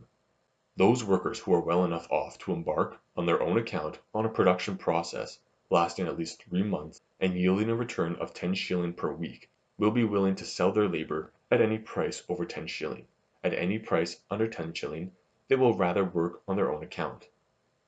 On the other hand, those workers who are entirely without means, and who, working on their own account in a hand-to-mouth process, could only have a return of 5 shillings, will be willing to sell their labor at any price above 5 shilling. As unfortunately the laborers who are entirely without capital form today the greatest majority, we may assume for our illustration that the supply of labor will be represented by a long row of workers who are ready in the worst case to sell the week's labor for 5 shilling, and a shorter row who will do the same for 10 shilling present money. How is it now with the demand for labor that confronts the supply? The demand comes from the capitalist undertakers. The valuation they put upon the labor they wish to buy is so far more definite, inasmuch as the commodity labor capable of so many employments is looked at by them in connection with one definite employment, namely the one carried on by themselves. To them accordingly the week's labor which they consist to buy for the capitalist process is worth just so much as the product which it will turn out in this capitalist process. On our assumption, this will be 20 shilling, available in 2 years, but the question for the undertaker still remains. What are 20 shilling available in 2 years worth in relation to the present shillings in which he must pay the week's labor? Once for all, let us make this entirely clear. If capitalists were to realize their entire resource as present goods, that is, to consume their wealth in present enjoyment, the want of the present would evidently be provided for in superfluity, while the want of the future would have no provision whatever. They must therefore find it positively advantageous to change a part of their resources into future goods of some kind or other. In other words, if we look only at the relations of want and provision for want in present and future, present goods as such are worth even less than future to the owner of a stock of wealth which is greater than his present wants. It is true, of course, that there is a very simple way of changing present goods into future. They can be stored away either in natura or in neutral form of future money. This possibility naturally saves them from the prejudice of their value, which would in itself result from the overabundant provision for the present, but on the other hand it does not give them any positive advantage in value, or at any rate a very trifling one. Nor can the underestimate of future wants form a reasonable basis for any such advantage. It will seldom be strong enough to outweigh the counteracting consideration of the overabundant provision for the present and to prevent the capitalists from preferring to employ part of their wealth in the service of the future. Persons, moreover, in whom this want of foresight might, exceptionally, be found, are not, or at least would not, long remain capitalists. An estimate like theirs, dictated by a momentary desire and carelessness of the future, would soon bear its consequence, and would bring their fortunes into spendthrift consumption. Of the three considerations, therefore, which, as we have seen, generally serve as foundation for the preference of present over future goods, the first two do not apply as regards the great majority of capitalists. It is our third consideration, the well-known technical superiority of present goods, or as it is usually called, the productivity of capital, which is decisive with them. The way in which it takes effect is essentially different in simple circumstances from what it is in the full development of our modern economic life. In simple circumstances, where the undertaker is himself a worker and has no capital to speak of, present goods immediately obtain a higher use value. An undertaker, for instance, has just enough wealth to defray the subsistence of one working person for 4 years, or to advance that amount. The choice is now open to him, either to work by himself in a 4 years process, or to assume a helper and work alongside him in a 2 years process. In a 2 years process the week's labor yields, as we have assumed, 20 shillings. In a 4 years process, since longer methods are technically more productive, it will yield, say, 24 shillings. The balance now stands as follows. If our capitalist pays his helper for the week's work the full 20 shillings in present money, he has to pay him £104 for 2 years' work. From its product he recovers just the sum of £104, and finally he can repay himself only 20 shillings a week. That is, in all, £104. His total net income for the 2 years thus amounts to £104. On the other hand, if instead of spending £104 in paying a laborer, he spends it on his own maintenance during the 3rd and 4th year of production, he may, from the 104 weeks of his own labor time at the higher rate of 24 shillings per week, recover £124 16 shilling, so that his 2 years' net income is increased by £20 16 shilling. These circumstances, it is obviously more advantageous for the capitalist to have no helper. To obtain any advantage from a helper, it must be possible to pay him at such a price that the capitalist gains more by the buying of another person's labor than what he loses in the realization of his own labor by the shortening of the production period. In other words, that 20 shillings a week present money paid in wages should bring him more than 24 shillings a week future money in products. This will only be the case if he can pay a weekly wage that is under 16 shilling 8 pence. Were the circumstances of capitalist production generally so simple as this, the value to the undertakers of 20 shilling in future products would, speaking generally, be equal to the value of 16 shilling 8 pence present money, the actual figures varying a little, but not the tendency, and if the buyer's value at the commodity labor at not more than 16 shilling 8 pence, while the seller's value it at perhaps 5 shilling or 10 shilling, it is clear that the resultant of these valuations, the price of labor, will in no case exceed the amount of 16 shilling 8 pence, and must a fortiori come under 20 shillings, the full sum of the future product, which was the point to be proved. But the circumstances of the present day industry are not so simple. The great majority of our undertakers are not themselves workers, and their capitals moreover are generally so great to be far above what any one man could use for his subsistence during the very longest practical process. The possibility which capital gives its owner of employing his own labor in longer production processes does not, therefore, as a rule, under present conditions, give any higher use value to present goods. Our illustration of simple circumstances has very great importance in other lines of proof, of which later, but it does not suffice to explain the profit of capital in the circumstances of capitalist industry. These very complicated circumstances, however, develop a phenomenon which works in another form. To the same end, this phenomenon is credit. The capitalist cannot use his present goods to make his own labor more fruitful, but others are willing to take them in exchange for future goods, to make their labor more profitable, and are very willing to pay an agio in future goods. And evidently the capitalist need not barter his present money at par with the workers for their future product, when he can obtain on the loan market for a certain sum of present goods a greater sum of future goods.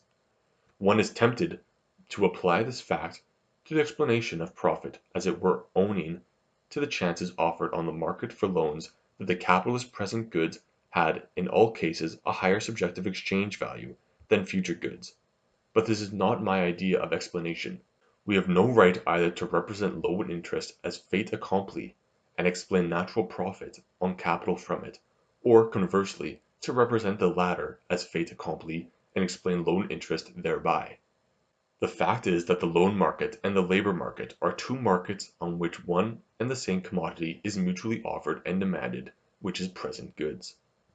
On both markets the demand for means of subsistence, with the view of making labor more profitable by longer process of production. Only the circumstances of demands are different.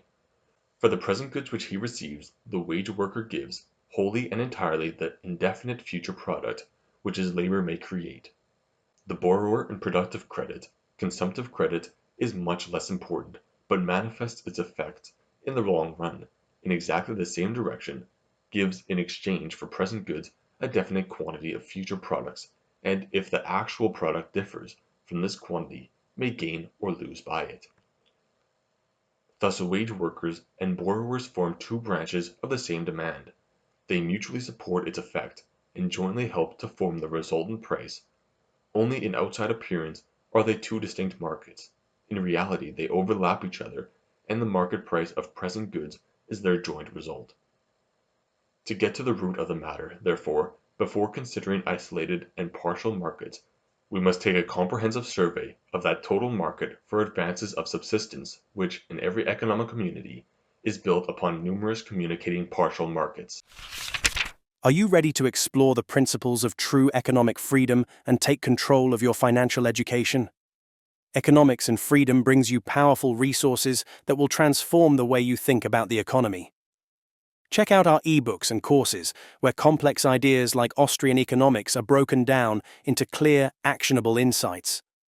Whether you're a beginner or looking to sharpen your knowledge, Economics and Freedom is your guide to understanding the economy in a whole new way. Learn how markets really work, why sound money is important, and how individual freedom shapes prosperity. It's not just theory, it's a practical approach to understanding the forces that impact your life every day. Join a growing community of people who value knowledge, freedom, and the power to think independently. Visit www.economics-freedom.com and start your journey today. Chapter 5: The Profit of Capitalist Undertaking, the General Subsistence Market. At the outset we must enunciate a proposition, as simple as it is fundamental, but one on the proper understanding of which everything depends. In any economical community, the supply of subsistence available for advances of subsistence is, with one trifling exception, represented by the total sum of its wealth, exclusive of land. The function of this wealth is to maintain the community from the time that their original productive powers are put in motion till these powers obtain their final and mature fruits, in other words, to maintain the community during the average social period of production. The greater the total stock of wealth in the community, the longer may be this social period of production. Here we really have three propositions, but they are so intimately connected that they may be conveniently grouped into one, and explained and proved by one and the same argument. If we look at the uses to which a country's accumulated wealth is destined, and put leaving land out of account, we get something like the following picture. Some few owners of wealth, whether from necessity or prodigality, themselves consume it. Others, who produce on a moderate scale, for their own account spend their wealth in furnishing themselves with the necessary maintenance during their production period. But all other wealth, and that is, by far the greater amount, is in some form or other brought to the great market of advances for subsistence as supply. The owner either puts it into some undertaking carried on by himself, or he lends it to other people. If he puts it into his own business, it is, directly or indirectly, employed in giving advances of subsistence to laborers. I say directly or indirectly, for the division of labor, splitting up, as it does, the one united work of production into a series of apparently independent stages, causes an important distinction in form, although it does not affect the essence of the matter. If the different stages of one and the same production process were united in the hand of one and the same undertaker, he would not buy any previous product. All previous and intermediate products needed would be made from the beginning by the workers in his employment. Here, therefore, his entire business capital would evidently be directly devoted to advancing subsistence to laborers. As it is under the division of labor, he gets his previous products made by other undertakers, and buys them from these other undertakers. This amounts to saying that, by this purchase, he takes upon himself the burden of the advances hitherto borne by other undertakers, and thus puts them again in a position to take upon themselves the burden of advancing subsistence for the following period of production. These previous and intermediate products, then, thus purchased, he gets worked up by laborers who are directly in his pay. In this way, therefore, by his wage payments he advances subsistence directly to one set of workers, and indirectly by his outlays to a number of other sets, employed in the preceding stages. If again the owner lend his wealth to others, it may be either for consumption or production. If the former, the sum lent is a direct advance of subsistence to the borrower; if the latter, it passes, as already described, from the borrowing employer to the laborers, as advance of subsistence. Thus the entire accumulated wealth of society, with the very trifling exception of that portion which the owner themselves consume is really brought into the market as supply of advances of subsistence. But the objection may be raised, how can the entire stock of wealth be offered as advances of subsistence when that stock consists only partially, and indeed to a very small extent, of actual means of subsistence, such as food, clothing, dwelling houses, etc., while the great bulk of wealth is represented by goods that are not adapted for immediate consumption, such as tools, machines, raw materials, factory buildings, and the like. The seeming inconsistency is, however, easily explained. It is simply that men never need their subsistence for the entire production period all at once.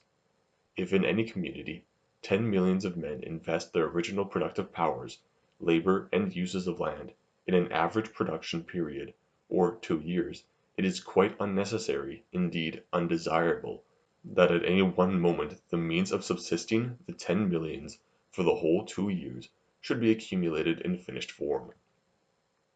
It is sufficient if there is enough in finished form for, say, 1 month, and if, in the meantime, the means of subsistence for the following month are ripening into finished goods.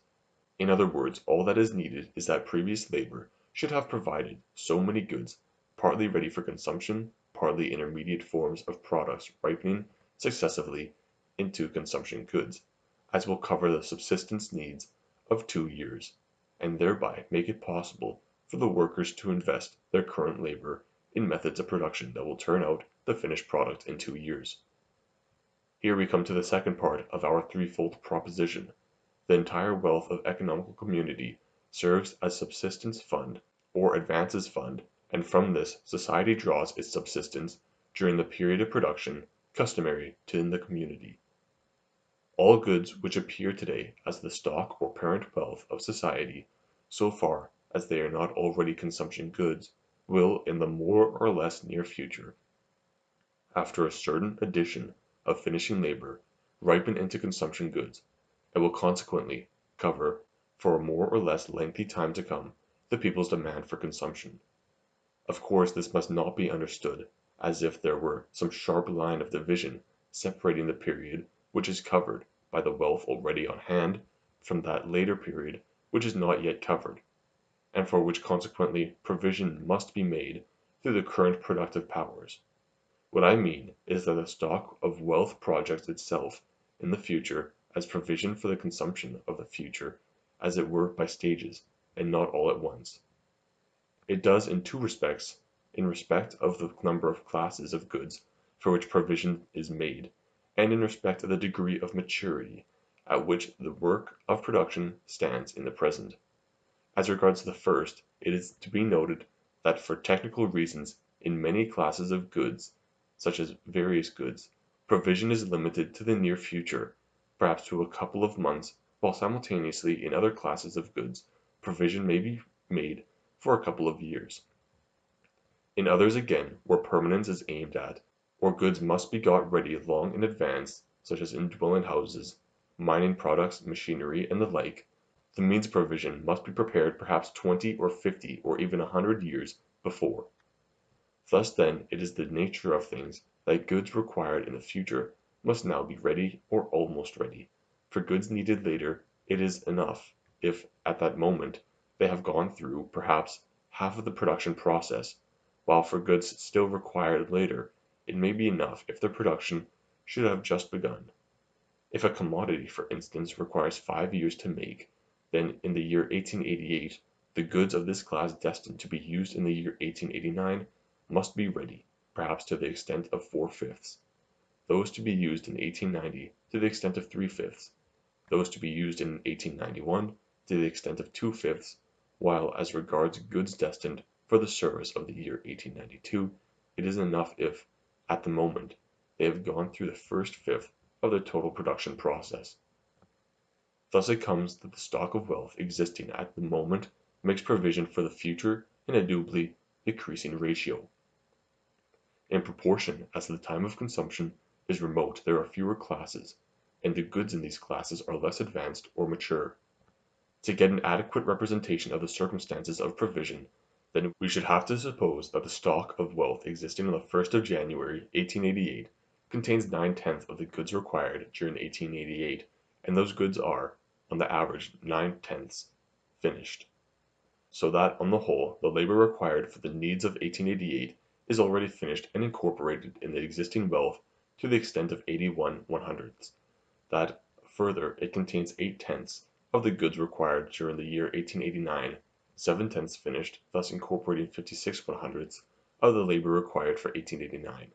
That it contains 6/10 of the goods wanted for 1890, 4/10 finished, thus incorporating 24/100ths of the labor required for 1890, and so on for 1891, 1892, 1893, incorporating respectively 12/100ths, 6/100ths, and 4/100ths of the total labor required for the service of these years. Adding up these amounts, we come to the result which I wished to elucidate by this illustration, which is that the entire existing stock of wealth provides in advance for something like 2 years' demand of the population. With this peculiarity, the stock of wealth, instead of covering the exigencies of 2 continuous years, covers successively a decreasing proportion of the exigencies of a greater number of calendar years. Now the way in which this provision is made by the existing wealth, and the extent to which it is made, exercise a very suggestive and important influence on the employment of the original productive powers, labor and uses of land, coming into operation in the current year. For simplicity's sake we shall consider the former only in detail. If the stock of wealth of existence in 1888 covers the want of the current year to the extent of 8/10, it is clear that from the labor of this year the other 2/10 will first be covered, but it is as certain that the remainder of the current labor will not be devoted to the service of the year 1888, and for 2 reasons. One, that any return in the year of 1888 could only be obtained by an unremunerative hand-to-mouth method of production, and 2, that the few products thus obtained would come upon a market already stocked and find poor sale and poor prices. The other 8/10 of the labor of the year will, therefore, be directed to the service of later years. And here again the following is clear. The fewer the wants of 1889 covered by the existing stock of wealth, the greater will be the amount of the current year's labor directed to the service of the year 1889. If there is not to be a gap in the provision from year to year, and the smaller will be the amount of labor directed to the service of the years that come after it. Conversely, if the wants of 1889 are already, relatively speaking, amply covered by the stock of wealth, only a small fraction of the current labor will go to the service of 1889, and a proportionally greater amount can be reserved for remoter periods. The current labor thus adapts itself naturally to the existing stock of wealth. The one begins where the other ends. If it were to begin sooner, and so duplicate the provision already existent, it would come under the double disadvantage already mentioned of overstocked markets and less productive methods of production, and if it were to begin later, there would be a gap in the provision which would immediately cause scarcity prices, and thus call out speedy assistance from the productive powers. Thus it is, and here we come to the last part of our threefold proposition, that in reasonable economic speculation the current productive powers will and must, on the average, be directed to remote productive purposes, or in other words, invested in longer production periods, in proportion to the length of time for which the existing stock of wealth is able to be provided. If the accumulated wealth is so small that it only provides subsistence for 1 year, it is perfectly clear that it is impossible to invest the current productive powers in processes that average 3 years, since in the interval that must elapse between the consumption of the old wealth and the production of the new, the people would starve. And it is equally clear that it would be in the highest degree foolish and uneconomic to make the production period shorter than the existing wealth allows. The average period of production in a community is in exact correspondence with the amount of its stock of wealth, and is entirely conditioned by it. The principle is clear, but one not unimportant question of figures still remains to be considered. What is the numerical ratio between the amount of a nation's wealth and the average production period which that wealth limits? At the first glance one would be inclined to answer the average production period may be just so many months or years as there is months or years provision in the accumulated wealth. If, for instance, the year's wants of a nation are 500 millions, and the nation's wealth contains goods to the value of 1,000 millions, we should be inclined to say that the average production period would be 2 years. This answer, however, would be incorrect, or to put it more exactly, it would only be correct under conditions which do not actually occur in practical life.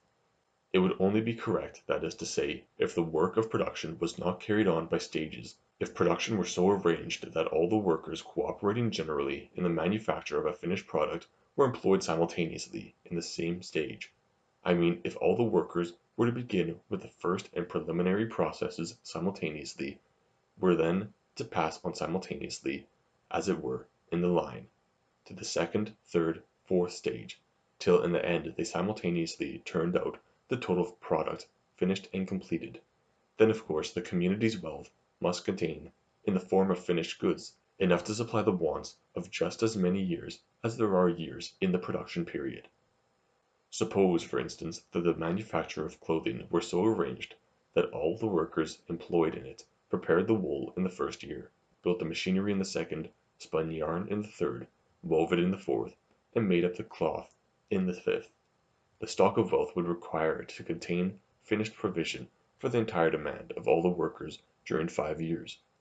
For under a division of labor of this kind during all the 5 years, there would be no addition of finished goods to the original finished stock. It is quite different if production is arranged in stages, as it actually is in modern industry. Of the workers occupied in the production of clothing, or, continue our illustration, various groups are employed simultaneously at various stages of it. In each year a fifth part of them, perhaps, will produce wool, another fifth make machinery, another spin, another weave, and another do the making up.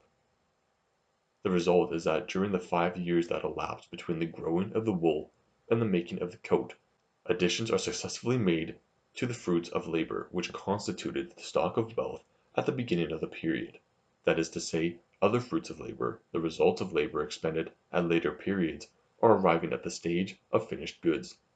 Say, for instance, on the 1st of January, 1888, a group of laborers begin the manufacture of woolen clothing.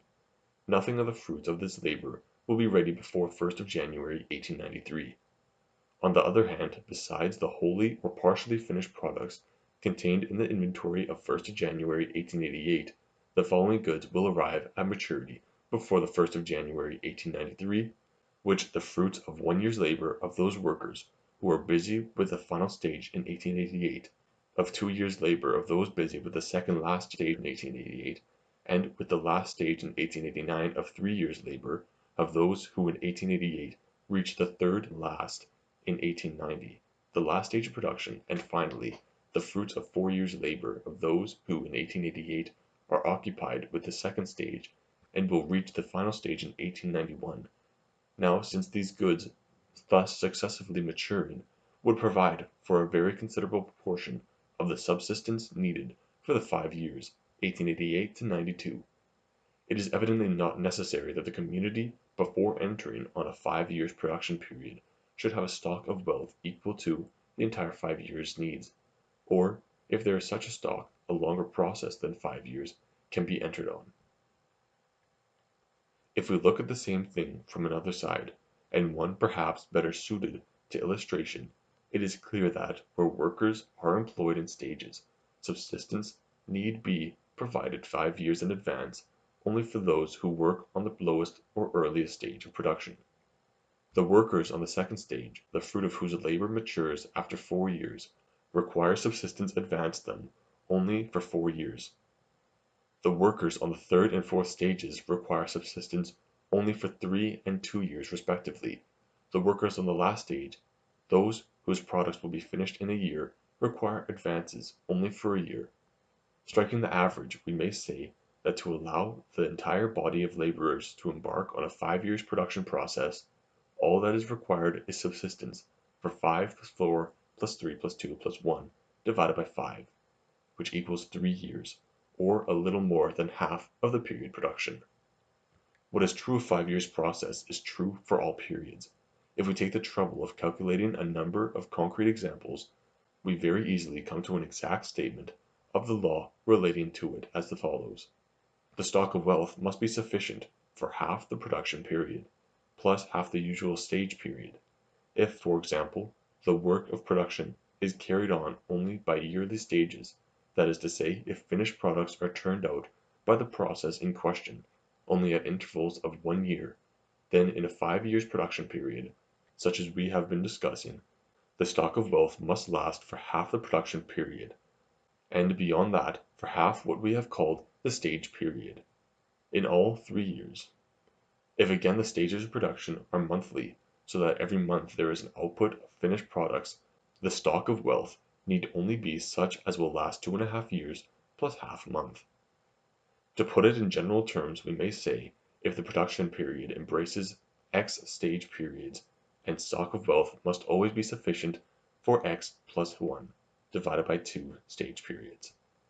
Obviously, the greater X is, the smaller is the difference between this exact formula and the rough expression of half the production period, while X again increases with the length of the production period and the subdivision of the stages.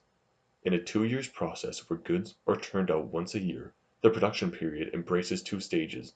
The value of the exact expression is, therefore, 2 plus 1 divided by 2 equals 1½ years.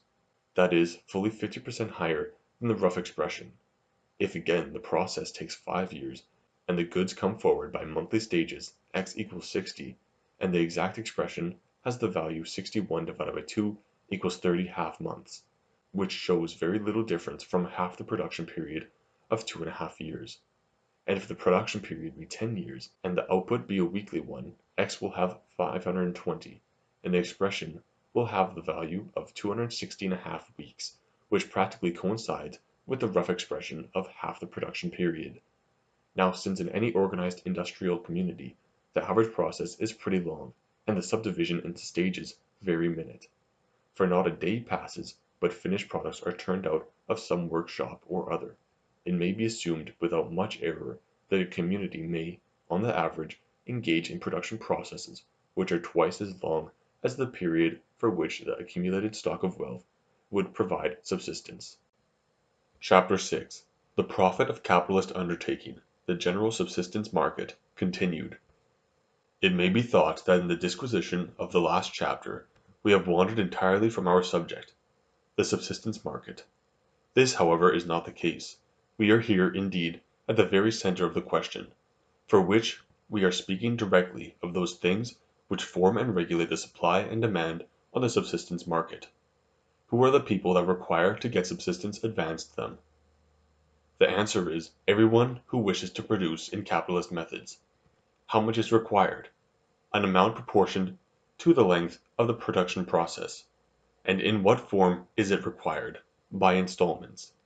Again, who are the people that have subsistence to give? All owners of wealth who do not consume but save it. How much can they give? As much as their stock of wealth contains. And in what form can they give it? Similarly, in installments, in the proportion that the unfinished goods contained in their inventory successively mature.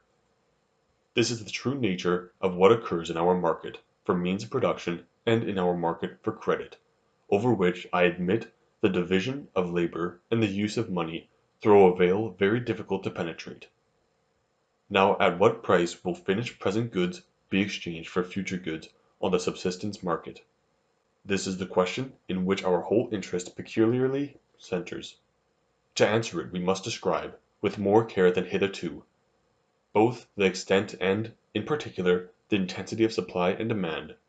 To begin with supply, the extent of supply of subsistence we have already gone into with sufficient exactness. It is represented by the total stock of wealth accumulated in a community, exclusive of land, and after deduction of those amounts which are consumed partly by owners who are getting poorer, partly by owners producing independently and spending either on themselves or by way of advances. As to the intensity of supply, it may be assumed from what was said as regards modern economic circumstances, that to the capitalists the subjective use value of present goods is not greater than that of future goods. In the most unfavorable case, then, they would be willing to give almost 20 shilling present money for 20 shilling obtainable in 2 years, or what is the same thing for 1 week of labor, which would bring them in 20 shilling in 2 years.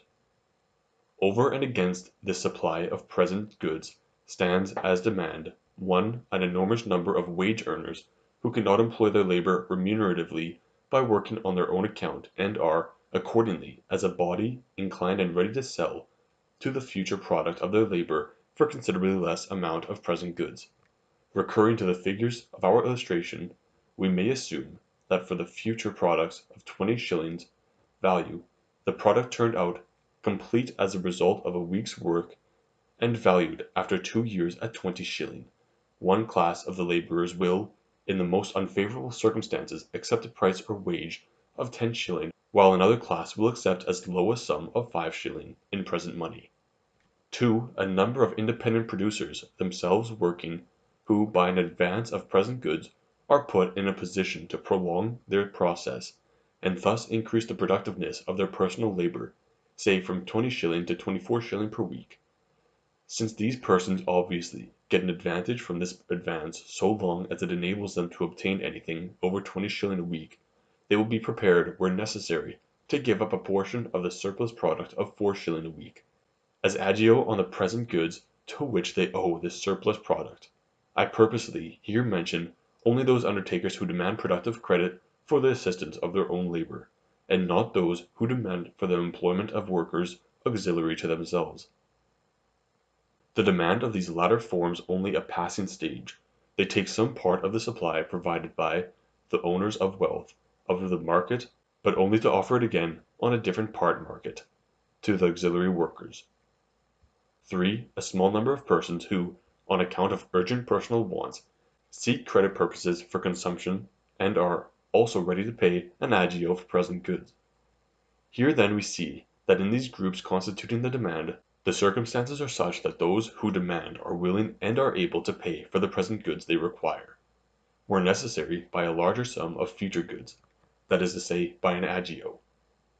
This being the state of the case, then, that all who own the supply value present and future goods alike, and all those who form the demand value present goods higher than future, the determination of the price simply depends on which side has the numerical preponderance.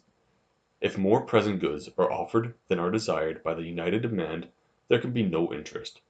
The resultant market, as we know, must always be lower than the subjective value of those would-be sellers, who do not effect a sale.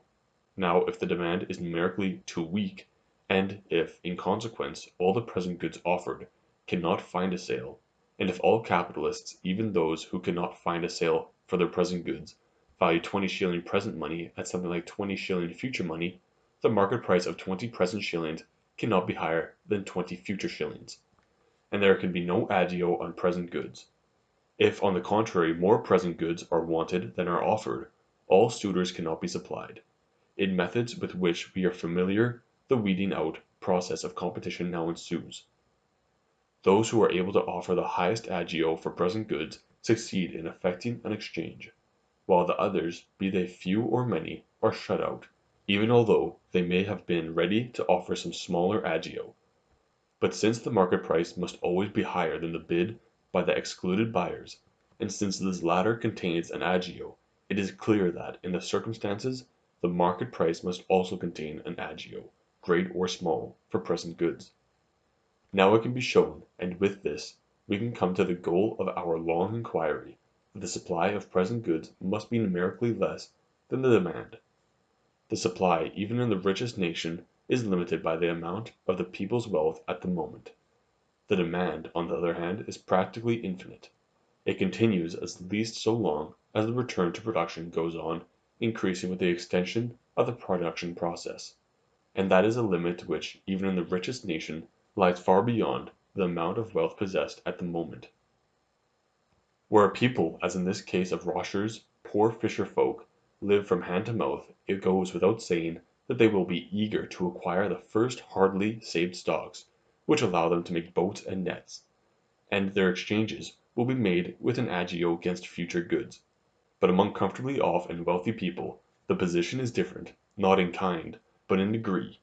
If the stock of wealth be sufficient to maintain the population during an average 1 year's production period, everyone will wish to engage in a 2 years process with its greater productiveness, and the stock of wealth not being sufficient to advance subsistence to everybody for 2 years, there will be, as before, bidding against each other. The circle of suitors will be weeded out, and the agio on present goods will appear. Nor does it make any difference if the community's wealth is sufficient for an average of 5 or 10 years production period, since the provision for human wants would still be more abundant if, instead of 5 or 10 years, 6 or 11 years were the average periods. Men will always wish to embark on these more fruitful methods, will compete to obtain the subsistence that is not sufficient for all, and will thereby inevitably call forth an agio for present goods. Interest and agio must appear. Assume for a moment that they do not. Present and future goods are exchanged on the great subsistence market at par, and the laborers, for the week's work, get the whole value of their future product paid down to them in present goods. Say that the average production period, assuming the nation to be enormously wealthy, is 10 years, that the week's work consequently yields 40 shillings, and that the laborer receives the whole of this as wage. What will happen? The undertaker who employs people to work with him in a 10 years process makes no profit outside of his own personal labor. For the 40 shillings which the labor of his people yields him at the end of the production period has already been wholly expended as wage. But how if he extends the production period still further? If the week's labor has returned 40 shillings in the 10 years process, experience tells us it will return more in a 12 years process, say 44 shillings. In still longer processes, say 15 years, it may return perhaps 48 shillings. Now as the undertaker, by hypothesis, can buy present goods at par on the subsistence market, it would be foolish of him not to extend the production period for himself and his employees to 15 years. If he does so, he pays his workers out of the borrowed advances 40 shillings. The price in the labor market, in 15 years he recovers 48 shillings from the product. From that sum he pays back the advanced 40 shillings at par, and has remaining the respectable profit of 8 shillings out of each week of labor, and with this we have the surplus value, the profit on capital. To prevent its appearance of laborer's wage would have to be raised from 40 shillings to 48 shillings, but this is not possible, for the well-known leveling tendencies of competition do not allow wages to rise permanently in any isolated branch, so long as it does not presuppose peculiar personal qualities, inasmuch as there will at once be a rush from less paying branches into any particularly paying branch, but neither is a general rise of wages to 48 shillings possible, because the existent stock of wealth is only sufficient for an average 10 years period. The extension of the process to 15 years, consequently, can occur only in isolated cases. The bulk of productive employments must continue the 10 years process, which yields only 40 shillings per week, and cannot, therefore, permit of any higher wage than 40 shillings. On the other hand, it is obvious that something else will make its appearance. However sharp undertaker A may be in borrowing money free of interest and securing a nice surplus value of 8 shillings per week of labor, undertakers B, C, D, and E will not be far behind. The desire to prolong the production period, and with that a demand for increased advances of subsistence, will become general.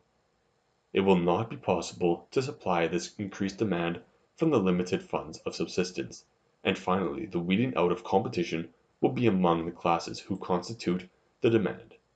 Here then we have the agio again appearing in the universal market price of present goods, from which by hypothesis we had for the moment banished it.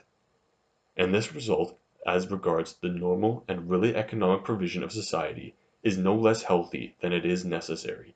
The possibility of obtaining means of subsistence free of agio would be certain to tempt undertakers into immoderate extensions of the production period. If this were to occur only partially, and in a few branches of production, naturally the limited stocks of subsistence would leave so much less for the other branches of production. These latter would have to curtail their processes unnaturally, and there would ensue a deficiency in the social provision, which would outweigh the increased return got from the favored branches, through the immoderate extension of their processes. But if the excessive extension were to be introduced all over, the community stock of subsistence would come to an end sooner than the fruit of processes thus unduly extended could mature. There would be a deficiency in provision, want, and distress. Famine prices would recall the misdirected natural powers and put them with difficulty to supply provision for the moment. All this could not happen without serious disturbance, expense, and loss. Now the constant present of the agio on present goods is like a self-acting drag on the tendency to extend the production period. Without checking it all at once, it makes it more difficult, and more difficult in proportion to the projected length of the process. Extensions which would be harmful as regards social provision are thus made economically impossible. Moderate extensions over the average process, however, are not absolutely prevented, but are limited to those branches where from peculiar economic or technical circumstances the productiveness that goes with the extension of the period is so great that they can bear the progressive burden of the agio. Branches, again, where longer processes are somewhat but only a little more productive are tempted to escape the burden of agio by recurring to periods under the average. Thus finally, under the influence of the agio, the total fund of subsistence is divided out automatically among the individual branches of production in such amounts that each branch adopts that length of process which, in the given condition of the fund, is most favorable to the total provision. At this point I think we may congratulate ourselves on having finished one of the most important demonstrations in the scope of our present task. It fully confirms those inferences which we had drawn from the nature of the productive instrument, labor as a future commodity, and it gives us the key to the explanation of the much disputed surplus value of the undertakers. It shows that in the great combined subsistence market of society present goods must have an agio as a legitimate consequence of the constant fact that present goods are more useful and are more desired than future goods, and that they are never present and offered in unlimited abundance. This agio, thus organically necessary, is given directly on the loan market in the shape of interest, while on the labor market it is given in the form of a price for labor which remains under the amount of the future product of labor, and which on that account leaves room for the accretion of surplus value. The same principles as regulate the price of the productive instrument, labor, regulate the price of the original productive instrument, nature, or those services rendered by the earth which possess an economical character, generally called, from their chief representative, uses of land. If a piece of land, after deducting the share of the complementary productive goods which cooperate, will produce in 1 year 100 bushels of corn, or will rear in 5 years 100 hundredweights of beef, no one would be willing to pay the par value of 100 present bushels of corn or 100 present hundredweights of beef for the use of the land, when these last named amounts, employed in lengthening the production process, or directly exchanged against future goods on the loan market, or spent in buying labor, could obtain more than the 100 future bushels or hundredweights. Thus uses of land when exchanged against present goods cannot escape a deduction in price any more than can the productive good labor.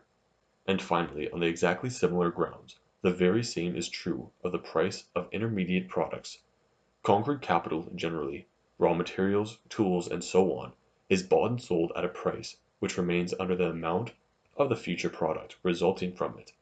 It would be a very easy matter to prove this point by point, as we did with the price of labor, but the case of intermediate products is so closely allied that it seems to me quite unnecessary. Generally speaking, the importance of the demonstration we have just completed does not consist in its proving that productive instruments are bought at a price which remains under the price of their future product. For this is an old and familiar fact taught not only by daily experience, but by the theory of the most divergent schools. The really important result of our investigations is that this well-known fact has been shown to be the necessary outcome of the same causes as give present goods the superiority in value over future goods. A few chapters back I ascended to one feature of the socialist interest theory, that which explains surplus value from the low price at which productive powers are purchased. I may now add wherein the theory is wrong. It is wrong, first, in explaining interest by the cheap purchase of labor only. Interest is got as much by the cheap purchase of uses of land. Quantitatively, of course, the profit from buying labor bulks much more largely in importance, the profit from the cheap purchase of intermediate products need not be mentioned here.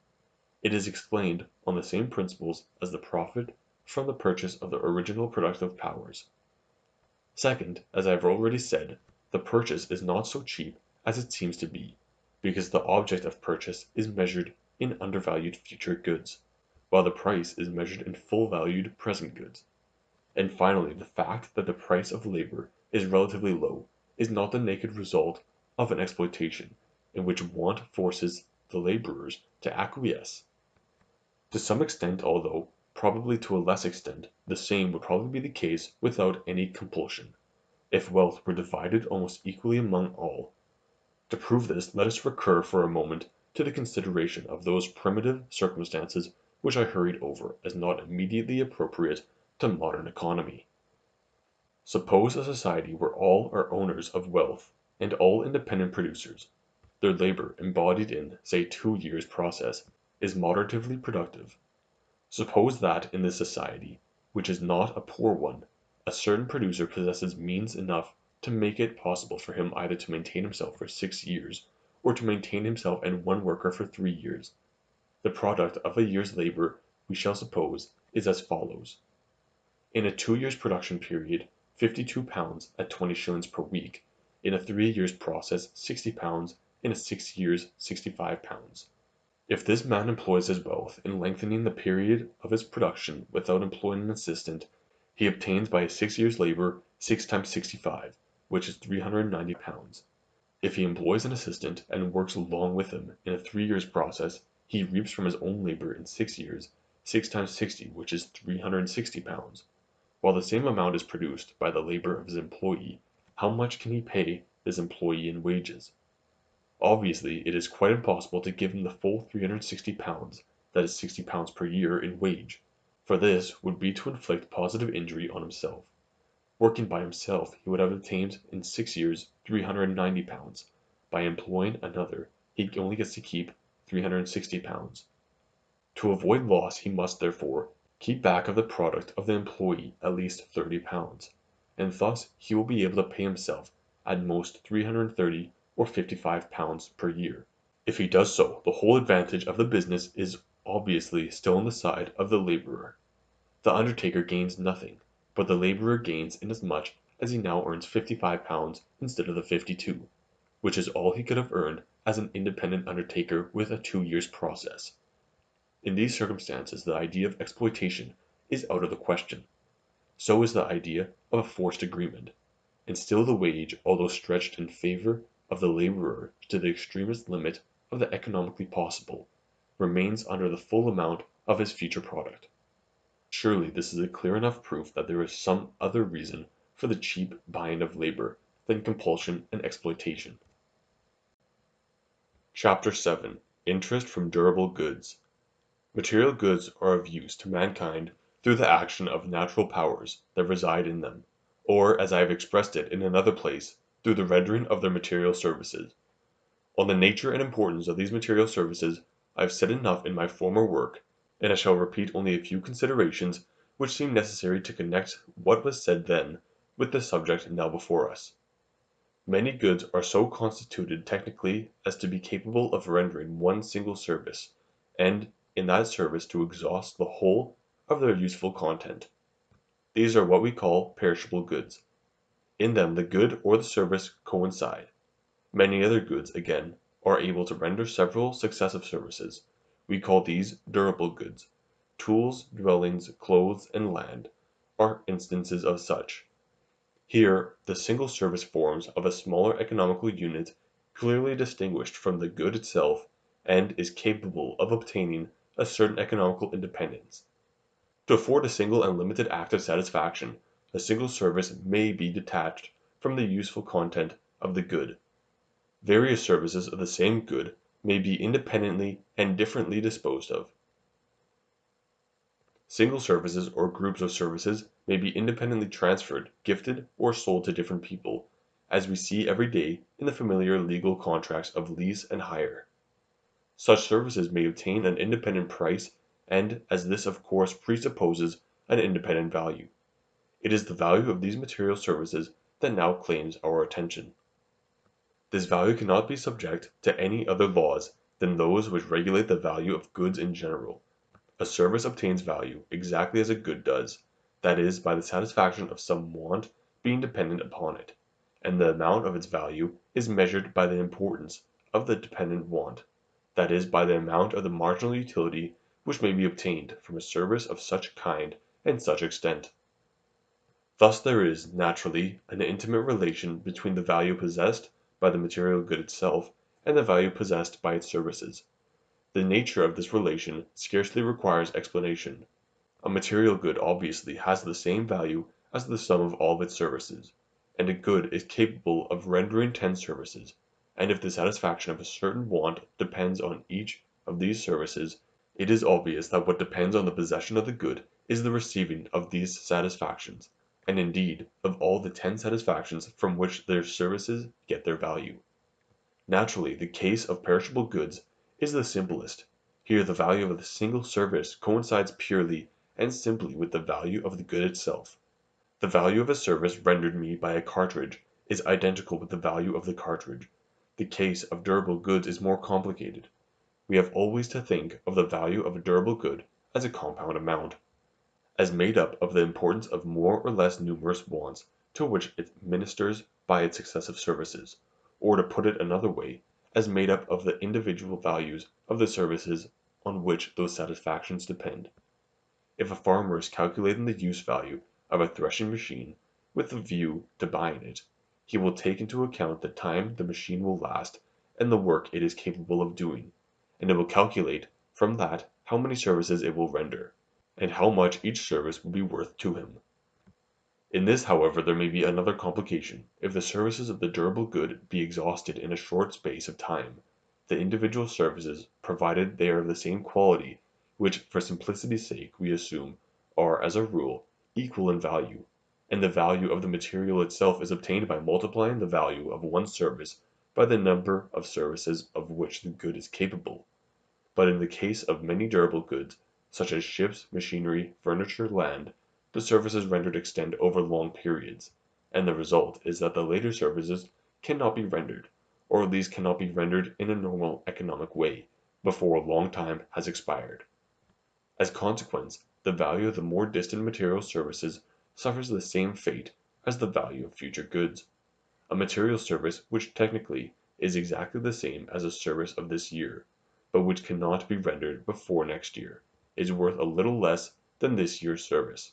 Another similar service, but obtainable only after 2 years, is again a little less valuable, and so on, the value of the remote services decreasing with the remoteness of the period at which they can be rendered. Say that this year's service is worth 100. The next year's service, assuming a difference of 5% per annum, is worth in today's value only 95.23. The third year's service is worth only 90.70. The fourth year's service 86.38.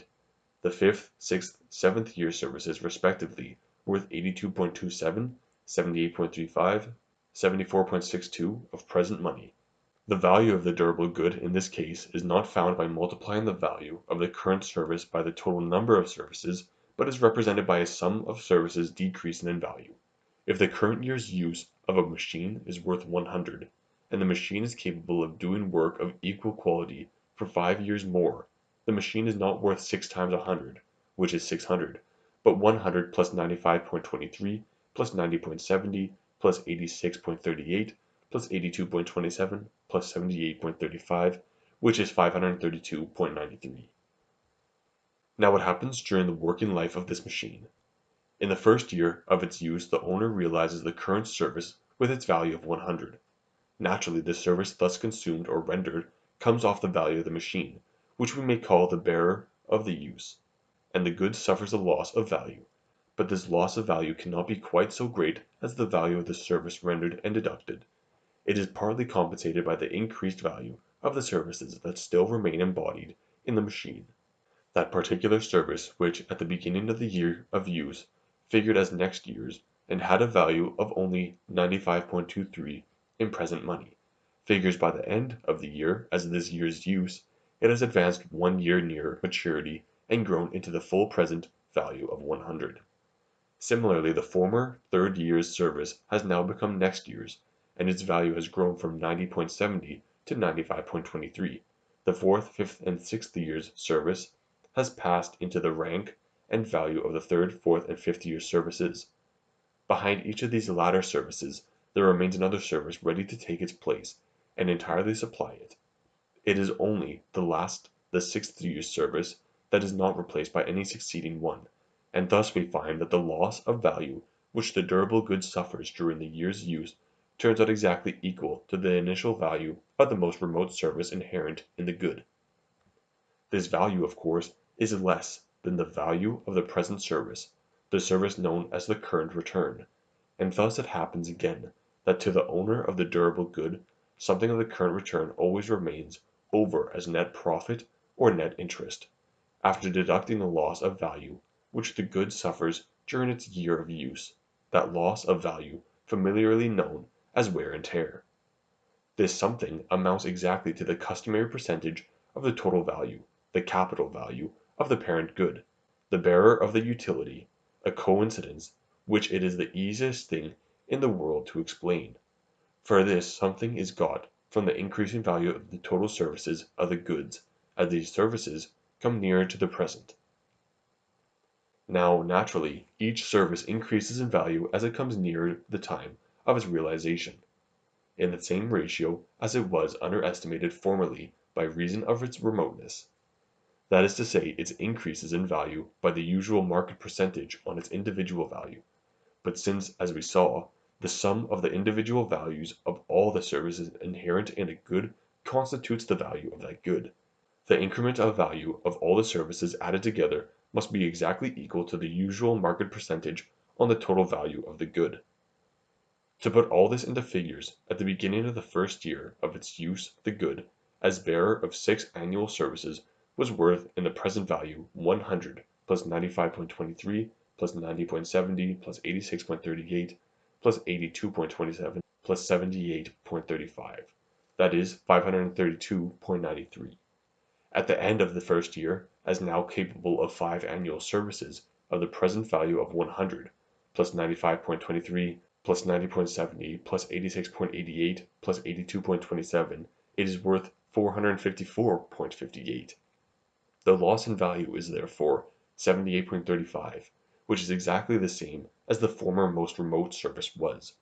But since the sum received from the current year's service, the value of the service sold and now deducted, amounted to 100, there remains a net gain of 21.65, which is exactly 5% of 432.93, the sum of which the good became worth immediately on deduction of the first service realized, as one might say, to account. Similarly, in the second year's use, the owner again realizes the service, now become present and worth 100. This comes off the value of the parent good, but the succeeding service, which before had become worth 95.23, now arrives at the full value of 100.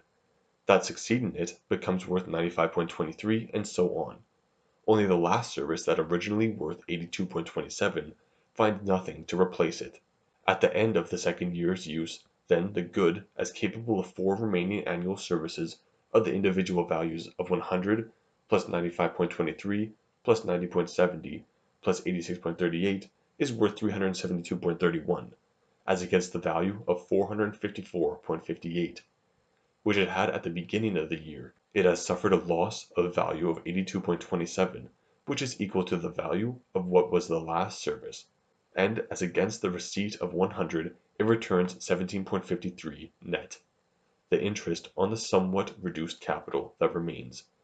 And thus it goes on from year to year, the gross return always remaining the same, because by hypothesis the amounts of service remain unchanged in technical quality, the quota for wear and tear always increasing, because the marginal service, that which determines the loss of value, stands nearer to the present and so to the full present value, and the net interest always decreasing in correspondence with the decrease of the capital, owing to wear and tear, on which interest has got to be paid, till finally the good has entirely given up its useful content and is, as we say, consumed.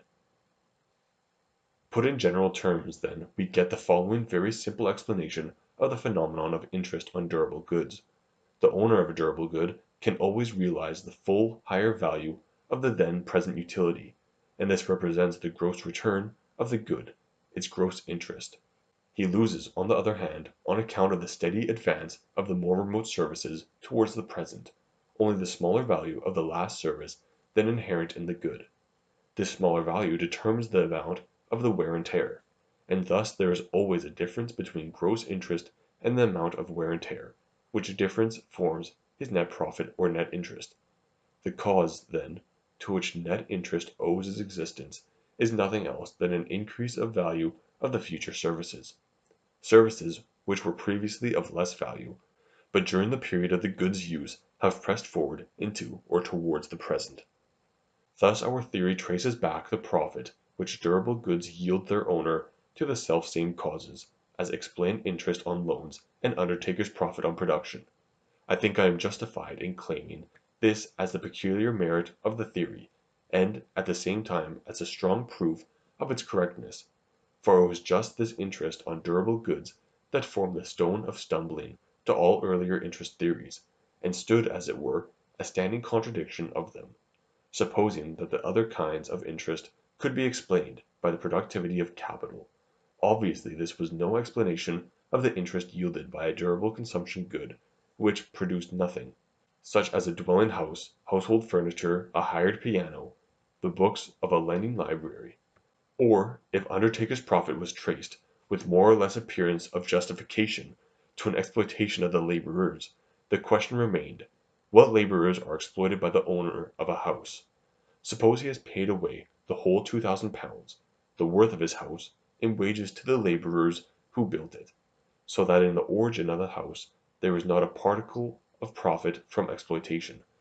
Still the house year after year yields him £100 of interest on capital.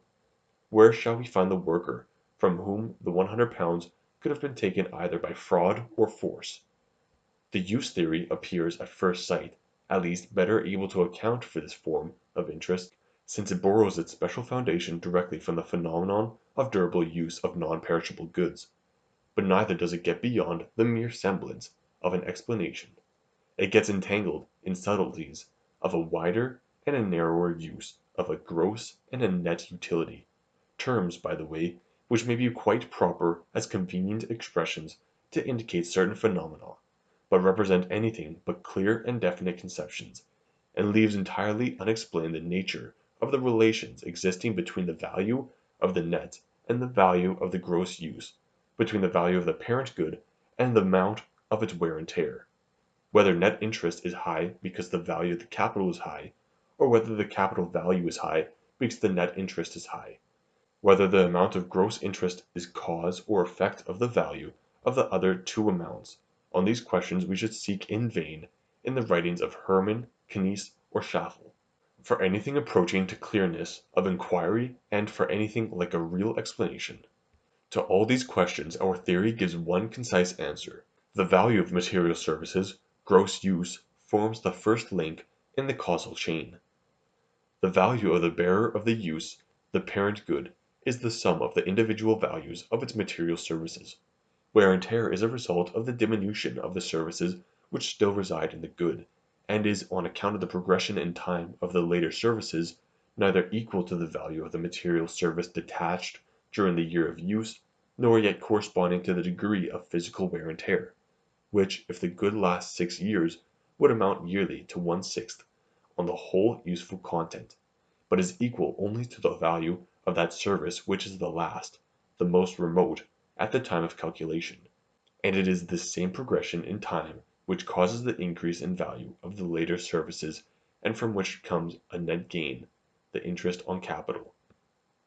The same considerations that have elucidated the cause of interest from durable goods throws a strong light on another phenomenon, equally familiar and equally misunderstood, that of capitalization.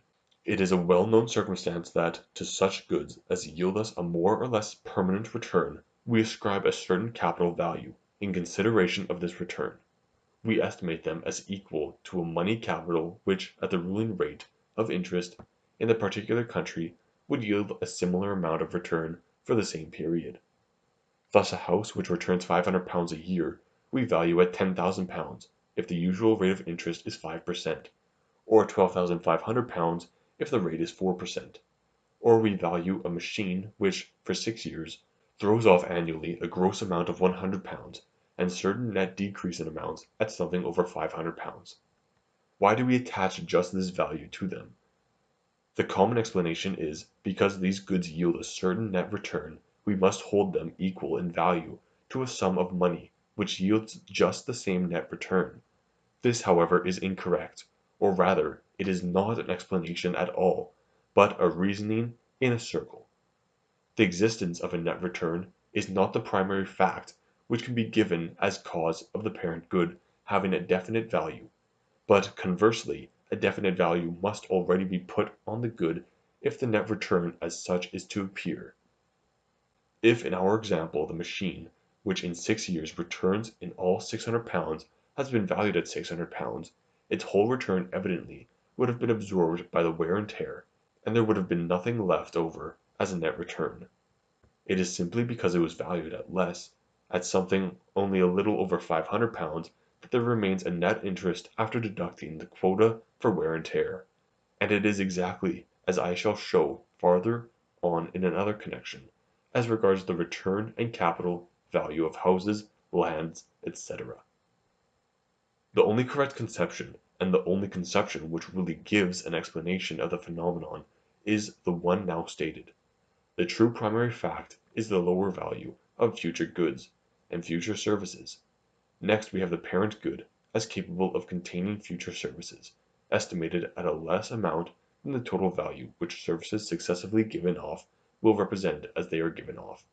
And finally, as consequence, comes the fact that the capitalized sum is less than the sum of the amounts realized by the services in the course of time, and that there is a net surplus from the current return, that on the one hand the value of the bearer of the use, and on the other its net return, are represented by such figures that the former may be held equivalent to a money capital yielding, at the current rate of interest, exactly the same net return is a coincidence which I have already explained.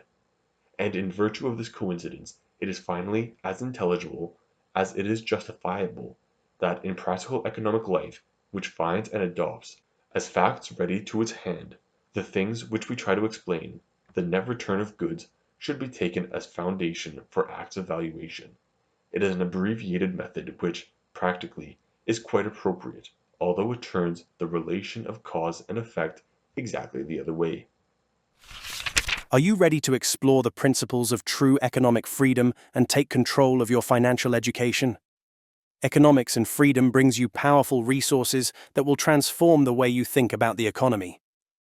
Check out our ebooks and courses, where complex ideas like Austrian economics are broken down into clear, actionable insights. Whether you're a beginner or looking to sharpen your knowledge, Economics and Freedom is your guide to understanding the economy in a whole new way. Learn how markets really work, why sound money is important, and how individual freedom shapes prosperity. It's not just theory, it's a practical approach to understanding the forces that impact your life every day. Join a growing community of people who value knowledge, freedom, and the power to think independently. Visit www.economics-freedom.com and start your journey today. Chapter 8. Interest from Durable Goods, continued. To proceed, the phenomenon of interest just explained is characteristic of all durable goods, consumption and production goods alike, but in the case of production goods, there comes in one circumstance the influence of which has to be investigated.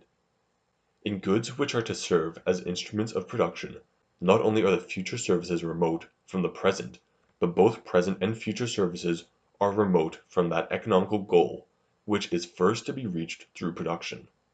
The final destination from which, according to principles with which we are now familiar, they derive their value, is the product obtainable from them in the future. But from the attainment of this goal, the current service, even that service in the very act of realization, is distant by the whole production period, which must intervene between its incorporation in the process of the turning out of the finished product. If this period, for instance, amounts to 2 years, the current service is 2 years away from attaining its goal, and at the same time from attaining its full present value.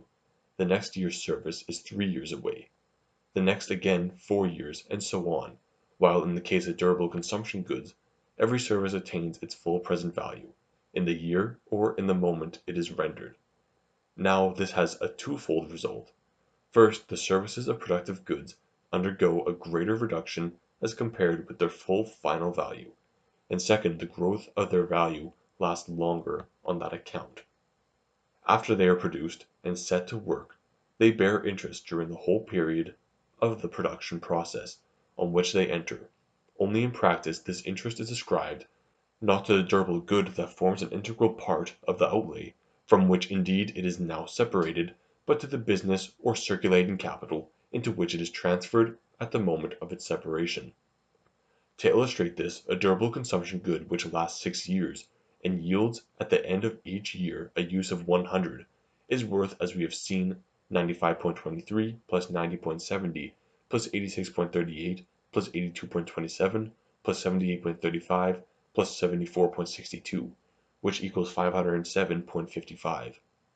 A durable productive good, on the other hand, which lasts 6 years and whose use affords a final utility of 100 after a further production period of 2 years, has the following value: its current year's use, which is first obtained by the end of the year, and then brings in the amount of 100 after 2 years more, that is, after 3 years in all, is only worth in present valuation 86.38.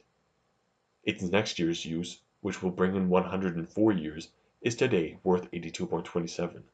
Similarly, the third year's use has a present value of 78.35, the fourth year's a value of 74.62, the fifth a value of 71.06, and finally the sixth has a value of 67.68. The whole productive good, accordingly, has a value of 460.36. At the end of the first year's use the first service is detached. This, meanwhile, has come nearer to its final goal by a year, and accordingly advances in value from 86.38 to 90.70. The other services follow suit in the usual way. Thus the good, as still bearer of the 5 prospective services of the individual values of 86.38 plus 82.27 plus 78.35 plus 74.62 plus 71.06, is now worth in all 392.68. It has therefore lost 67.68 in the course of a year's use, and as against the return of 90.70 represented by the service detached, has borne 23.02 of interest, exactly 5% on the initial value of 460.36. So far everything runs as before. But the service which was separated off with the value of 90.70 neither remains in its former shape, nor remains its former value. It is detached from the fixed capital, and it has passed over into the circulating capital, where it remains incorporated in some or other of the intermediate products, say in the yarn spun by machines.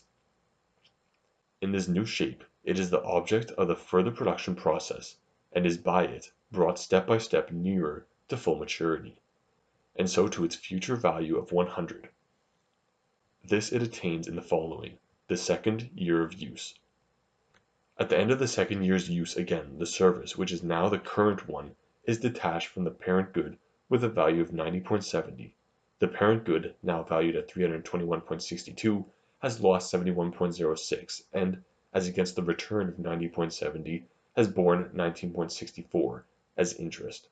But during the same year the service detached in the previous year and incorporated in the circulating capital has risen from 90.70 to 95.23 in value, and bears another 4.53 of interest.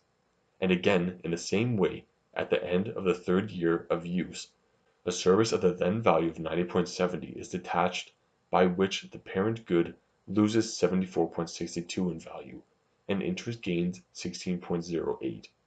But since simultaneously the service detached 2 years before, and incorporated in the circulating capital, increases from 95.23 to its full value of 100, and that detached 1 year before, from 90.70 to 95.23, there is a further gain in interest from 4.77 plus 4.53, that is, of 9.3. In this way, the peculiar combination of circumstances in durable productive goods gives occasion to a twofold interest relation. The services already detached bear interest after the manner, and as integral part of the circulating capital, that is, their claim or title to interest is based on their transformation into finished and final product. The services still contained in the good bear interest after the manner of durable consumption goods, that is, their claim is based simply on their approximation to the present, but of these two elements of the interest return only the second is formally ascribed to the parent good from which it springs. For it the calculation is concluded at the moment in which the individual service is detached, and with the value which it then has. What further happens with it is ascribed to the circulating capital into which it passes at the moment of its separation. And thus we come to the final result. All interest borne by durable productive goods is borne by them simply in their character of durable goods, while their second property, that of being productive, only comes into play in the interest borne by the services already detached and transferred to circulating capital. In this lies the complete explanation of a developed interest phenomenon, which I before suggested but had to delay going fully into until now. There is still, however, another highly important explanation we may gather in passing. In goods capable of only a moderate number of services, the contraction of value, even in the case of the last services, is but small.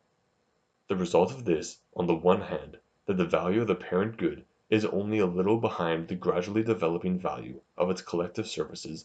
In our first example, the value of the machine lasting 6 years was not quite 600, but still it was over 500, and on the other hand, that the amount of wear and tear, even in the first year, is relatively high, and almost equal to the entire value of the current service. In our illustration, the value of the current service was 100, the value of the last service, that which decides the wear and tear, about 78. In goods again capable of a very long series of services, both the value of the parent good and the amount of wear and tear fall proportionately. A good capable of rendering services of the annual value of 100 for 100 years is very far from being valued at 100 times 100, which is 10,000. At most, where the usual undervaluation of future goods is at the rate of 5%, it is worth 2,000, and the loss of value in the course of the first year's use, although a service worth 100 has been consumed and detached from the use content of the good, is not 100 but 76. That and no more being the present value, at a discount rate of 5% per annum, of a sum of 100 falling due in 100 years. Finally, if a good is capable of rendering not only a great many, but practically an infinite number of services, the phenomenon just mentioned is seen in full development. The present value of the parent good is infinitely less than the successively increasing value of its services.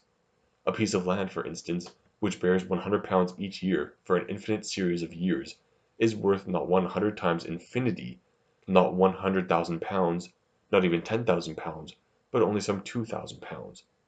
And its loss of value sinks to zero.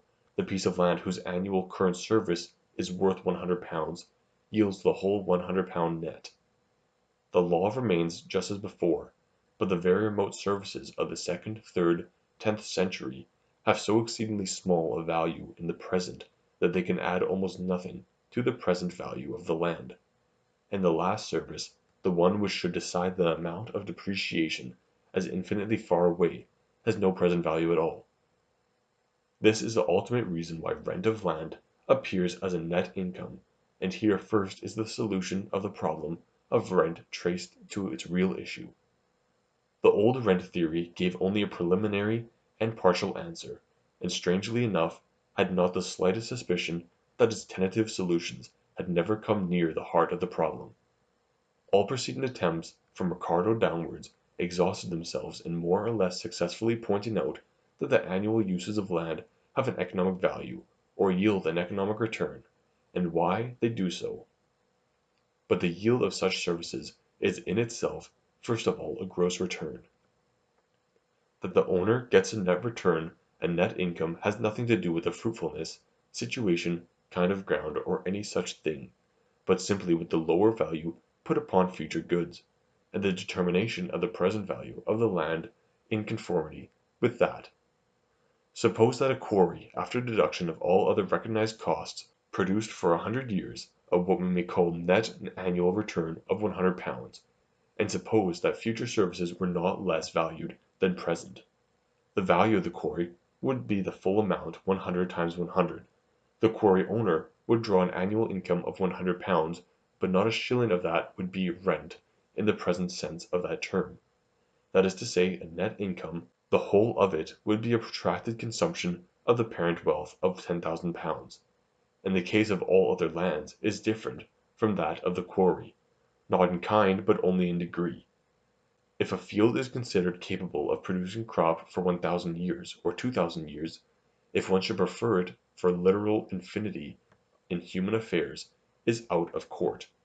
And if the future crops are to be valued as highly as the present ones, the valuation put upon such a field will reach an exorbitant height, which is 100,000 or 200,000 pounds, and the yearly rent of 100 pounds will present the character of a breaking off of the parent stem of wealth, a very gradual destruction of the stem, but still a destruction, not a net income.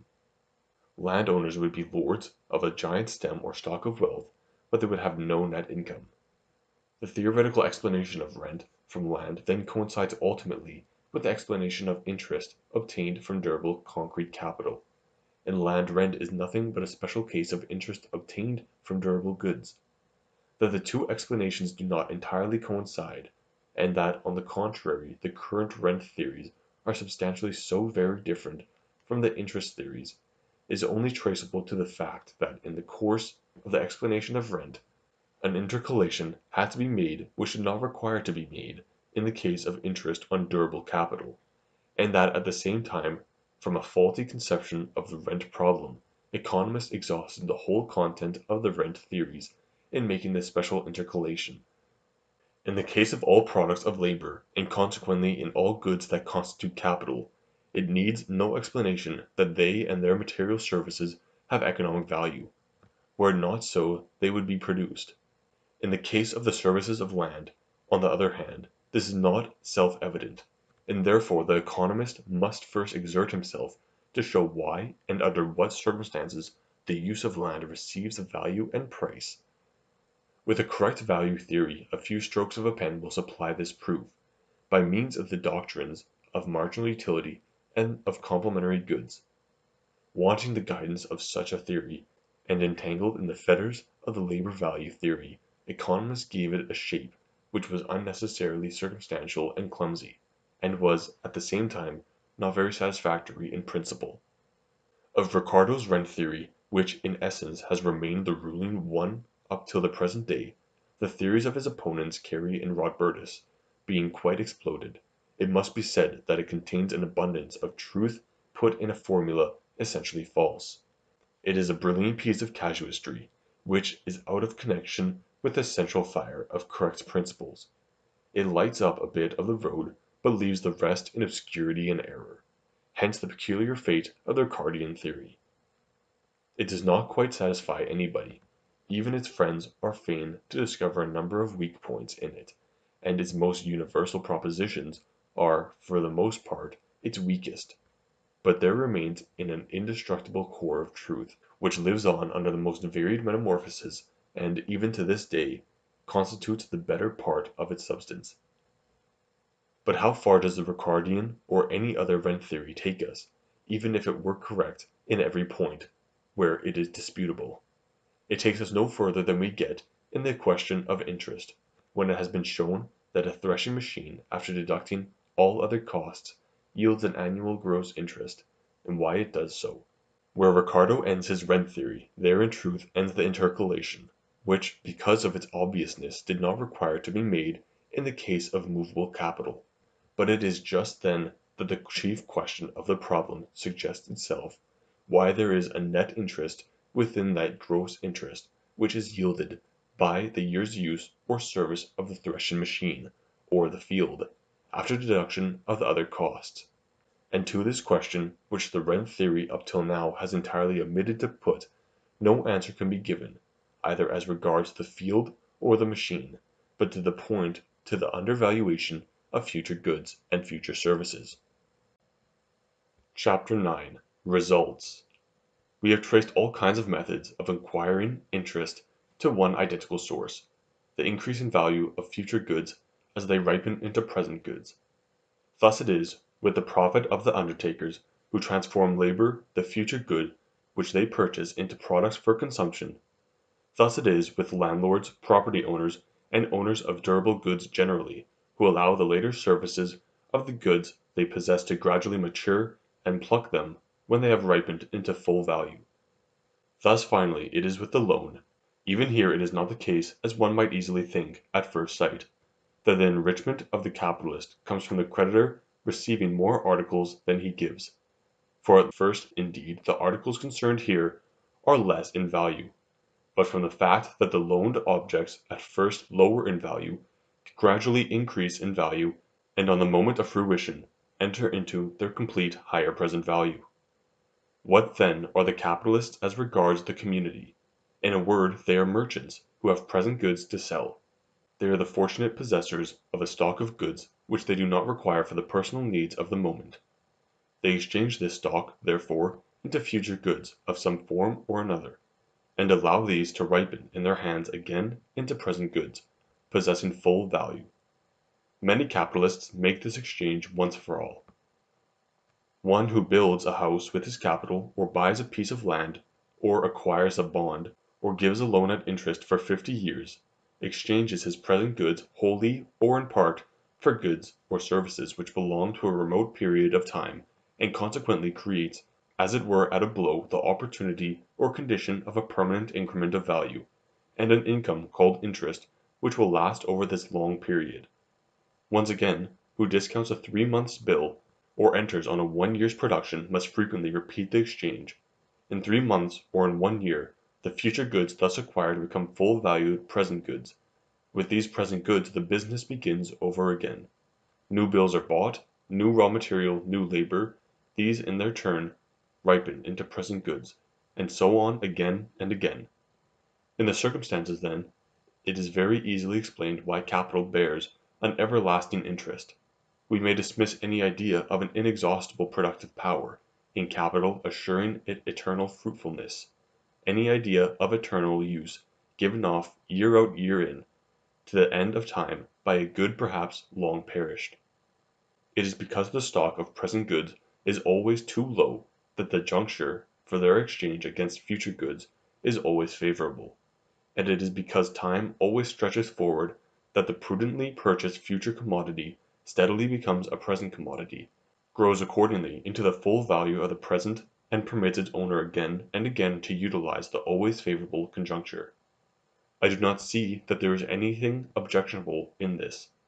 For natural reasons, present goods are certainly more valuable commodities than future goods. If the owner of the more valuable commodity exchange it for a greater quantity of the less valuable, there is nothing more objectionable in this than that the owner of wheat should exchange a peck of wheat for more than a peck of oats or barley, or that a holder of gold should exchange a pound of gold for more than a pound of iron or copper.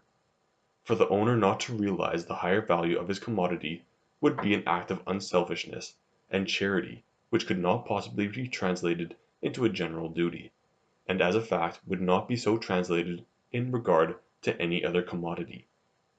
In the essence of interest, then, there is nothing which should make it appear in itself unreasonable or unjust, but the essence of an institution is one thing, and circumstances which may accidentally accompany it in its practical working out are another. That the community has a power of choosing representatives is good, but if at every election there are broken heads and pothouse agitation, and brute force instead of patriotic deliberation decide the majority, it is not good. And like every other human institution, interest is exposed to the danger of exaggeration, degeneration, abuse, and perhaps, to a greater extent than most institutions. It is undeniable that, in this exchange of present commodities against future, the circumstances are of such a nature as to threaten the poor with exploitation of monopolists.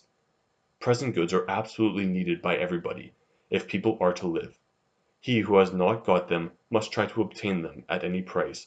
To produce them on his own account is prescribed the poor man by circumstances. The only kind of production he could take up would be one yielding an immediate return, and this is not only unremunerative, but almost impracticable, under modern economic conditions. He must, then, buy his present goods from those who have them, either in the form of a loan, or, more usually, by selling his labor. But in this bargain he is doubly handicapped, first by the position of compulsion under which he finds himself, and second by the numerical relation existing between buyers and sellers of present goods. The capitalists who have present goods for sale are relatively few, the proletarians who must buy them are innumerable. In the market for present goods, then, a majority of buyers who find themselves compelled to buy, stands opposite a minority of sellers, and this is a relation which obviously is profoundly favorable to the sellers and unfavorable to the buyers. Now of course the circumstances unfavorable to buyers may be corrected by active competition among sellers. The fewer the sellers, the greater are the amounts of present goods they have to dispose of. To find purchasers for them all, competition must bring down the price from extreme heights to a moderate level that leaves no room for exploitation of poor men. Fortunately, in actual life, this is the rule, not the exception. But every now and then something will suspend the capitalist competition, and then those unfortunates whom fate has thrown on a local market ruled by monopoly are delivered over to the discretion of the adversary. Hence direct usury, of which the poor borrower is only too often the victim, and hence the low wages forcibly exploited from the workers, sometimes the workers of individual factories, sometimes of individual branches of production, sometimes, though happily not often, and only under peculiar unfavorable circumstances, of whole nations. It is not my business to put excesses like these, where there is actually exploitation, under the aegis of that favorable opinion I pronounced above as to the essence of interest. But on the other hand I must say with all emphasis that what we might stigmatize as usury does not consist in the obtaining of a gain out of the loan, or out of the buying of labor, but in the moderate extent of that gain. If exchanges are to take place between present and future commodities, the existence of some gain is an entirely normal phenomenon, is indeed an economic necessity. Some gain or profit on capital there would be if there were no compulsion on the poor, and no monopolizing of property, and some gain there must be. It is only the height of this gain, in particular cases, it reaches an excess that is open to criticism, and, of course, the very unequal conditions of wealth in our modern communities brings us unpleasantly near the danger of exploitation and of usurious rates of interest. As little again will the unbiased spectator deny that in the circumstances accompanying the receipt of interest, it is frequently the case that one's sense of fairness is offended by the contrast between gain and desert. Where capital has once been obtained by personal exertion and ability, no one would grudge its owner the further profit he makes without exertion, by exchanging his hard-won present goods into future goods. But often it is just the greatest fortune that falls into the lap of its owner without any personal desert, on his part simply by the happy chance of a legal enactment giving him the preference, and in this case the lucrative exchange of present goods for future goods, which steadily ripen into more valuable present goods, is made without exertion and without personal deserving. In all other branches of exchange, clever speculation is needed, timely seizing of opportunities, favorable conjunctures, if a gain is to be made by the exchange. But the merchant of present goods finds the conjuncture always favorable. He need only put out his hand to dispose of his goods, with a profit to any one among the thousands of eager buyers, while by his side the poor laborer drags out a painful existence of heavy toil, at a sacrifice of personal strength and personal happiness. But what is the conclusion from all this? Surely that, owing to accessory circumstances, interest may be associated with a usurious exploitation, and with bad social conditions, not that, in its innermost essence, it is rotten, and the logical conclusion is that the axe should be laid to the decayed branches, and not to the sound stem, just as it would be foolish to take away the right of self-representation instead of simply putting down the riot at election time. But what if these abuses are so inseparably connected with interest that they cannot be eradicated or cannot be quite eradicated? Even then it is by no means certain that the institution should be abolished. Arrangements absolutely free from drawback are never allotted to us in human affairs. Instead of the absolute good, which is beyond reach, we must choose what, on the whole, is the relative best, where the balance between attainable advantage and the drawbacks must be taken into the bargain, is the most favorable possible for us. Living in a great city has certainly many disadvantages, so has living in a small city, and so has living in the country.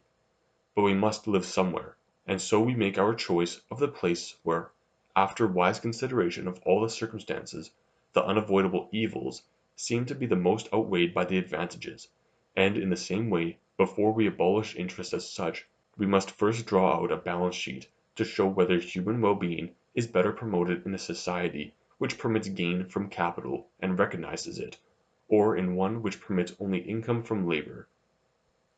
In making this calculation, it will not be overlooked that the institution of interest has its manifold uses, particularly as the prospect of interest induces saving and accumulation of capital, and thus by making possible the adoption of more fruitful methods of production, becomes the cause of a more abundant provision for the whole people.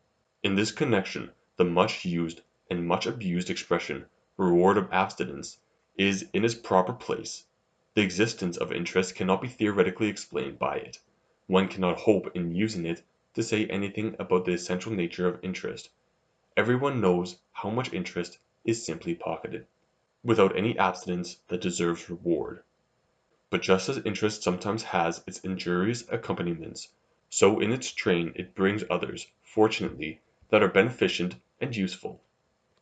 And to these it is due that interest, which has its origin in quite different causes, acts, among other things, as a wage and as an inducement to save. I know very well that private saving is not the only possible way to the accumulation of capital, and that even in the Socialist state, capital may be accumulated and added to. But the fact remains that private accumulation of capital is a proved fact, while Socialist accumulation is not. And there are, besides, some very serious a priori doubts whether it can be. Still it is neither my purpose nor my duty to inquire what organization of society on the whole is best, the present or the Socialist. I have only here to answer what comes up for answer in an inquiry as to the nature and origin of interest, and the answer here runs: there is no inherent blot in the essential nature of interest. Those then who demand its abolition may base their demand on certain considerations of expediency, but not, as the Socialists do at present, on the assertion that this kind of income is essentially unjustifiable. Is the abolition of interest then possible? It may, I think, not be unprofitable to many of my readers to follow the fate of interest in the Socialist state. Chapter 10: Interest under Socialism. Let us imagine the Socialist state perfectly realized, all private property in land and capital abolished, all instruments of production vested in the hands of the community, all citizens working as laborers in the service of the common weal, and the national product distributed to all according to work done. How is it now with the action of those causes which produced interest under the individualist economy? First of all, it must be made clear that the causes are still there. There is always a natural difference between value and present and future goods, and since under Socialism time does not stand still, future goods gradually become present ones, and bring a surplus value with theirs. The difference of value between present goods and future goods, I say, is always there, for its peculiar causes continue to exist. The difference between the circumstances of provision in present and future, the partial underestimate of the future which is characteristic of man, the uncertainty and shortness of life. In the Socialist state no one will be allowed to be an undertaker on his own account, and of course the consideration of the greater technical productiveness of present goods employed as productive instruments ceases to be a motive for individuals. All the more strongly does this motive obtain as regards the great economic commonwealth, which now conducts and guides the total national production. Thus, even for the Socialist state, it is absolutely inconceivable that economic subjects, whether as individuals or as the powerful economic commonweal, should, in their economic judgment and their economic practice, treat present and future goods as on the same footing. How, for instance, could it be all the same to the socialist worker whether he receives his hard-earned wage by installments of £1 a week or in £52 at the end of the year, or in the shape perhaps of £52 5 or 10 or 50 years later? Or how is it conceivable that under socialism a young oak sapling, which will be an oak tree with the value of an oak tree in 200 years, can be made equal in value to an oak full grown now? The central authority directing the national production must base its entire arrangements and dispositions on a calculation of present and future goods having different values, if its dispositions are not to be quite inept and monstrous. If it do not put a less value on future goods, it must find that a process which promises a greater number of products in the far future is more remunerative than a process which yields a small number in the present or near future, and it must accordingly always turn its productive powers to remote productive ends, however remote they are, as being technically the most fruitful. The natural consequence would be very much as we have already pictured it: misery and want in the present, and those in charge of the national economy would have no more pressing duty than to overturn this inept disposition, give the less amount of present goods the preference over the greater amount of future ones, and so prove that the difference in value between present and future goods is an elementary economic phenomenon independent of any human arrangements. If it is now clear that even in the socialist state present goods will, universally, be valued more highly, it goes without saying that if there is an exchange between the two, it cannot be effected at par. Exactly as under the present economic organization, present goods, as more valuable, will claim and will receive an agio. The emergence of this agio, and with it the emergence of interest in its most legitimate form, could only be repressed if every opportunity for it were repressed; in other words, if the exchange or barter of present goods for future were removed out of the world altogether. Now of course this would be attempted to considerable extent in the socialist state, all private ownership of the means of production being banished; all production on private account would be banished also, and all opportunity of buying the future commodities, labor, uses of land, and capital, would be taken away from private individuals. Since then in any case the loan at interest would also be forbidden, the two chief springs from which interest flows to private persons in the present day would be happily stopped up, but certain opportunities would still remain open if exchange transactions between individuals were not entirely forbidden. Suppose for instance that free trade were allowed in durable goods, agio and interest would immediately slip in, as it were by a back door. Say that a good lasts 100 years, and that its present year's service is worth £100. £10,000 must be the price of the good if the 100th year's service, rendered perhaps to some grandchild or great-grandchild, is to be paid full £100. No man would be willing to pay this price, but the moment that the purchase price is calculated at less than £10,000, the owner receives, in course of time, an income greater than the purchase price, and harvests the excess as true interest. But much more important than any such sporadic obtaining of interest by private individuals is the fact that in the socialist state the commonwealth itself, as against the citizens, would make use of the principle of interest, which today reviles as exploitation and deduction from the product of labor. The socialist state, as possessing all means of production, gets all the citizens to work in its factories, and pays them a wage.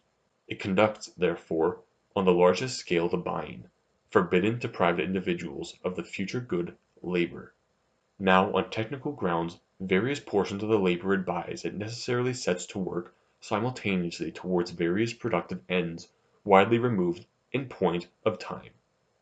One group of laborers, for instance, it sets to baking; another it sets to sink mining shafts, which perhaps assist in turning out consumption goods only 20 years later; another it sets to replant a forest.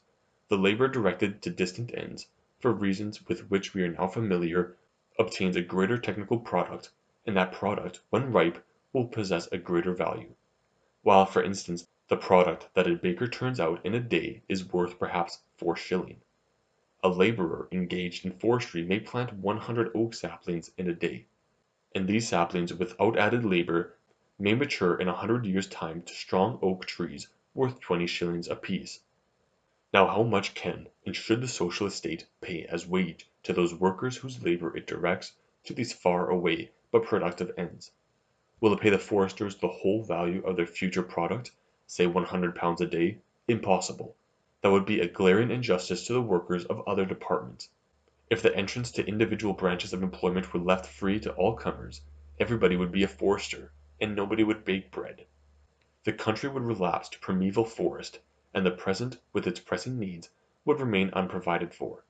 If, on the other hand, the entrance was not free, and a very favoured minority were to be paid £100 a day, while others would receive 4 or 6 shillings, a plutology would emerge again in optima forma, only that it would not be based, as now, on property, but much more fatally on favour and protection. But if foresters are paid exactly like bakers at 4 shillings per day, they are exploited, just as they are by capitalist undertakers under the present system.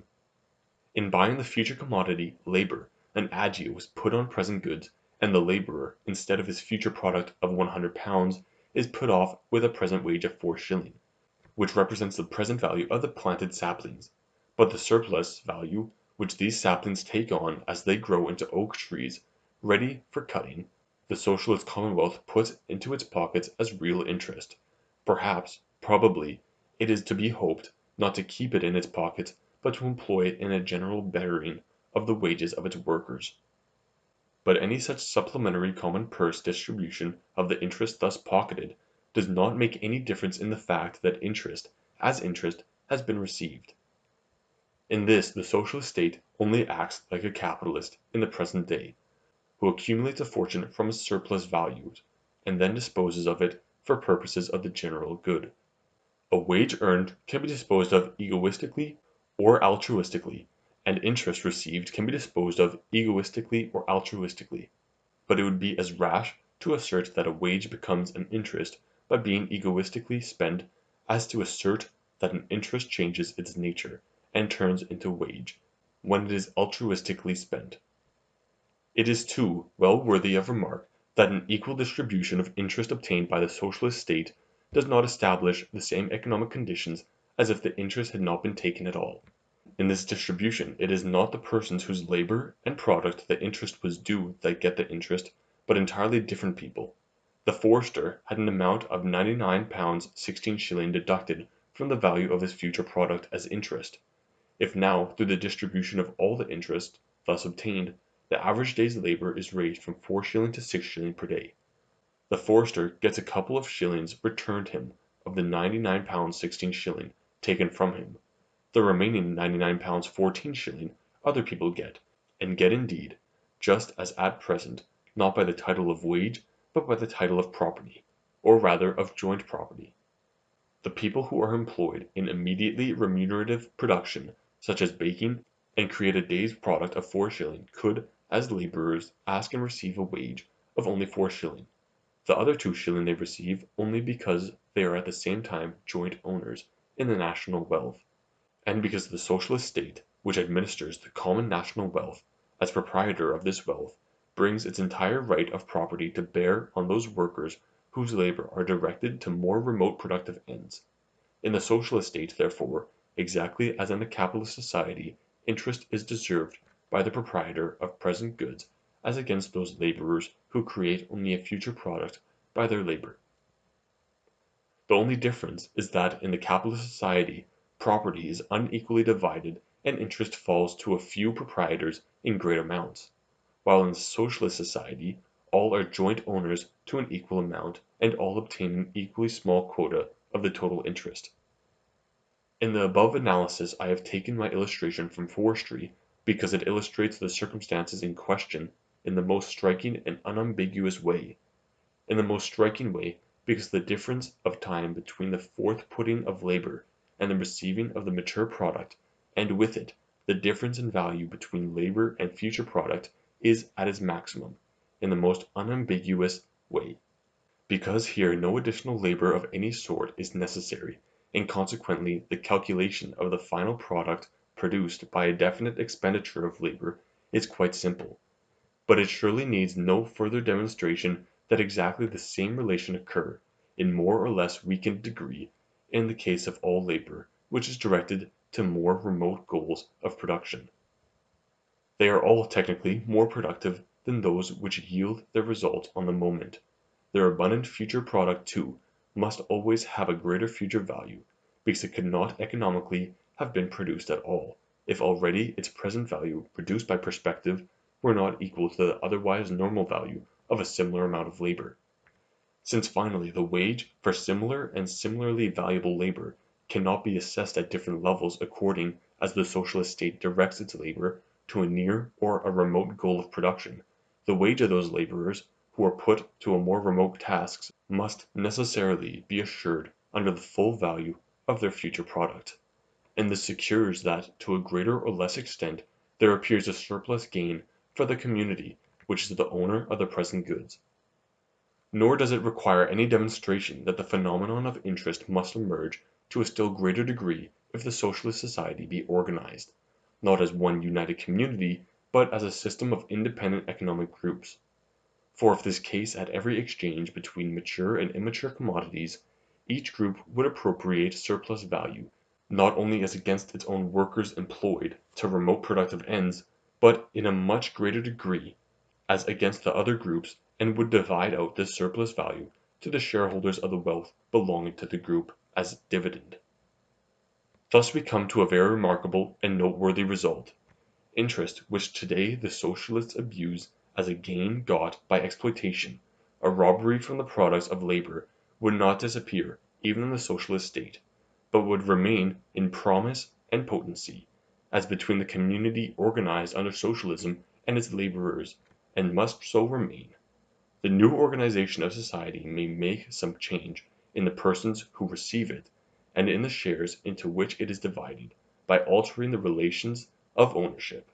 But the fact that the owner of present commodities, in exchanging them for future commodities, obtain an agio, it neither will nor can alter. And here again it is shown that interest is not an accidental historical legal category, which makes its appearance only in our individualistic and capitalist society, and will vanish with it, but an economic category which springs from elementary economic causes, and therefore without distinction of social organization and legislation, makes its appearance wherever there is an exchange between present and future goods. Indeed, even the lonely economy of a Crusoe would not be without the basis of the interest phenomenon, increasing value of goods and services, preparing for the service of the future.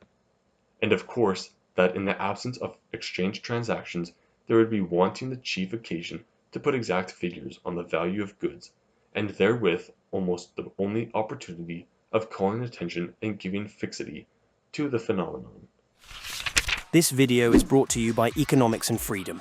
Dive into the world of Austrian economics, libertarian principles, and the pursuit of financial independence. At Economics and Freedom, our mission is to educate, inspire, and equip you with the tools to understand the economy, make informed decisions, and to advocate for a freer society. Explore our growing library of expertly written books, including The Principles of Austrian Economics, where you'll discover the power of free markets, sound money, and purposeful behavior. Libertarianism, which advocates for individual liberties, self-ownership, and free choice. Then learn how these principles tie into the economy through real-world examples and stock market analysis. Join our growing community as we expose the dangers of central banks, government spending, and bureaucratic control. Learn how sound money, free markets, and individual liberty are the only paths to true prosperity. If you're content with the status quo, this isn't for you. But if you're ready to take control of your future and reject the chains of economic ignorance, economics-freedom.com is your weapon. Book 7.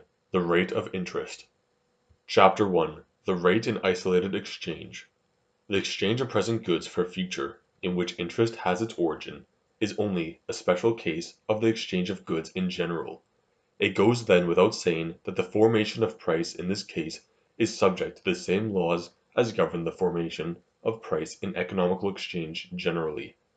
The question whether present goods in general obtain an agio, and also the further question of the height of that agio, are both to be answered according to the rules laid down in Book 4. As regards price of goods in general, what remains for us here is only to amplify and vivify the colorless scheme which demonstrated that the current price of goods is the resultant of subjective valuations coming together in a market, by pointing out those concrete circumstances which in this case, the exchange of present against future commodities, influence the mutual valuation of both.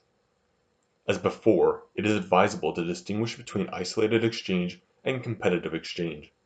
In the exchange which takes place between an owner of a present commodity and a suitor for it, the price will be fixed somewhere between the value of the present good to its owner as under limit, and its value to the suitor as upper limit.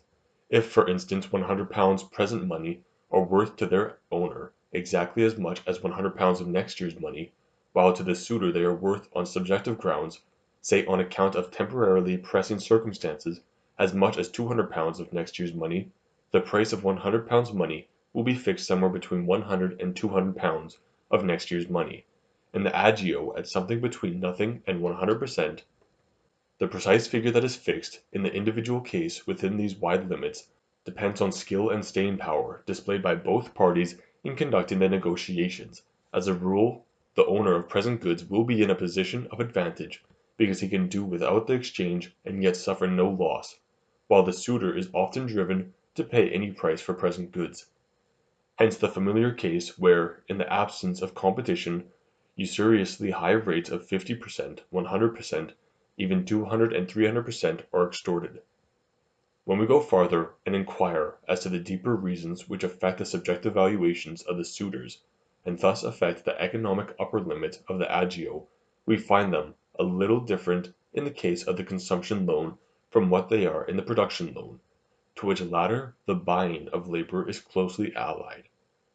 In the case of the consumption loan, the determinants are the urgency of want at the time, the probable provision at the time when the loan is to be paid back, and finally the degree of the suitor's underestimate of the future.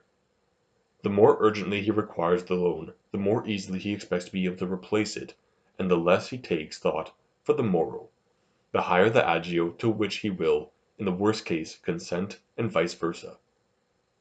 In the production loan we find different concrete determinants. Here the important thing is the difference in productiveness between the methods open to him who gets the loan and those methods open to him who has to do without it. To recur to our old illustration, if the fisher who has no capital and can catch only 3 fish a day by hand gets a loan of 90 fish, this is thus put in a position to make a boat and a net in the course of a month, and with these to catch 30 fish a day for the remaining 11 months. The balance stands as follows. Without the loan he catches in a year 3 times 365, which is 1095 fish. With the loan he catches nothing in the first month, but 30 per day for the other 11 months. That is 335 times 30, which is 10,050, or a surplus of 8,955 fish. So long, then, as he has to give anything less than 8,955 next year's fish for the borrowed 90 present fish, he gains by the transaction.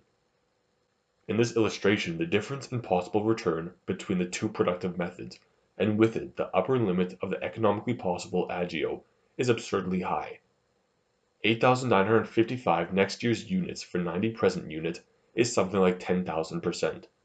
But there will always be a very important difference when the choice lies between capitalist production and hand-to-mouth production, as the latter is, of course, always extremely unremunerative.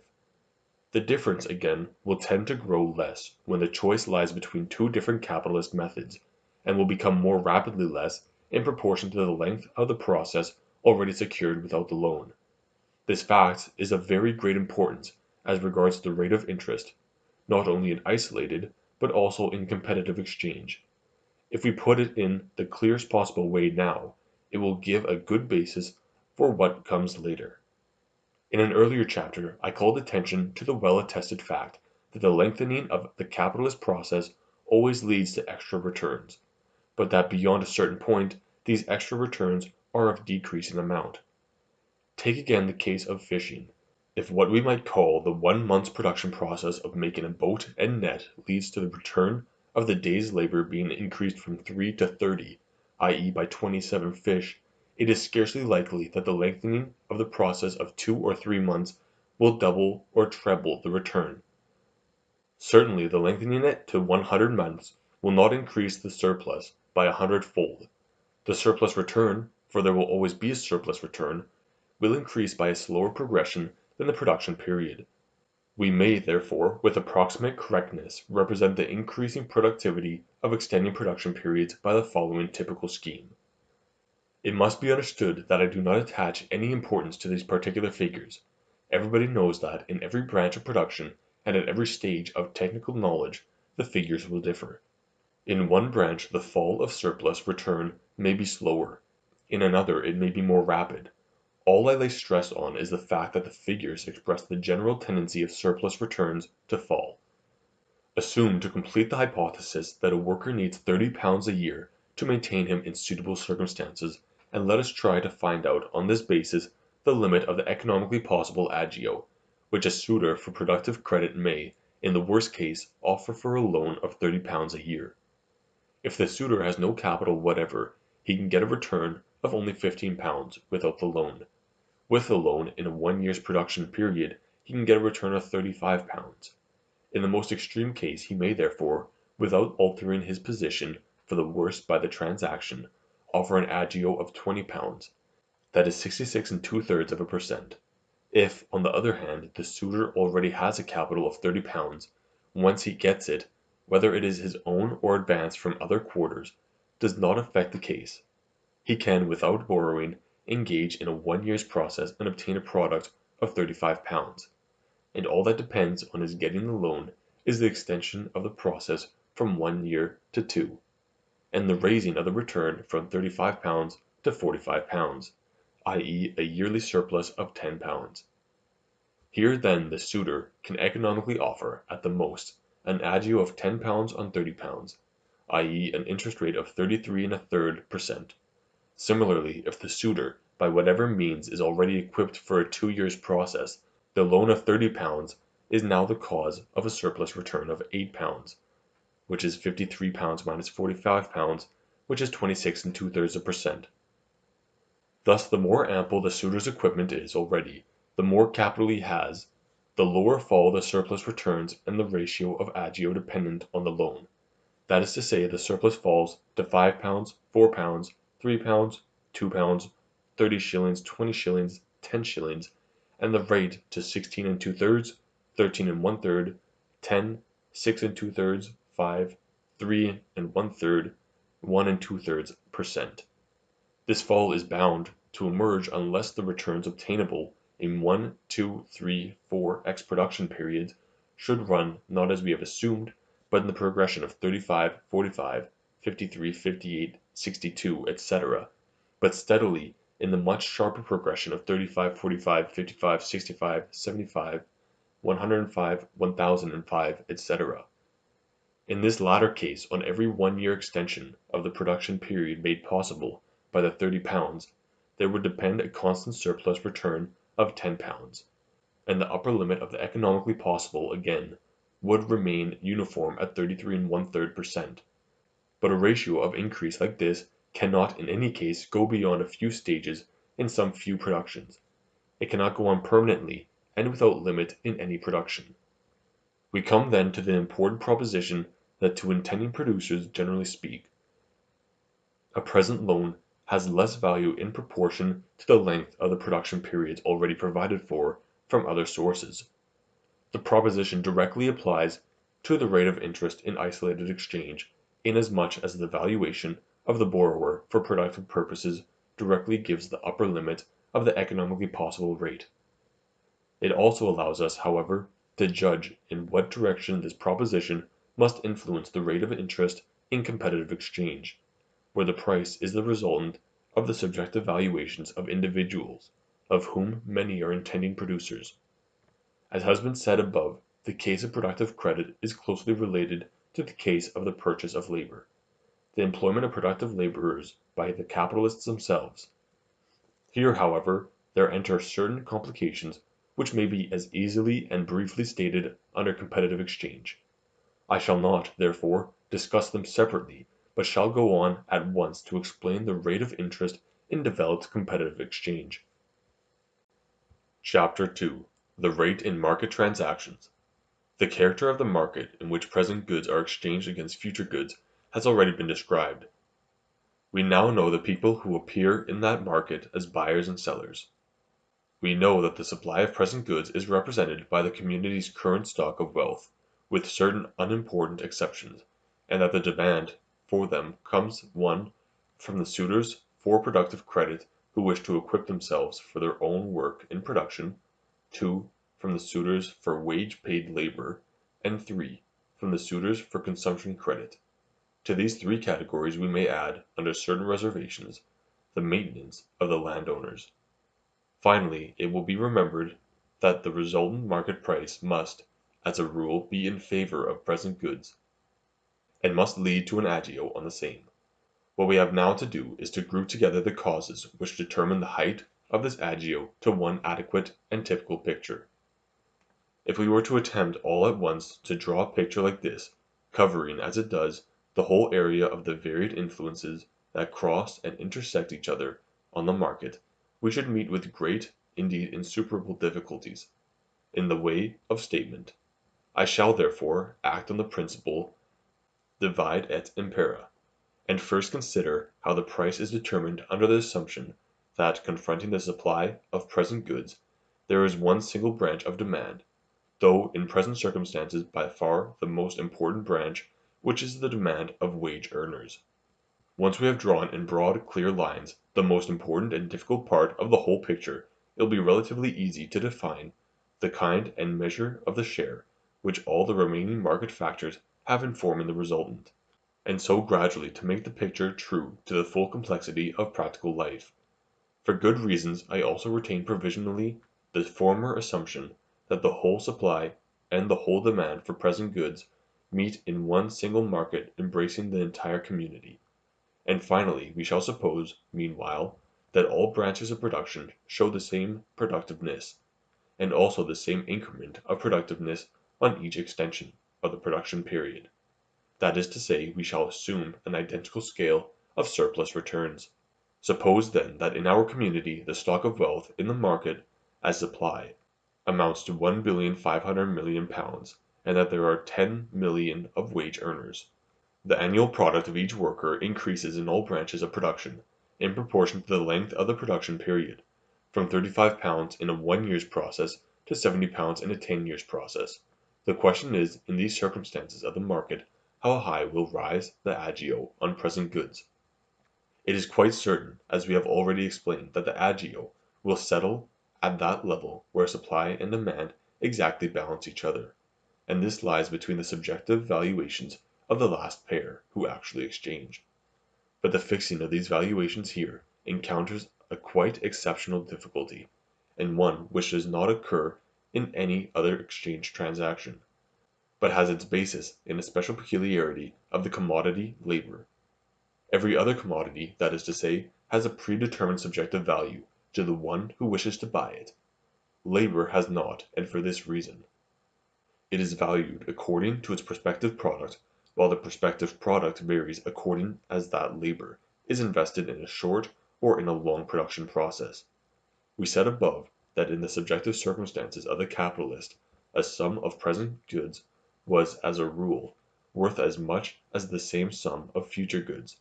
The capitalist will, therefore, count the value of labor equal to just as many present shillings as it will bring him in the future, but according as this labor is invested in a short or roundabout process, it may bring him in £35 or £58 or £70, at which these figures is the capitalist to value it. It may be answered, according to the product aimed at it entering upon the method of production which is economically the most reasonable. He will therefore value the year's labor at £35, if, on reasonable grounds, he meditates adopting a 1 year's process; at £70, if he considers a 10 years' period the most suitable.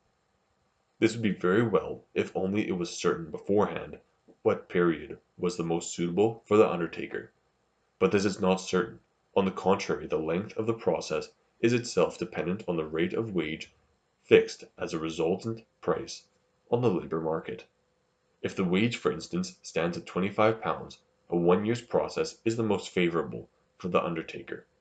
At £25 he gains £10 in the year, or, to put it exactly, in the 6 months, since on the average the advance extends over only 6 months, that is 80% per annum. In a 10 years process, for the £25 in wages he gets £70, and the surplus return of £45 is absolutely much greater.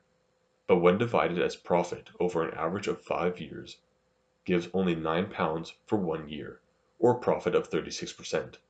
On the other hand, if the year's wage is £50, it is quite clear that it would be as much absurd to choose a 1 year's process with its product of £35 as it is most reasonable in the previous circumstances, and only those longer production periods which show an annual product of over £50 could be thought of. The matter, therefore, stands as follows. Elsewhere in the case of other commodities, the employment for which the buyers wish to acquire them is already determined.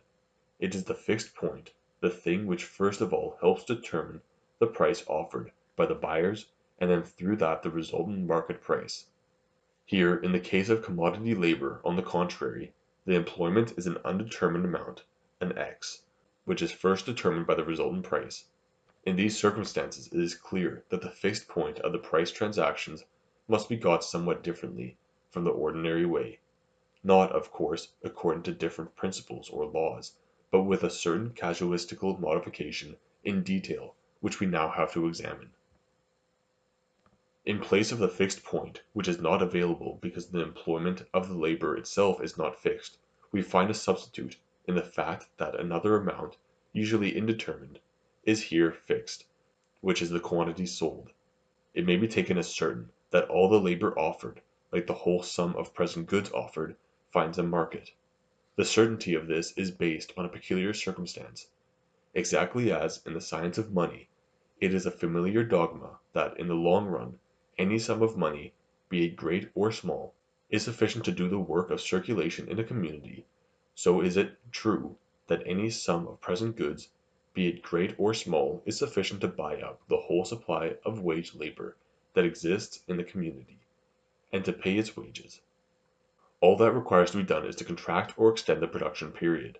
If there are 10 million wage workers and 1,500 millions of capital, this stock is just sufficient to pay the 10 million workers £30 a year each over a 10 years production process. If there are only 500 millions of capital, no laborers need go idle on that account. Only, of course, they cannot have their maintenance advanced them for a 10 years process, but at the same wages of £30 only for a 3 1/3 years process, and the average duration of the production period must be curtailed accordingly. Suppose there are only 50 millions of capital. All the labor could still be bought, but now for only 4 months' process, and it must be secured by a further shortening of the production period, that the scanty amount of present goods is renewed after every short period by the accession of fresh returns. It is, therefore, always possible for the existing stock of wealth to buy all the labor, and there are certain reasons in this case that work very strongly towards always making the possible into the actual.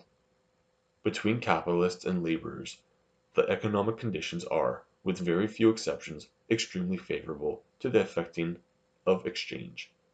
The laborers urgently need present goods, and cannot or can scarcely turn their own labor to any account. They will, therefore, to a man rather sell their labor cheaply than not sell it at all. But very much the same is true of the capitalists. In their peculiar circumstances of want and provision for want, their present goods, which they, in any case, would lay up against the future, are not worth more to them than a similar sum of future goods. They will, therefore, prefer any purchase of labor where there is an agio, however little it may be, rather than let their capital lie dead.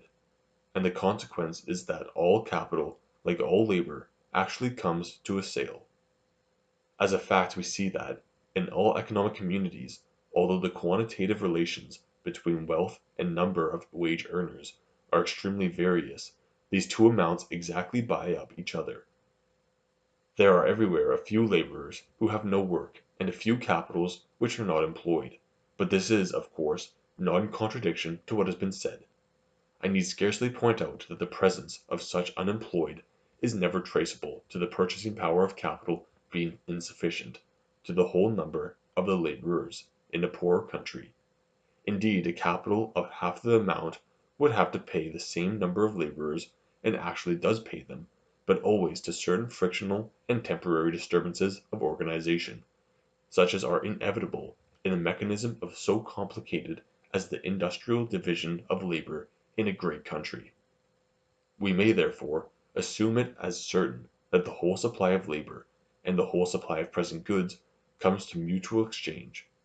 In this fact the length of the production period, and thus the amount of product which the undertaker may obtain through the labor he buys, obtains a certain definiteness.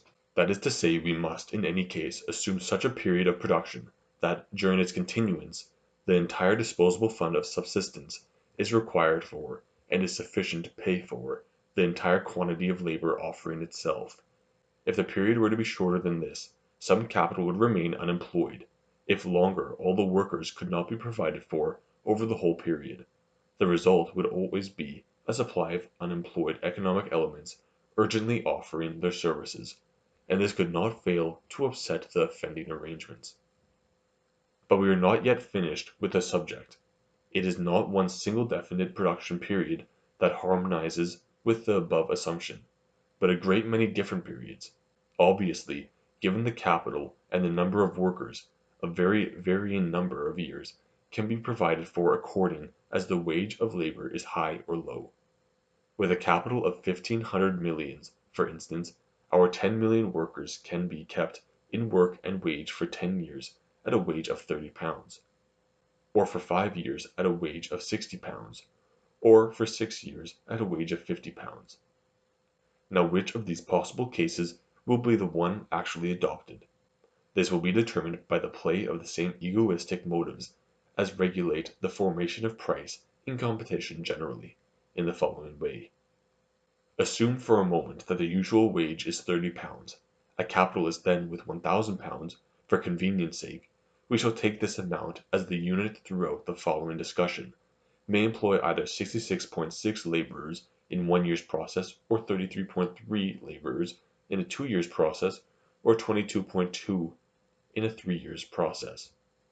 Naturally, he will choose the process which he finds most advantageous, which process that is will be seen from the following table, showing how many workers can be employed by £1,000 in each production period, and how much annual profit may be got from that sum. The table shows that in the given circumstances of all the factors, it is most profitable for the undertakers to devote themselves to a 3 years' production period. They obtain thereby the very considerable rate of 51.1%, while both in the longer and in the shorter processes the profit is lower. In these circumstances naturally all undertakers will seek to adopt this length of process. But to what does this lead? In a 3 years' process £1,000 can employ 22.2 workers, and therefore to employ all the available capital in the community, which is 1,500,000,000, 33 1/3 million workers would be needed. While there are only 10 millions, these 10,000,000 workers could be employed by a sum of £4.5 million, leaving capital to the amount of 10.5 million lying idle. Of course these 10.5 millions of capital would not remain so. They would compete for employment, attract laborers by offering higher wages, and the necessary result would be a rise in the rate of wages. The £30 rate, then, assuming the above position of the factors, cannot possibly be a permanent one. Suppose now that the rate of wages is £60. We get the following table. This table proves that if we assume £60 as the rate of wages, production in anything less than a 5 years period shows a positive loss, while, of the longer periods, the 8 years process is the most profitable. It yields the modest interest of 3.54%, but relatively speaking, it is the most favorable rate that can be got. It is easy to see, however, that it is as impossible for a wage of £60 as it was for £30 to be the definite resultant price of labor. Under the assumed circumstances of productivity, the 8 years period is the most profitable length of process at a £60 rate of wage. by adopting a capital of £1,000, can employ only 4.16 laborers. Consequently, the entire capital of 1,500,000,000 can employ only 6.25 million workers, and the remaining 3.75 millions must starve. This again is impossible. The unemployment will offer their services in competition with each other, and the wages will be pressed below the rate of £60. At what point, then, will this overbidding and underbidding, which come from unemployed capital when wage is too low, and from unemployed labor when wage is too high, come to an end? Obviously it will be when the most reasonable production period exactly absorbs the wage fund on the one side and the labor offered on the other. This will be the case as the following table shows at a wage of £50. At a wage of £50 the 6 years production period proves the most profitable. It gives an interest of 10% on the invested capital, while a 5 years process would return only 9.6%, and a 7 years 9.7%. Moreover, as at that wage the £1,000 employs 6 2/3 laborers, the entire 10 million workers and the entire 1,500 millions of capital find employment, and the point is reached where the formation of price may come to rest. All who have it in their power to disturb the settlement by further over or underbidding have no inducement to do so, and all who might have an inducement have not the power, as on economic grounds they are already excluded from competition. There is no idle capital which might be tempted to seek employment by overbidding, and there are no idle laborers who might be tempted to seek employment by underbidding. And finally, the undertakers who have replaced their production on the footing which makes this favorable position of things possible are rewarded by this arrangement being at the same time the most profitable for them, and they too have no inducement to make any change. Those undertakers, on the other hand, who might have wished to engage in longer or shorter processes, and would thus have made either capital or labor insufficient, are excluded from any such disturbing competition by the fact that such methods of production show either a loss or a smaller profit. The price of labor, then, will and must settle at a wage of £50, and this involves at the same time an agio of 10% on present goods. I say it must do so, for so long as this point is not reached there are certain tendencies always at work to force the price towards it. If, for example, the wage were only a little higher, say £51, the 6 years process would still be the most profitable, but only 9,800,000 laborers could be employed by the available capital of 1,500,000,000. The unemployed, by the urgency of their circumstances, would exert a pressure on the price of labor till such time as they could be taken in, which would be the case when wage came down to £50. If, on the contrary, the wage were a little lower, say £49, the employment of the 10 million workers would take up only £1,470,000,000 of capital. The unemployed remainder would attract employment through overbidding, and the result again would be a rise of wage till such time as the point was reached at which equilibrium all round could take place. If the assumed state of the factors, an agio of 10%, is therefore the economically necessary result, why exactly 10%? The considerations hitherto presented can only answer negatively that the necessary equilibrium could have been reached at no other rate of interest. But we may now inquire whether our figures do not bring out some other circumstances which may positively indicate a rate of 10%, and give us matter for a precise positive law of the interest rate. To arrive at a position of equilibrium, the capital of the community had to be taken out of shorter processes, where full employment could not be found for the existing stock of labor, and employed in gradually extending methods till all the laborers were fully occupied. This was arrived at in the 6 years process. On the other hand, the adoption of still longer processes, for which again the capital is not sufficient, had economically to be prevented. In these circumstances the 6 years producers are the last buyers, the marginal buyers. The would-be 7 years producers are the most capable excluded suitors for means of subsistence, and, according to our well-known law, the price that results must fall between the subjective valuations of these two. How does it stand with these valuations? What we have to look to simply is what is the utility which, for those two sets of buyers, depends on the disposal over a definite sum of means of subsistence. Here, first of all, it may be put down generally that on the disposal over each half-year's wage, in the present case £25, depends 1 year's extension of the production period per worker. Accordingly, with respect to the 6 years' producers, it specially depends on their possession or non-possession of the £25, whether, as regards one laborer, they can embark on or continue in the 6 years' process instead of the shorter 5 years' process. But according to our scheme of productivity, the year's return of one worker in a 5 years' process amounts to only £62, while in a 6 years' process it amounts to £65.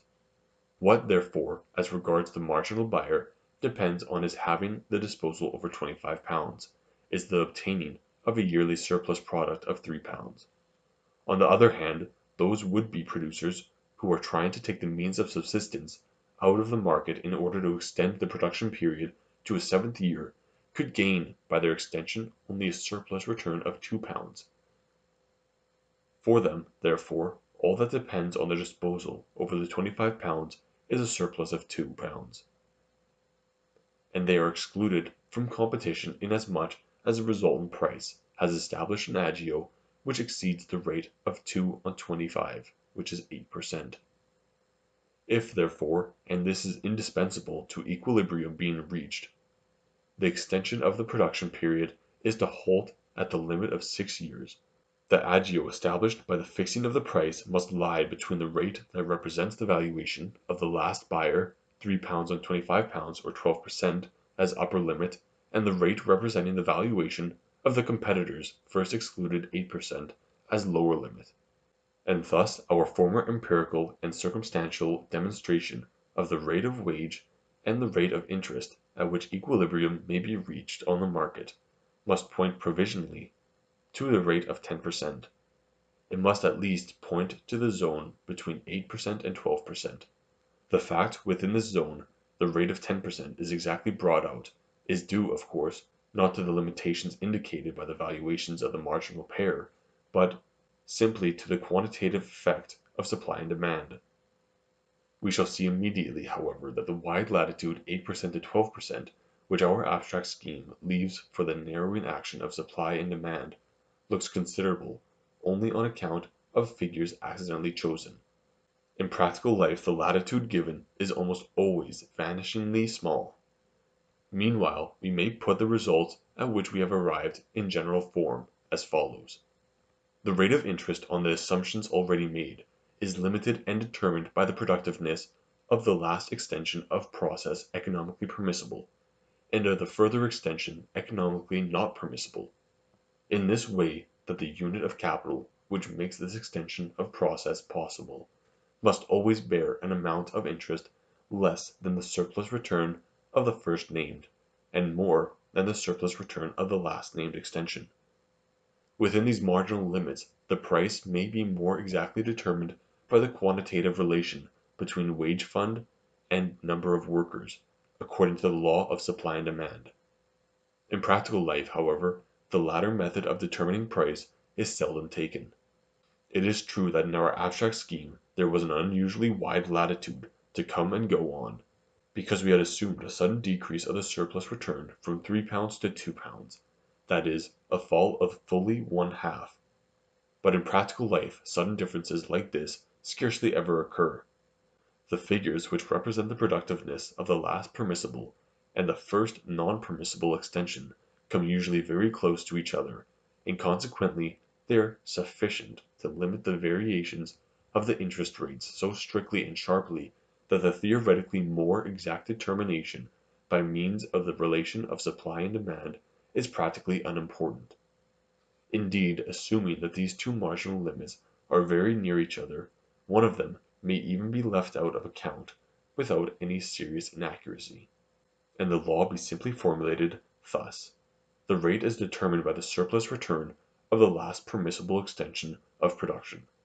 This coincides almost to a word with Thunen's celebrated law which makes the rate of interest depend on the productiveness of the last applied dose of capital. Chapter 3: The Rate in Market Transactions Continued. But our task is not yet finished. Following the same lines as we took in developing the general law of the price of goods, we must attempt to lay down the concrete determinants which decide the degree of productiveness of the last extension, and from our knowledge of these we must, in particular, try to get an explanation of the variations to which the interest rate is subject in practical life, sometimes rising, sometimes falling, but with a constant tendency in the latter direction, over the whole field of economical development in historical times. This analysis, too, will give us a welcome opportunity of verifying our abstract theory by experience.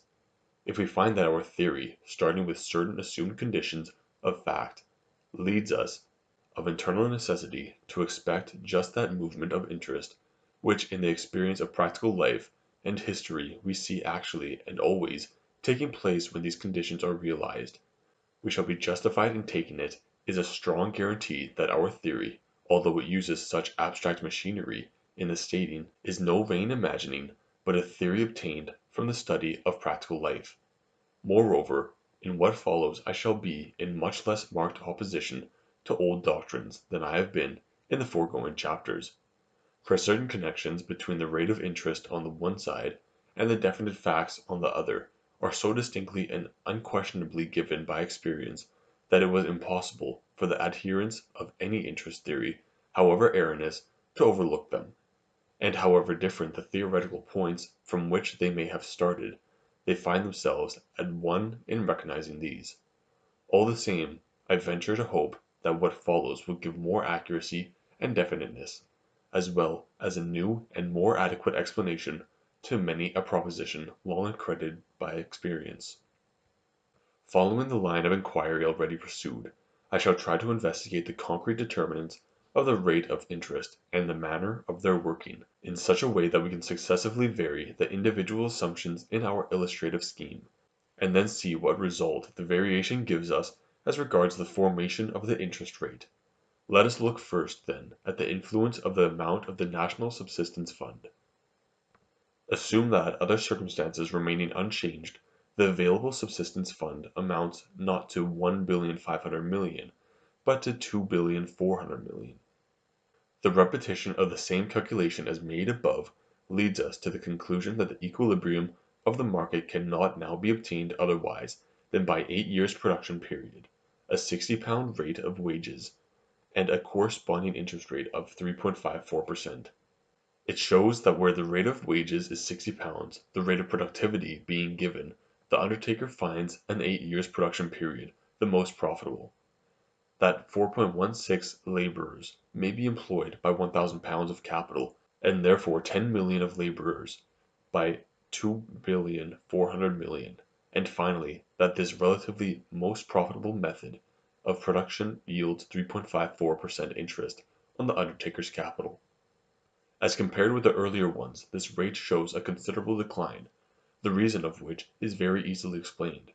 When the subsistence fund is increased, men can only keep it fully employed by entering on further extensions of the production period, which extensions are accompanied by steadily decreasing surplus returns.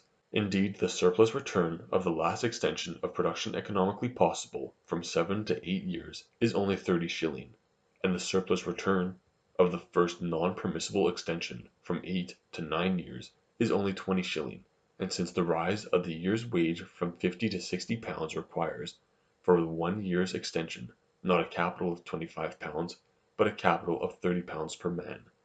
The marginal limits for the interest rates are 30s on £30 as upper limit, and 20s on £30 as lower limit. As a fact, the agio of 3.54%, which we found empirically, falls between these determining marginal limits. Assume conversely that the available subsistence fund amounts only to £1,000,000,000. The equilibrium, as will be seen from Table 4, is attained at a rate of wage of £42 and an agio of 19.048%. This is accompanied by some interesting circumstances which will repay a moment's attention, as they may be often enough realized in practical life, although not seen there in their full abstract purity. At a prevailing wage of £42, as it happens, 2 different production periods of 4 and 5 years respectively are equally profitable, and pay 19.048% interest on the capital invested in them. The result of this is that neither of them economically shuts out the other. Both may be adopted simultaneously, indeed, not only may but must, to keep the equilibrium. If the 4 years period alone were adopted, only £840 million of capital would find employment at a wage of £42. If again the 5 years period were exclusively adopted, the existing capital would employ only 9,524,000 laborers, and in either case the unemployed elements would, as we know, disturb the equilibrium by overbidding and underbidding. The equilibrium can only be found if the two equally profitable methods of production are engaged in simultaneously, when 7,619,000 laborers will be employed by a capital of £800 million in 5 years production, and 2,381,000 laborers by a capital of £200 million in 4 years production. And in virtue of this peculiarity, the latitude allowed in fixing the agio by the valuations of the marginal pair will be much more sharply limited in this than in the former examples. The last economically permissible extension of production is from 4 to 5 years, which brings in a surplus return of £4, that being a surplus on £21, half the year's wage. But, as it happens, the first excluded extension of production is also that from 4 to 5 years, inasmuch as shown above, the existing capital allows only a portion of the producers to take the 5 years production period. Consequently, the surplus return of the first excluded process, that which forms the lower limit of interest, is also fixed at £4.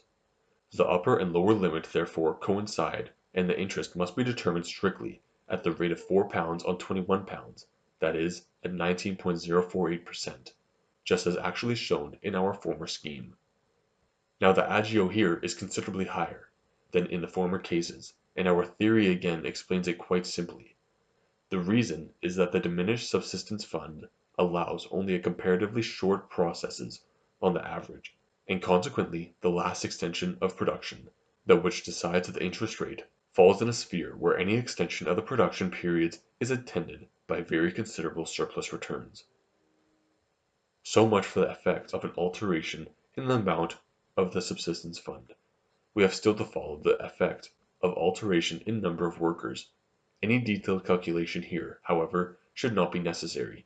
It does not require much consideration to see that a change in the number of laborers must exert its influence on the rate of interest in exactly the opposite direction. Whether, for example, the number of laborers remains steady at 10 million, and the subsistence fund contracts from 1,500,000,000 to 1 billion, or whether the subsistence fund remains at 1,500,000,000 and the laborers increase from 10 million to 1,500,000,000. In either case, the subsistence fund is just sufficient to employ the existing laborers partly in 4, partly in 5 years periods, while the last and decisive surplus return is £4 on £21, and the resultant rate is 19.048%.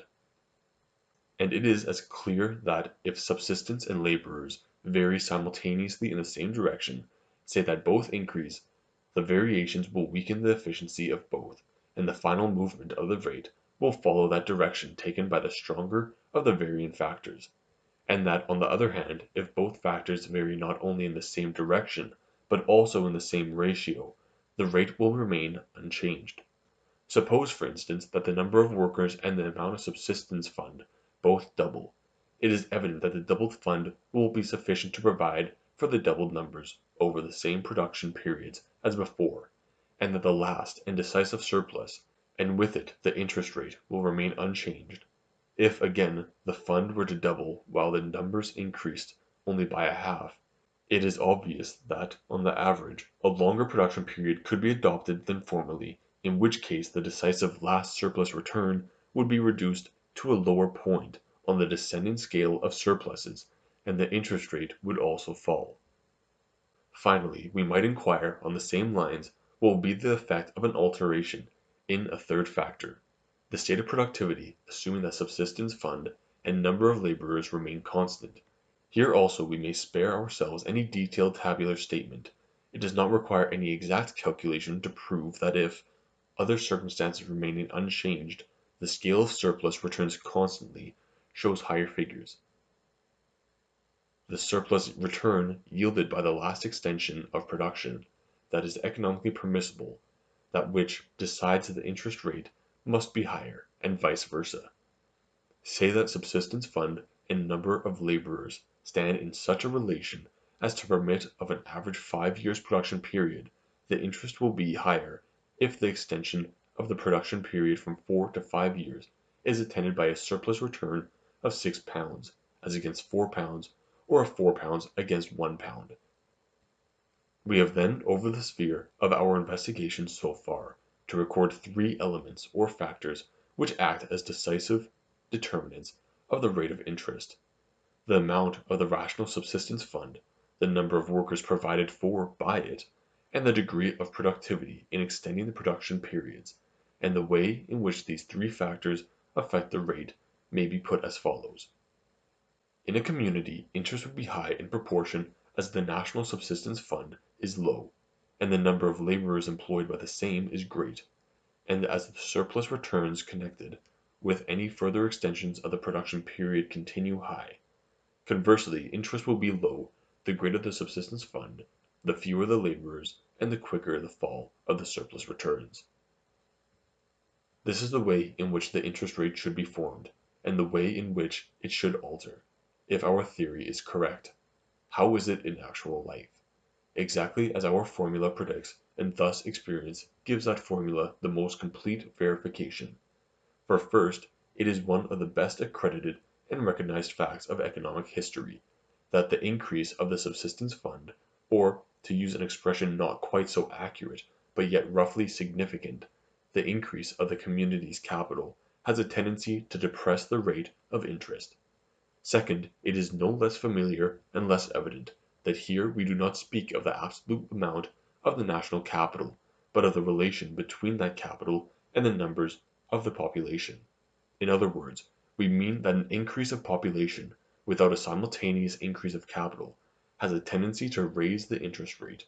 And thirdly, it is also an acknowledged empirical fact that the discovery of new and more productive methods of production, outlets, business opportunities, etc., which conduce to check the fall of surplus returns, tend to raise the rate of interest, while the closing of former opportunities of production or sale, or other occurrences which end in a reduction of the previous degree of productiveness, tend to lower the interest rate. We find, therefore, that all those factors to which, on the lines of our former inquiry, we were forced to ascribe a decisive influence on the interest rate, do, as a fact, possess and exert that influence. And now it is time to give, one by one, the features and forms of actual life to our abstract scheme. Are you ready to explore the principles of true economic freedom and take control of your financial education? Economics and Freedom brings you powerful resources that will transform the way you think about the economy. Check out our ebooks and courses, where complex ideas like Austrian economics are broken down into clear, actionable insights. Whether you're a beginner or looking to sharpen your knowledge, Economics and Freedom is your guide to understanding the economy in a whole new way. Learn how markets really work, why sound money is important, and how individual freedom shapes prosperity.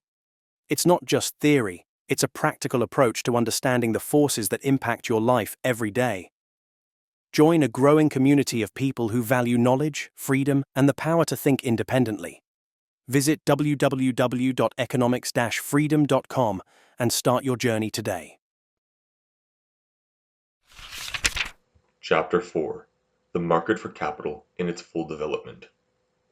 Up till this point we have assumed that the annual product of each worker and also the annual wage is the same in all branches of employment. Of course, in actual life, this is not the case, but that does not in the least disturb the normal connections and relations we have laid down, otherwise than by acting as if there were a somewhat different number of unskilled laborers with ordinary wages and ordinary productivity. For even if the absolute amount of the return to labor, on the one hand, and that of the wage of labor on the other, be ever so various in the various branches of employment, still the ratio between these two amounts will, in virtue of the familiar law of equalization of profits, remain the same all over. and this is the essential matter in the question of interest. If, for instance, in one branch of production, the wage of unskilled labor be £50, and the product of a year's labor £65 in another branch, carried on mostly by skilled labor, the worker's annual product may perhaps be double, say £130. But then the wage of such a worker will rise also to double, say to £100, for if it did not rise, the undertakers in this branch of business would obtain an abnormal surplus. This would attract stronger competition, and competition would either raise wages by creating an active demand for workers, or press down the price of products by increase in supply. But if the wage of the skilled laborer were to rise higher than £100, the undertakers in question would again obtain too small a profit, and the consequent limitation of that branch of production would undoubtedly either press down the wage of workers, who would now have become partly superfluous, or raise the price of the restricted product till such time as wage and product, here as everywhere, stand in the ratio of £50 to £65, or £100 to £130.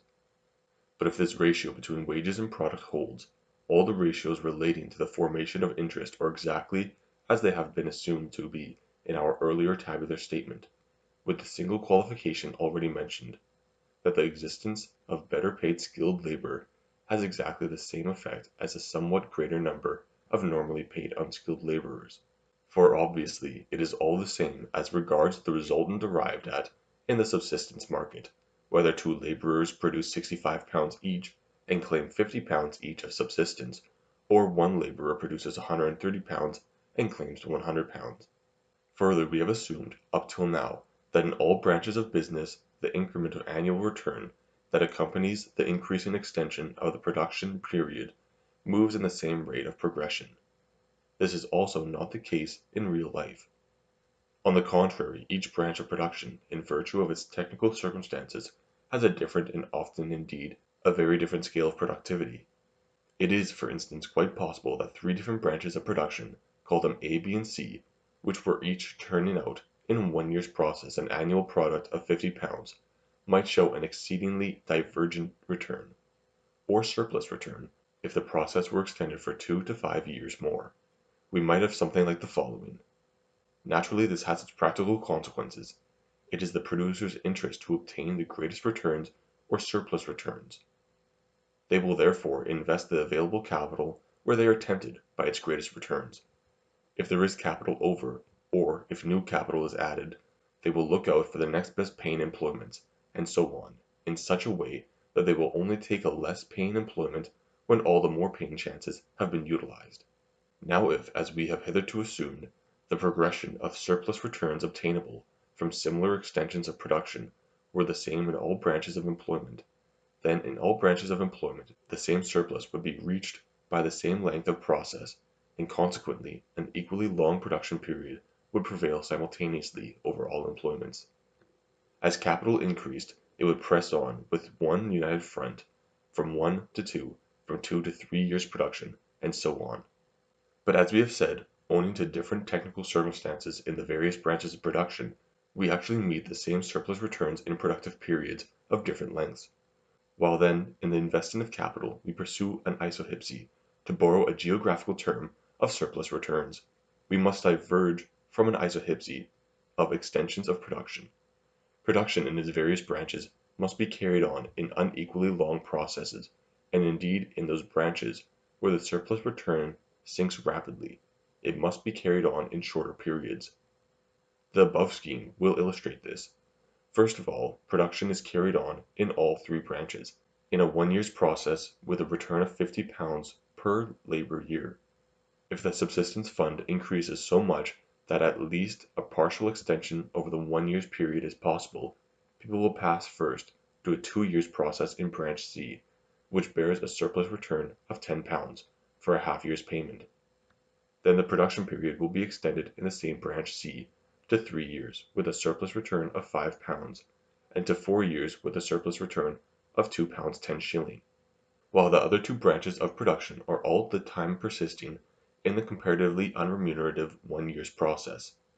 Only where the subsistence fund increases still further, they will pass in branch B to 2 years production with a surplus return of £2, but in branch A they will not be able to extend the period of their production, which only gives a surplus return of £1, until all opportunities of production have been utilized up to the isohypsy of £1.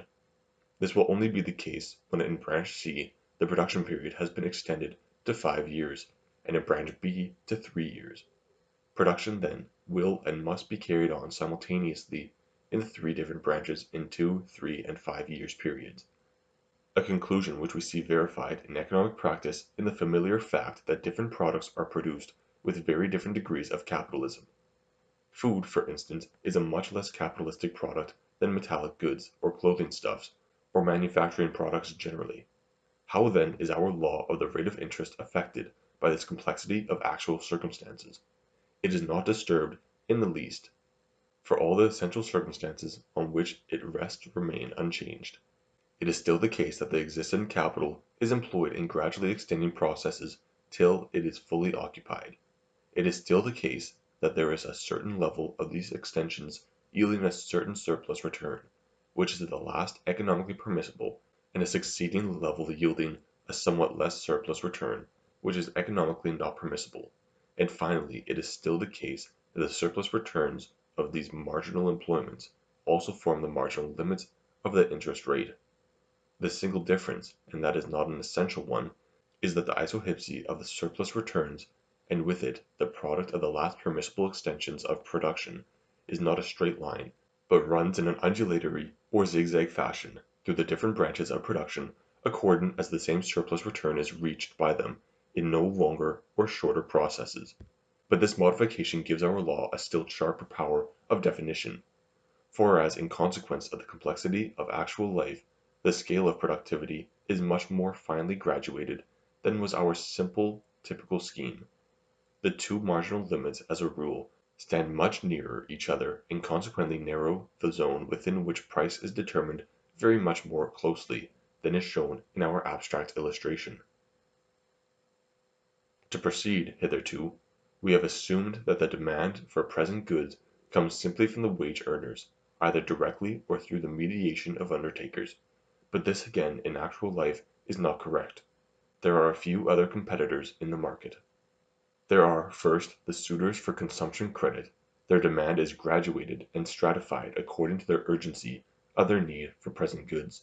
One class will be in such pressing need that in the worst case they will be glad to offer an agio of 100%, another class will only go to the length of 80%, a third will offer 60%, others 50%, and so on down the scale, perhaps to 2%. Now these suitors join their claims to the demand which comes from the wage earners, and each class or layer of them is satisfied concurrently with the layer of productive employments yielding a surplus return that represents the same percentage. If, for instance, the investing of capital reaches the isohypsy of a surplus of £4 on £21, all those suitors for loans will be satisfied simultaneously, who in the worst circumstances are able to offer 19.048% or more. If it reaches the isohypsy of the surplus of £2 10s.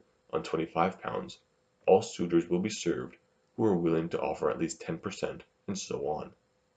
It would be quite erroneous to understand this as meaning that the rate of loan interest is determined simply by the rate of interest obtained in production.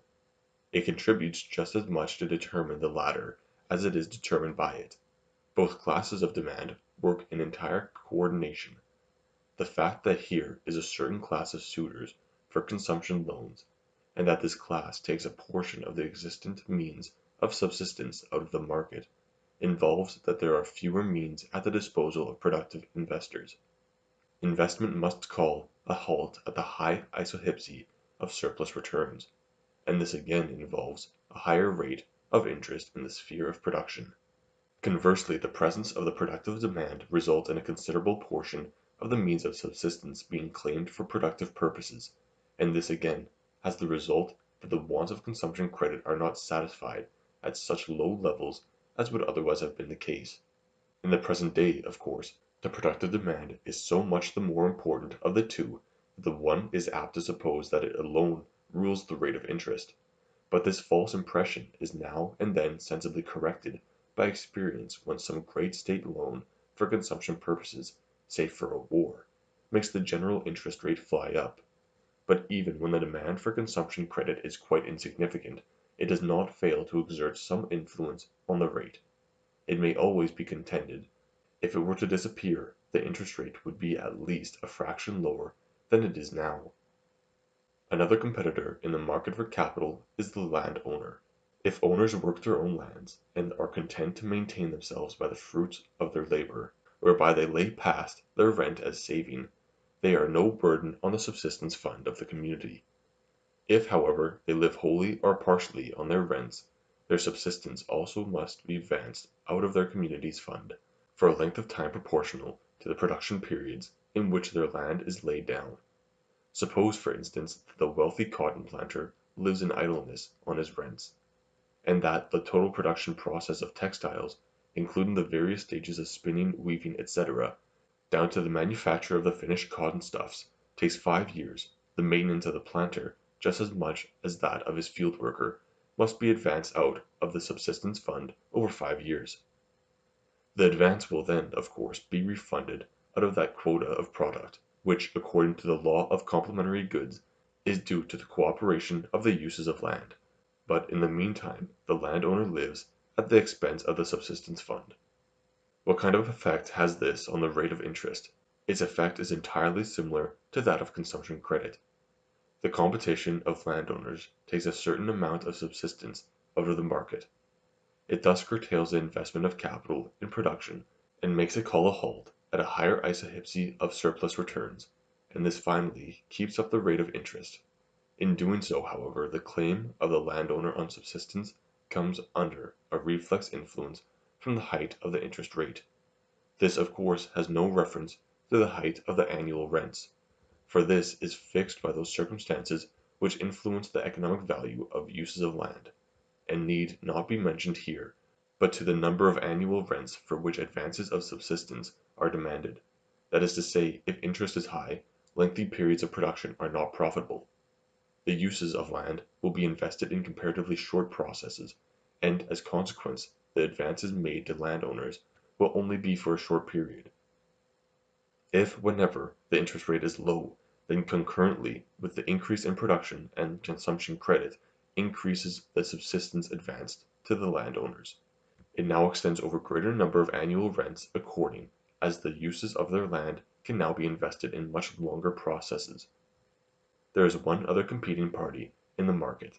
The capitalists themselves, so far as they live entirely or partially on their interest, their maintenance also will be defrayed from the subsistence fund, and in so far as the fund available for other purposes is thereby contracted, will the interest rate tend to rise. There is, however, one important difference between the claims of the capitalist on subsistence and those of the wage earners, the suitors for loans, and the landowners. The claims of the latter are the cause of the agio on present goods.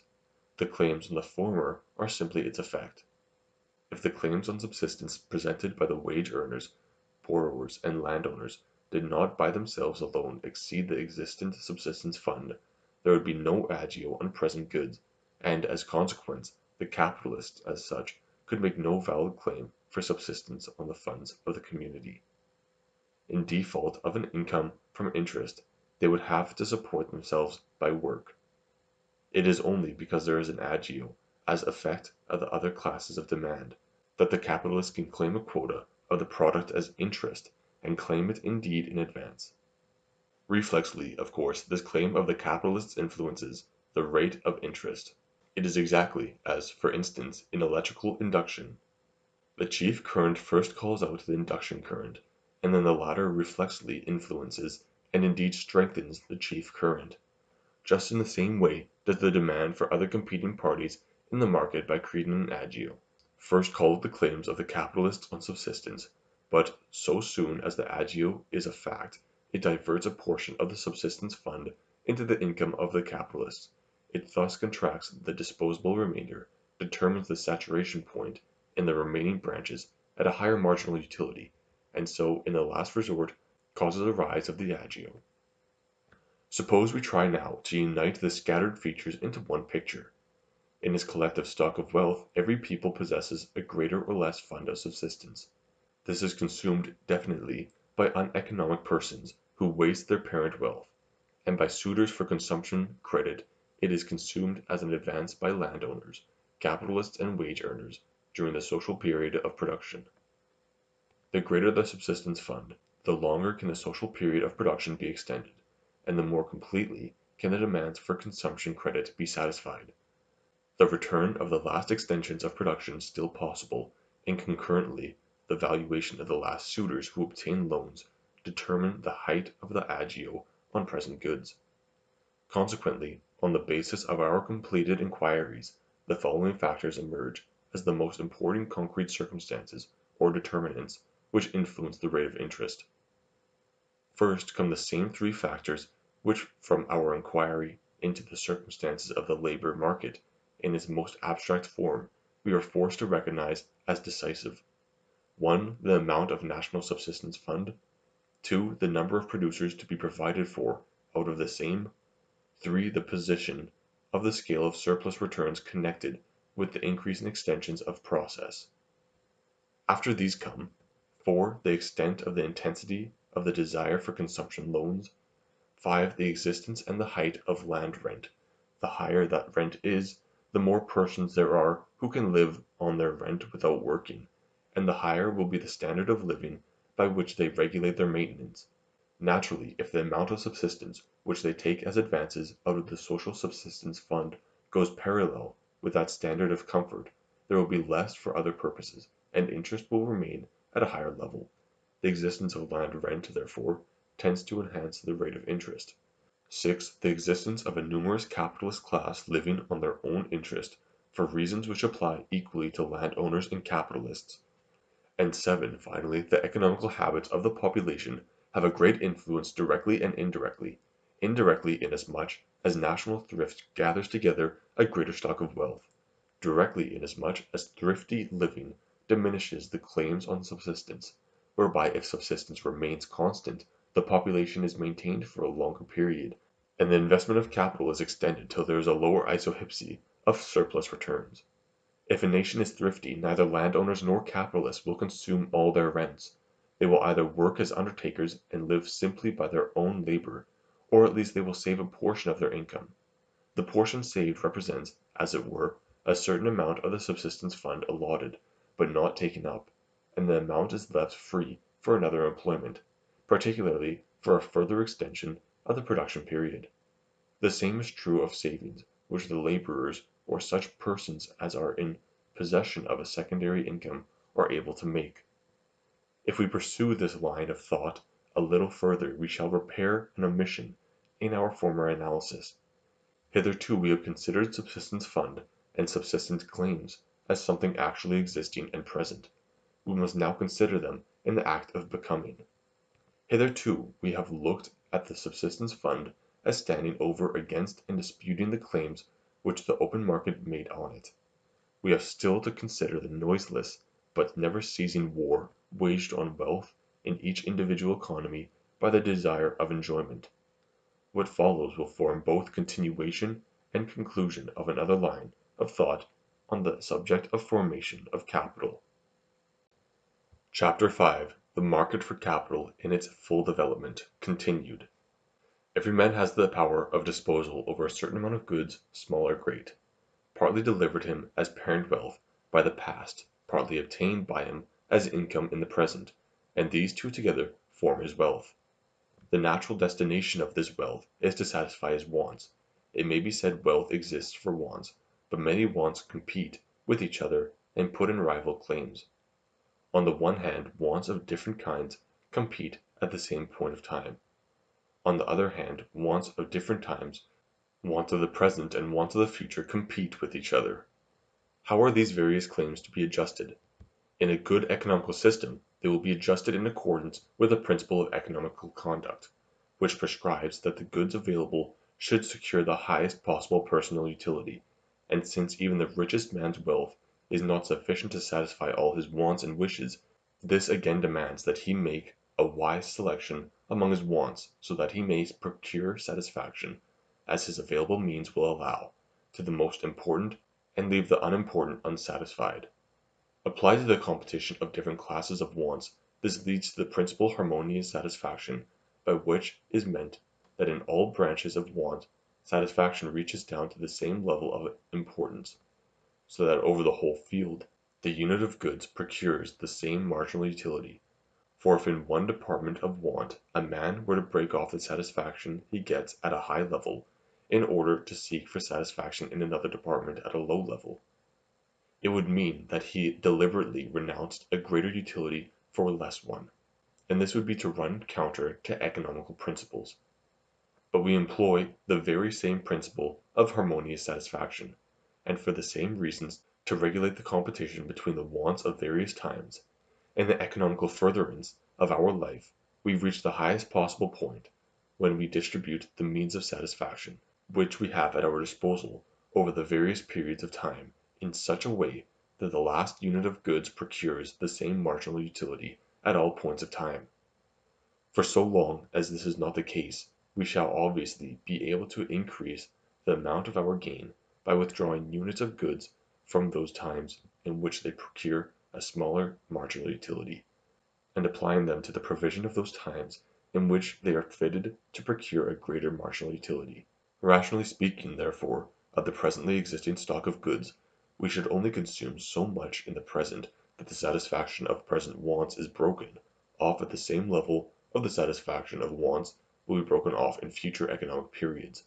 Considering the then state of wants and satisfactions, everything over that should be preserved for the service of the future. In terms of this rule, parent wealth should economically almost always be saved, for if it were consumed in the present along with income, the present would be relatively over-provided, and provision would be made for unimportant classes of want, while in the following years only the current income, and that in the decreased amount, would be available, and the consequence would be a loss of satisfaction affecting even important classes of want. In exceptional cases, on the other hand, it is directly on the lines of rational economic management to lay hands on this parent wealth, at such times, say, as the income of present is abnormally small, or want is abnormally urgent, while the prospects are that the future will bring a more favorable state of provision. As regards the employment of current income, the standard law of harmonious satisfaction of present and future will lead to a very different method of treatment in different cases. People whose future is secured by a safe permanent income, and who at the same time do not expect any essential increase of their wants, may quite reasonably consume their entire current income in the current period. Such people, for instance, as rich landowners who have not a very large family, or who have no wish to secure each of their children in a similarly comfortable life. People again whose future income is uncertain or decreasing, or people whose future wants, either their own or their families, will rise while their income is likely to remain unchanged, must economically retain a portion of their present income against the more poorly provided for wants of the future. They must save, and must save enough to put the present and the future on the levels as regards provision. To be exact, something more should be saved, and the provision be made a gradually augmenting one. The reason for this lies indeed in the existence of interest. Interest on capital being a fact, what we have to choose between is not whether £100 worth of wealth gives us more utility according as we assume it today, or consume it next year, or consume it in 2 years.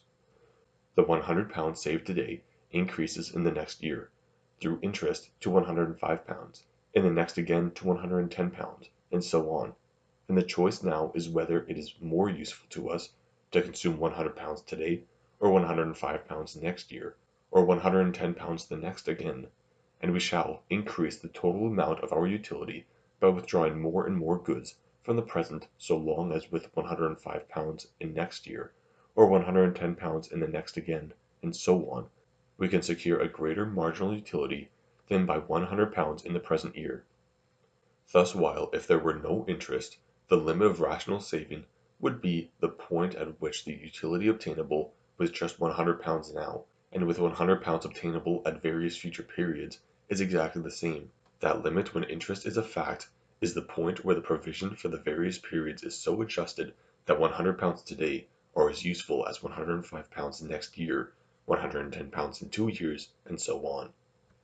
But if an increase in expenditure in the future only gives the same amount of utility, it presupposes that, as time goes on, wants of less and less urgency are satisfied; in other words, that the provision for future periods is becoming progressively more ample. Thus it would be if the principle of economical conduct were followed with mathematical exactitude, but one might almost say that there is no point where it would be so difficult for men to act up to the claims of this principle as here.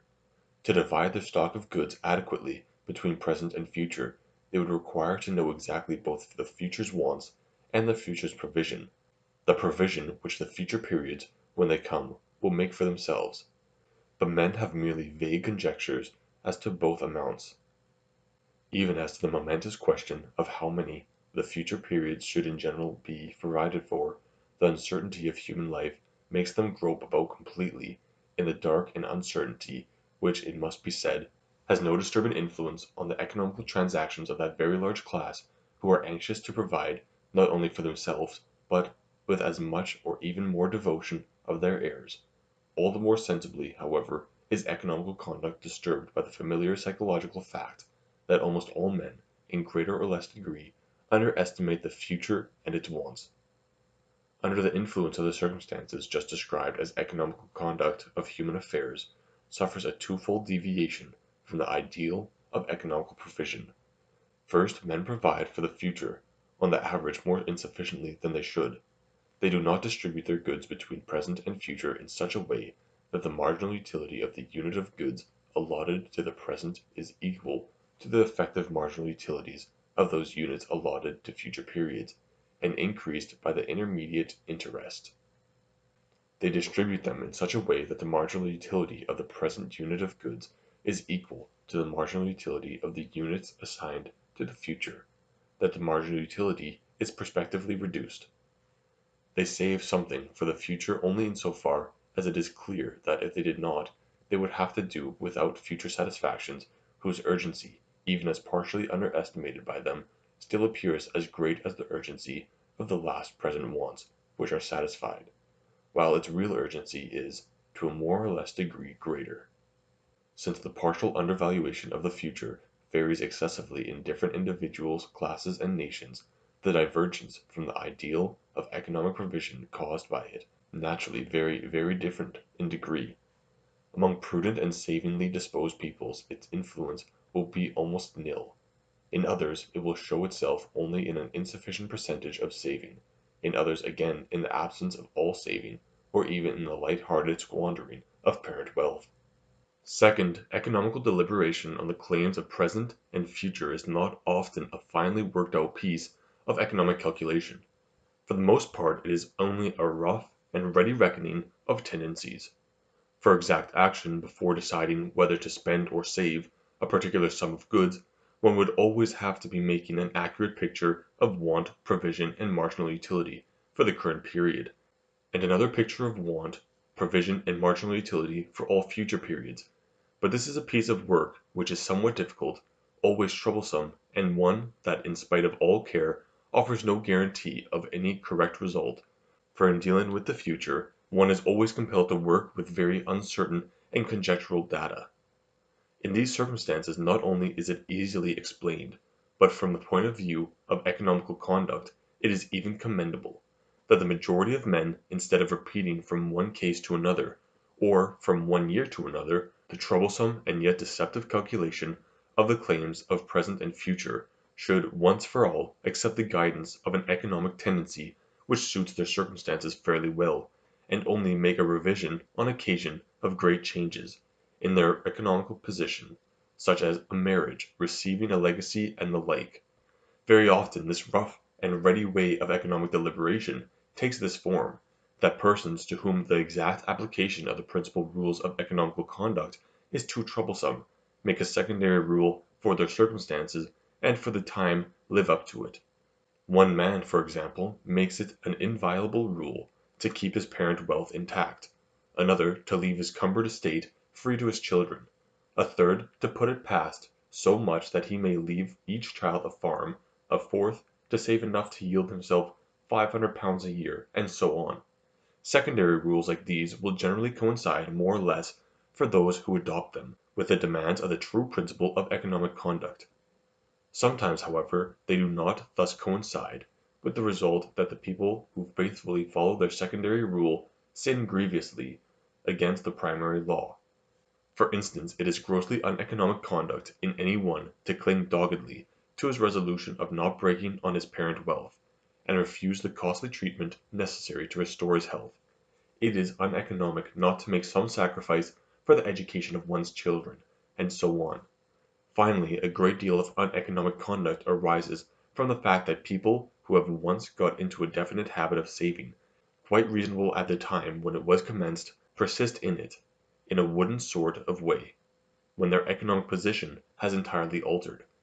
How often do we see people on the very brink of the grave, who have become rich through great saving, still grudging everything to themselves and others, and continuing to scrape and hoard mechanically for love of it. They begin with saving for love, and they end with love for saving.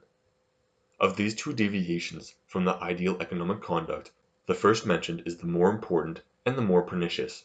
The neglect of exact calculations prevents people from following closely the guidance of economic conduct, but it very seldom prevents them from being more or less true to it, while the psychological undervaluation of the future forces men positively, and often far off the lines of economic conduct. In the undervaluation of the future we have thus to notice a factor of interest and of the interest rate which, economically, is not at all a pleasing one, but practically is a very active one. In an earlier chapter we saw that it cooperates in the origin of the phenomenon of interest, in so far as it assists to give a foundation for the undervaluation of future as against present goods. Now we come to recognize it also as an exceedingly active indirect determinant of the rate of interest. The stronger its action in a community, the higher will interest rise in that community, for the partial undervaluation of the future leads to curtailing the claims of the future as against those of the present, to assigning too many instruments of satisfaction to present wants and too few to future. But this leads on the one hand to an increase of the present claims on subsistence, and on the other hand to a wasteful nibbling at the stock, or at least to an inadequate renewal and increase of it through saving. And thus emerges a situation favorable to a high rate of interest, which is that a relatively small subsistence fund is eaten up by relatively heavy claims on subsistence, and so suffices only to defray these claims for a relatively short period. The theory I have put forward has a certain resemblance to the noted, or perhaps I should say notorious wage fund theory, of the older English school. Like it I maintain the existence of a certain subsistence fund, from which the wages of labor in any country are defrayed, and like it I attribute to the amount of subsistence fund an important influence on the reciprocal height of wage and interest. But here the resemblance ends. All the other features, and among them the most essential features of both theories, are widely divergent. The wage fund of English economists, although considered by them a given and fixed amount, is really a fluctuating indefinite amount, an amount which, consequently, cannot give any secure point of support on which to base any conclusion as to the height of wage. I mean that the amount of capital destined by capitalists to pay wages is neither equivalent to the total national capital, nor to the total circulating capital, nor yet to any one fixed quota of the national capital. It represents a variable portion of the community's wealth, and a portion the extent of which varies directly, among other things, with height of wages. It is greater when and because wages have risen, smaller when and because wages have fallen. In explaining then the rate of wages by an amount which itself is conditioned by the rate of wages, the wage fund theory describes a circle. My subsistence fund, on the other hand, starts with a fixed given amount, the stock of wealth accumulated in a community. Of course, that amount of goods which specially serves as subsistence for laborers, and which I might call the wage fund, forms a part of the total subsistence fund. But the amount of this portion does not hang in the air, as it does in the English theory. In exactly analyzing what parties share in the total subsistence fund, and according to what laws my wage fund becomes, at least relatively, fixed and indefinite. But the most important difference is the following. The English theory has it that the rate of wages is simply got by dividing the wage fund by the number of existing workers. This is entirely wrong. In any case the laborers get the wage fund wholly and entirely as wage, but that does not say wage for what time. For 1 year, or 2 years, or 3 years, or more, the increase of the subsistence fund has not at all the result assumed by the English school, that the number of laborers remaining constant, the rate of wages rising in the same proportion as the amount of the fund increases. The increase in the subsistence fund is, in the first instance and principally, used up in lengthening the production period, and it is only in so far as the lengthening of the production period leads, at the same time, to a decrease of the surplus returns, according to the diminishing scale of surplus returns which accompanies successive extensions of production, that it leads to a curtailment of the capitalist's share, and to a proportionate rise in the wages of labor. The rise, too, being in a much weaker ratio than the increase of the subsistence fund. The English wage fund theory has thus a core of truth, but it is wrapped up in a quite overpowering mass of error. And now we may dispense with one last abstraction which has served us as scaffolding in our work of explanation. Hitherto we have represented the total supply and the total demand for present goods as concentrated in one single great market. Instead of this, the commerce in present and future commodities is split up into innumerable part markets. First, it is divided into certain great groups, such as the loan market, the labor market, the land market, the market for concrete capital. And each of these markets is divided up again and again, partly according to branches, partly according to districts of business. There is one market for mortgages, another business credit in connection with large undertakings, and still another business credit in connection with small. There are different loan markets for the peasant and for the citizen, for men of position and for the poor artisan, or factory hand, and so on. And again within each of these subdivisions there are as many distinct local markets as there are natural or artificial districts devoted to that particular department of economic life. The labor market, too, is as much split up as the loan market. First there are as many groups as there are branches of labor, and then each group is divided up into as many part markets as there are local districts, and so on through all the chief groups above named. What results from this division and subdivision? As there is not one market only for present goods, neither is there only one price for them, but many and diverging market prices, as these arise directly out of the relation of supply and demand ruling in each of the individual part markets. There are in the community, at the same moment, perhaps 100 different agios on present goods, and, accordingly, 100 different rates of interest. But the hundreds or thousands of part markets are not hermetically sealed against one another. They are all in communication and constantly engaged in arbitrating each other's prices. If in one part market the agio on present goods is for the time abnormally high, new amounts of capital quickly press into it to get the advantage, and thus reduce the advantage again to zero. If conversely in one part market the agio is for the moment abnormally low, the fact is sufficient to prevent any further ascension of capital, and even to convey a part of the capital employed in it to other and more favorable part markets, till such time as the unfavorable difference of price again disappears.